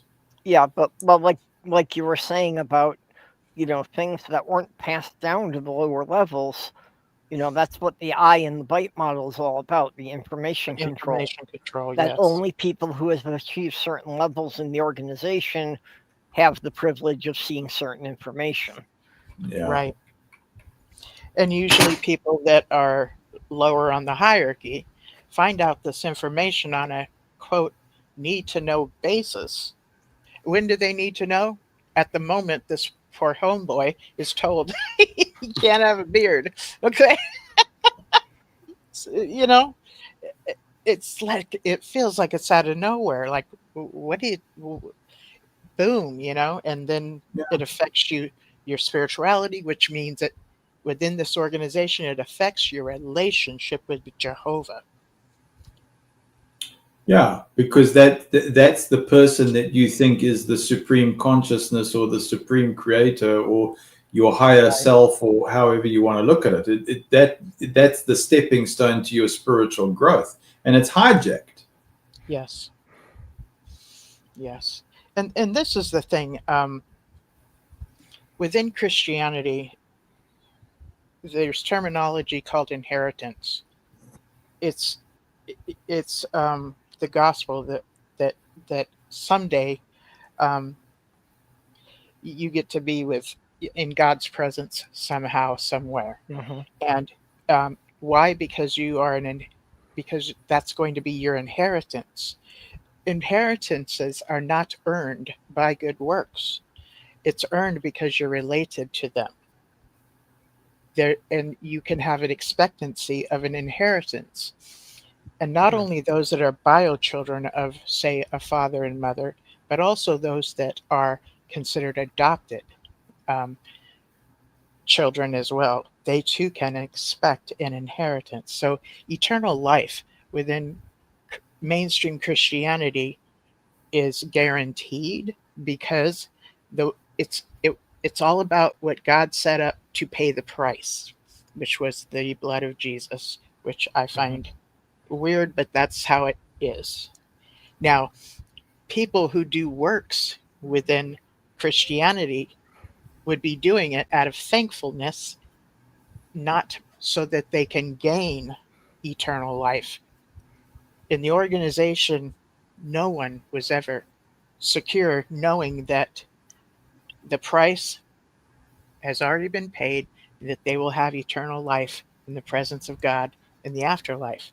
No one knew if that was ever guaranteed, because they could be living a very, very righteous life, stumble and fall 2 days before Armageddon hit, and that would get rid of their good standings within this organization, aka with God. So it's a bad thing on your psyche. too.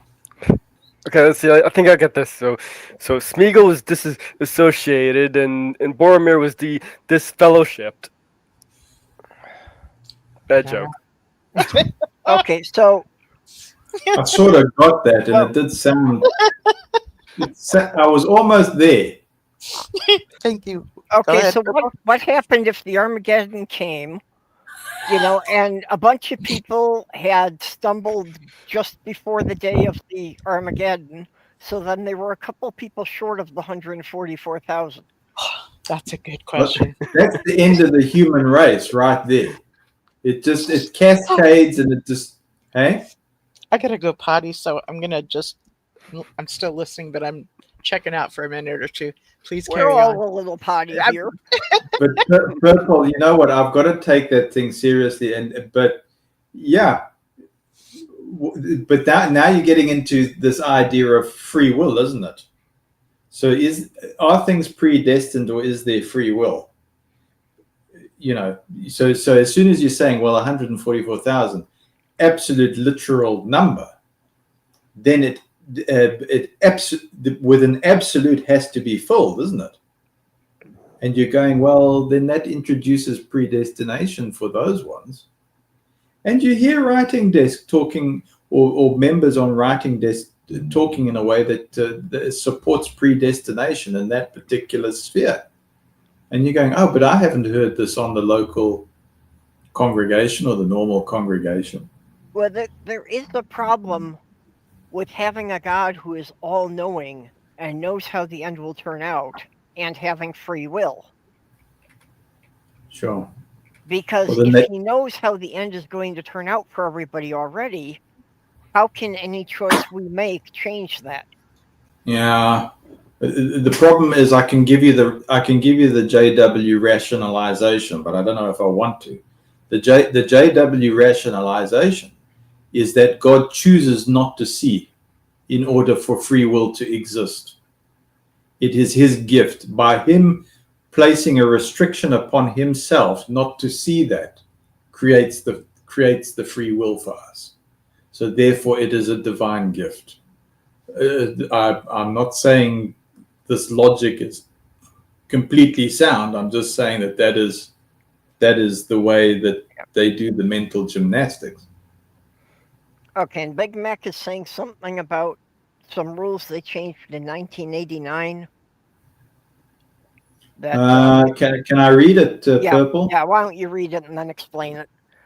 It says the punishment changed. There's new light in 1989. They probably got sued, so they had to, or the organization changed the punishment terms in 1989, disguised as new light. All of a sudden, my mother was allowed to talk to me because of a Watchtower article. If I wasn't baptized, I couldn't be. I think and then it says, couldn't be disfellowship. Yeah. It says, my problem has continued to be since then, how does truth change? I don't know if you want to tackle that, Purple. Well, I was wondering about that because I know, that they had prophecies like 1975 that didn't come true. So then how did the Watchtower organization explain, why things that they were certain of didn't happen? And just how the rules could change over several decades.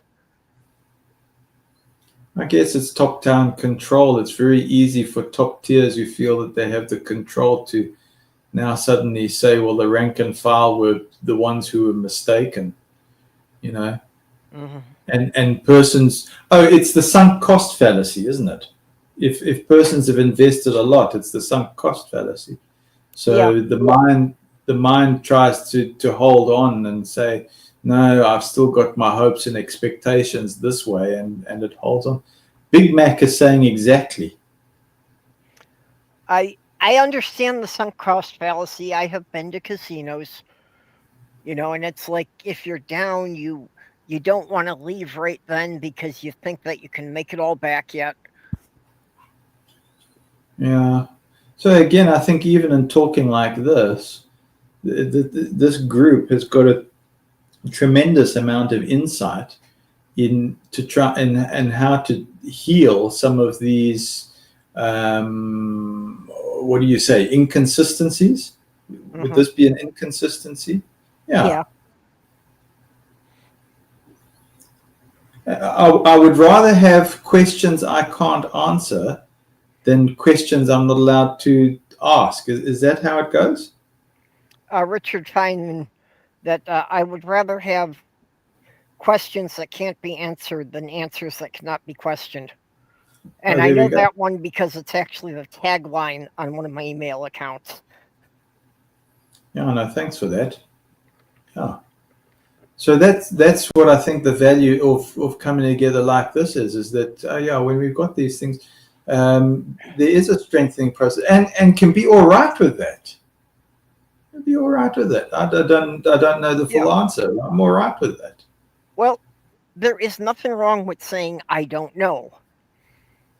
Especially that there's a lot of things I can say I don't know, but there are people smarter than I am working on it. Yeah. Yeah. So how many smart people do we know in this community? I think quite a lot. I think the amount of information that comes through is phenomenal. I think within the community here that the average is above the general curve. Yeah. And it extends to not just one particular religion, although we have come together because of JW, but it's a microcosm of society as a much larger thing, right? Well, like Mage and I have never been JWs, but that's I think it's good to try and understand as many of the different religions as I can. Yeah. So you've never been a JW, yet you choose a name, never a JW, because there is some kind of influence in your life.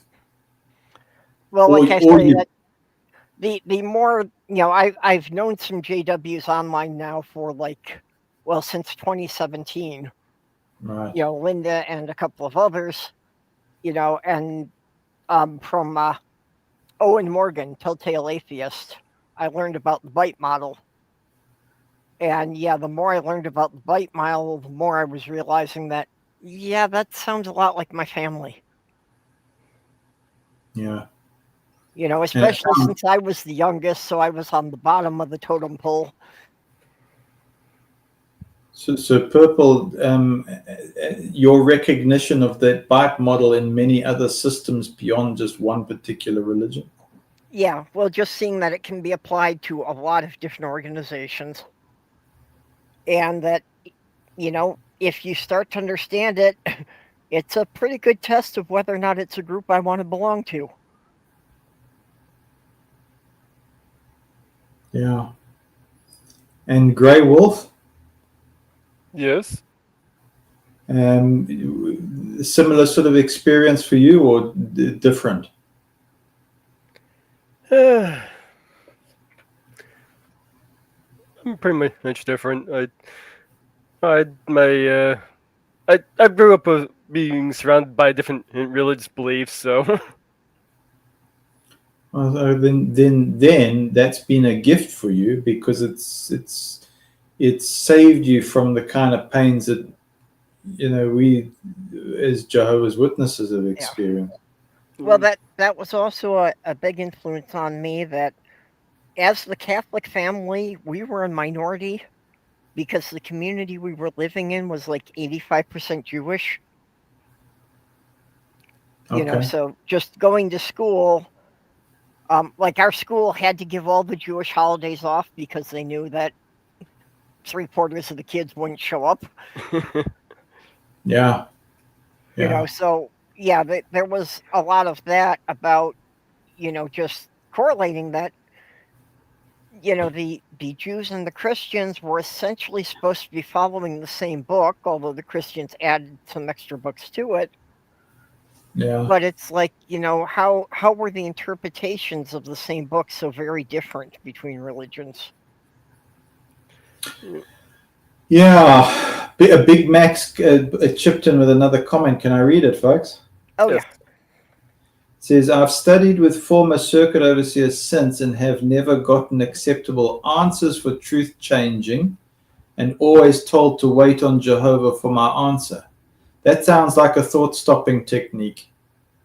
Yeah, well, that's what the Catholic Church used a lot was, the priest saying that, God works in mysterious ways and so forth. And basically it coming down to that, we can't tell you now, but you'll find out when you're dead. Yeah, that's rough. Yeah. Big Mac, I'm still waiting. Yeah, that's it, exactly. Well, I've put up a thing. See, I've got two questions. If you're talking to an all-knowing or at least sufficiently knowledgeable being, and they should be able to tell you the answer to those two questions. You don't need to know what the questions are. I mean, they already know that. All they'll need to do is relay the information, the answers to you. If you can get that right, I'll believe you're talking to something other than your own head. Yes.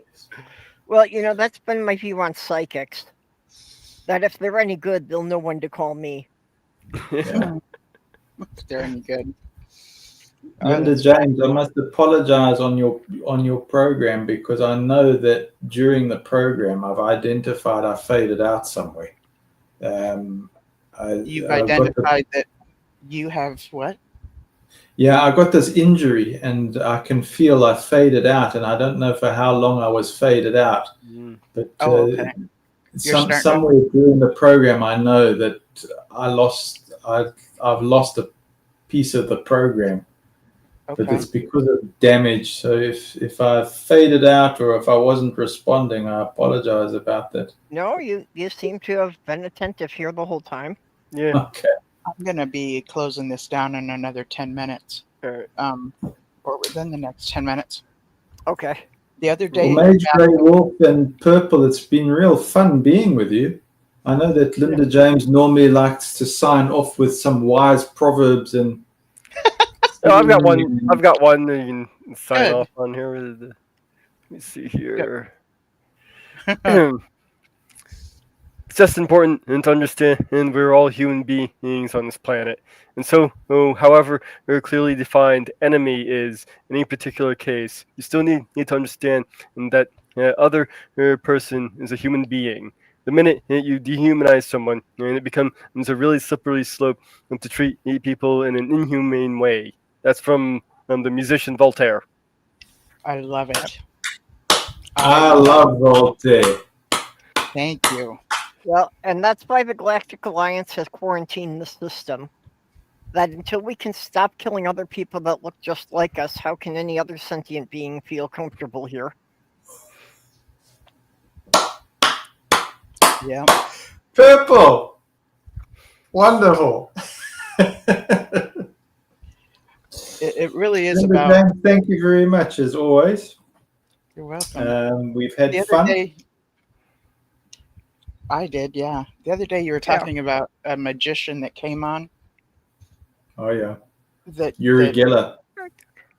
nullified another magician, and I think you were thinking of oh god, I had his name a minute ago. Randy. Yeah, the amazing Randy. I can't remember his last name now either. Right. White beard or whatever. Yeah, Kind of but on that the short side. Yeah. His name is yeah, something that Randy. he had like $1 million bet that if anybody could Mhm. perform a psychic feat that he couldn't debunk. James Randi. Thank you. Yeah, Yes. James Randi.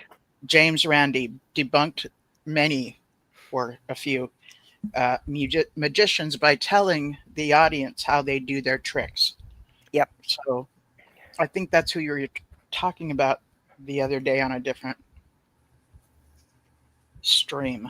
Yeah, and I remember seeing James Randi do it a couple times, live on the Tonight Show. Mm-hmm. That's know, right.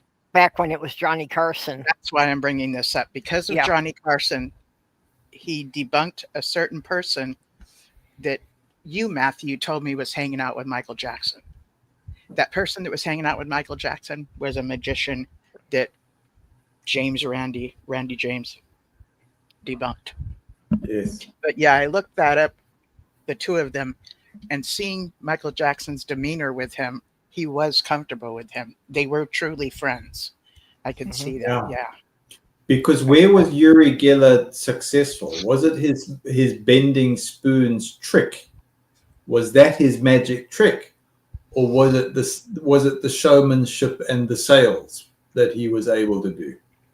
Because there was somehow the magic of being this heralded magician, this Israeli magician, that captured world attention and captured Michael Jackson's attention.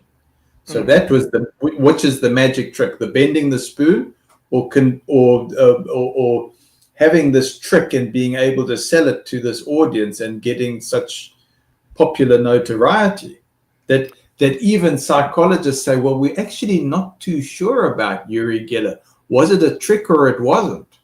Was he playing this debunk thing, and he is actually this psychokinetic magician or not? I've seen well-educated psychologists say that they're not conclusive. Right. That's a trick. Yeah. But that is the essence of stage magic. They're doing, look at my right hand, look at my right hand, when it's the left hand that's actually doing the trick.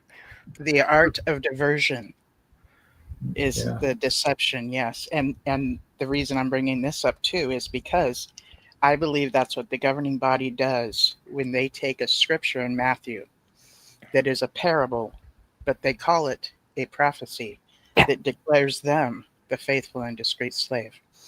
That might in fact be deception. Yes. And so okay, that's what high demand groups do. That's what abusive partners do. That's what people who are in places of authority do when they, it's called an abuse of power, abuse of authority. It happens in all kinds of different areas. So you don't always have to take on the whole, what was my problem? How did I fall for that? How could I be so dumb? No, anybody can be deceived. Brilliant people can be deceived. Yeah. Well, it's not about how smart you are. And that's I'm only speaking from the position of my age, that I've had enough decades to have been deceived by several people along the way. There's your wisdom. Yes. Wisdom helps. It does. So thank you so much for being here, Grey Wolf and Purple and Matthew. I appreciate it very much. Well, it was great to be back. I missed your show for a couple of weeks because I was out of town a couple of weekends in a row. Oh, good for you. Well, not really. Okay. One weekend was going back to see my bio family, and yeah. Oh my. Okay. Yeah, that wasn't great. But, my previous partner was watching me get ready to go to my original home where I used to live, and I'm like doing this and doing that, and they looked at me and went, "You're I forget what it's called. You're having PTSD." Yeah. Yes, I am. Just the thought of going to that home scares the crap out of me. Yep. Yeah, I feel you. Yeah, but last weekend I was at a gaming convention, so that was fun. Oh, right on. Especially because it was a gaming convention that was put on by a queer group. So it's cool. Like, I knew before I walked in the door that everybody there was, on board with every flavor of queer. Ah, another terrorist cell, I see. Yeah. I did have to go and tell my therapy group that we were a terrorist cell. Nobody in there was aware of it. Because it's the queers that are going to take over the world. Yep. We're here and we're queer. Get used to it. Oh, that's too funny. I will say this. The Grammys and everything that you watch with wonderful things, there are so many things within the queer, I'm just putting it all together, community has contributed to society at large. And it will be interesting if you ever decide to Google these things and to see that things might be a bit different than a negative approach of they want to do damage to your child, because it can be enlightening. Thank you for Girl Faith that showed up, and Did anybody else join me tonight? I don't recall. It was Dallas. Dallas showed up too. I was Yeah. gonna say there were 6 people in here when I came in. I was trying to remember who it was. Dallas Pro. What else was there? Thank you, everybody that showed up in the chat. I love the conversation. You guys rock. I love just seeing the thought processes happen in the chat too. Mhm. And anybody that shows up and listens to this later. And a shout out to my friend who is a protester and will be out there most likely on the 18th. You know who you are. Yep. And I'm blowing you kisses. Mwah. And I will see you Well- guys all next week. I And- will be out there, but I think that Trump is a little afraid to send his goons into Minnesota because Tim Walz has been barking back at him. That's right. Yes, it is right. And I'm glad to see, even though things are described as how it probably is not, most likely is not, there's some pushback, and I'm glad to see it. Yeah. I'm very Yeah, glad to see the pushback. governors from some states are pushing back, Mhm. and even a couple of Republican governors are pushing back because Trump's economic policies have ruined a couple of states already. Yeah. And again, I don't see Trump as the ordinary conservative. I don't have a problem with conservatives. This is just so off the charts abusive. Yeah, I it's just not think all that's- the Republicans. It's just No, the yeah. percentage of them that went too far off the end. Right, right. And And even I- a lot of those who went off too far off the end, I look at them like somebody's in a cult. Yeah. They're Well, the that- victim. They're victims as well. It is. It's a personality cult centered around Trump that, for some reason they are now believing that Trump can do no wrong, that everything he says must be true. There is a lot of that going on within that minority, that zealot Yeah, within the MAGA group. extremist side, yes. But I also don't think they're stupid either, because again, Oh yeah. my view is they're Yeah. deceived, like you said. So when they start waking up and deciding that I don't care for being in the position I've been in, it's really best for us not to say, I told your ass so, and you shouldn't have voted for him again. Hmm. Just be Mhm. open and be a friend, okay? Be welcoming. Yes. Yeah. If you can, okay? If you can. And then go to your friends and kind of steam out and bitch about stuff. Yeah. Rather than Well, direct it yeah, at him. Rather We than have to direct it try at them, more that, they're victims, yeah. that if you think he's not helping the country, can you help us do something about it? Okay. Yeah, I like that. This is truly a highlight of my week, and I thank you for these different opinions that show up here, and thank you for listening to my opinions and my views. And I'm looking forward to seeing you all next Saturday. And Okay, until and then, everybody, before you go, make sure you do the bad carpenter and hit a thumb. yes, thank you so much. I will see y'all Just next so that week. we have a chance of YouTube promoting your channel a bit so more people can see it. Yeah, that's really cool. I appreciate that. Linda James, can we bring in a point from Debbie Oh. Moore, please? Oh, absolutely. Oh, I wrote to her and I said, thank you very much for if God wanted to prove himself, mankind couldn't rule himself. Why is it necessary to keep letting humans reproduce and suffer horrible deaths? And then she said, unrelated point, THR, but here's the concluding part.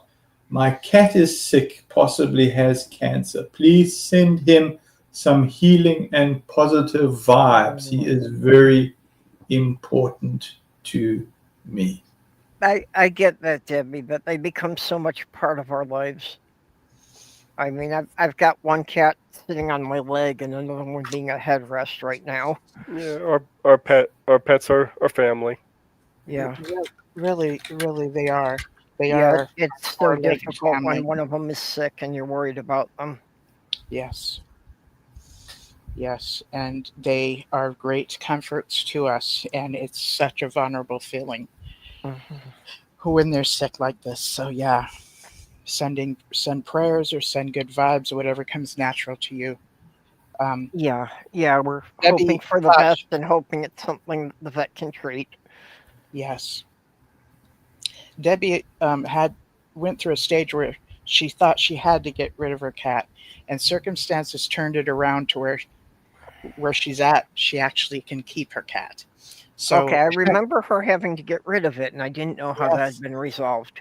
Yes. So, we've been so happy since then that they got to be reunited, right? So this whole thing that now the kitty cat is sick, ooh, I'm not Yeah. digging that.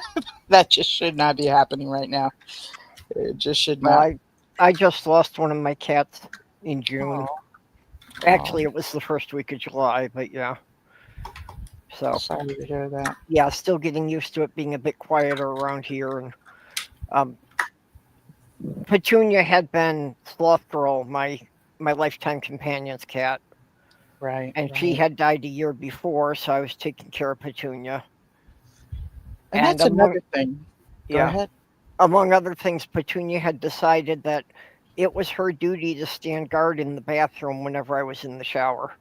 Is that right? Yeah. So With the anytime I sound was of in the running shower, she water? would stand there. She would sit in the middle of the bathroom floor and watch the door to make sure no one bothered me. Wow.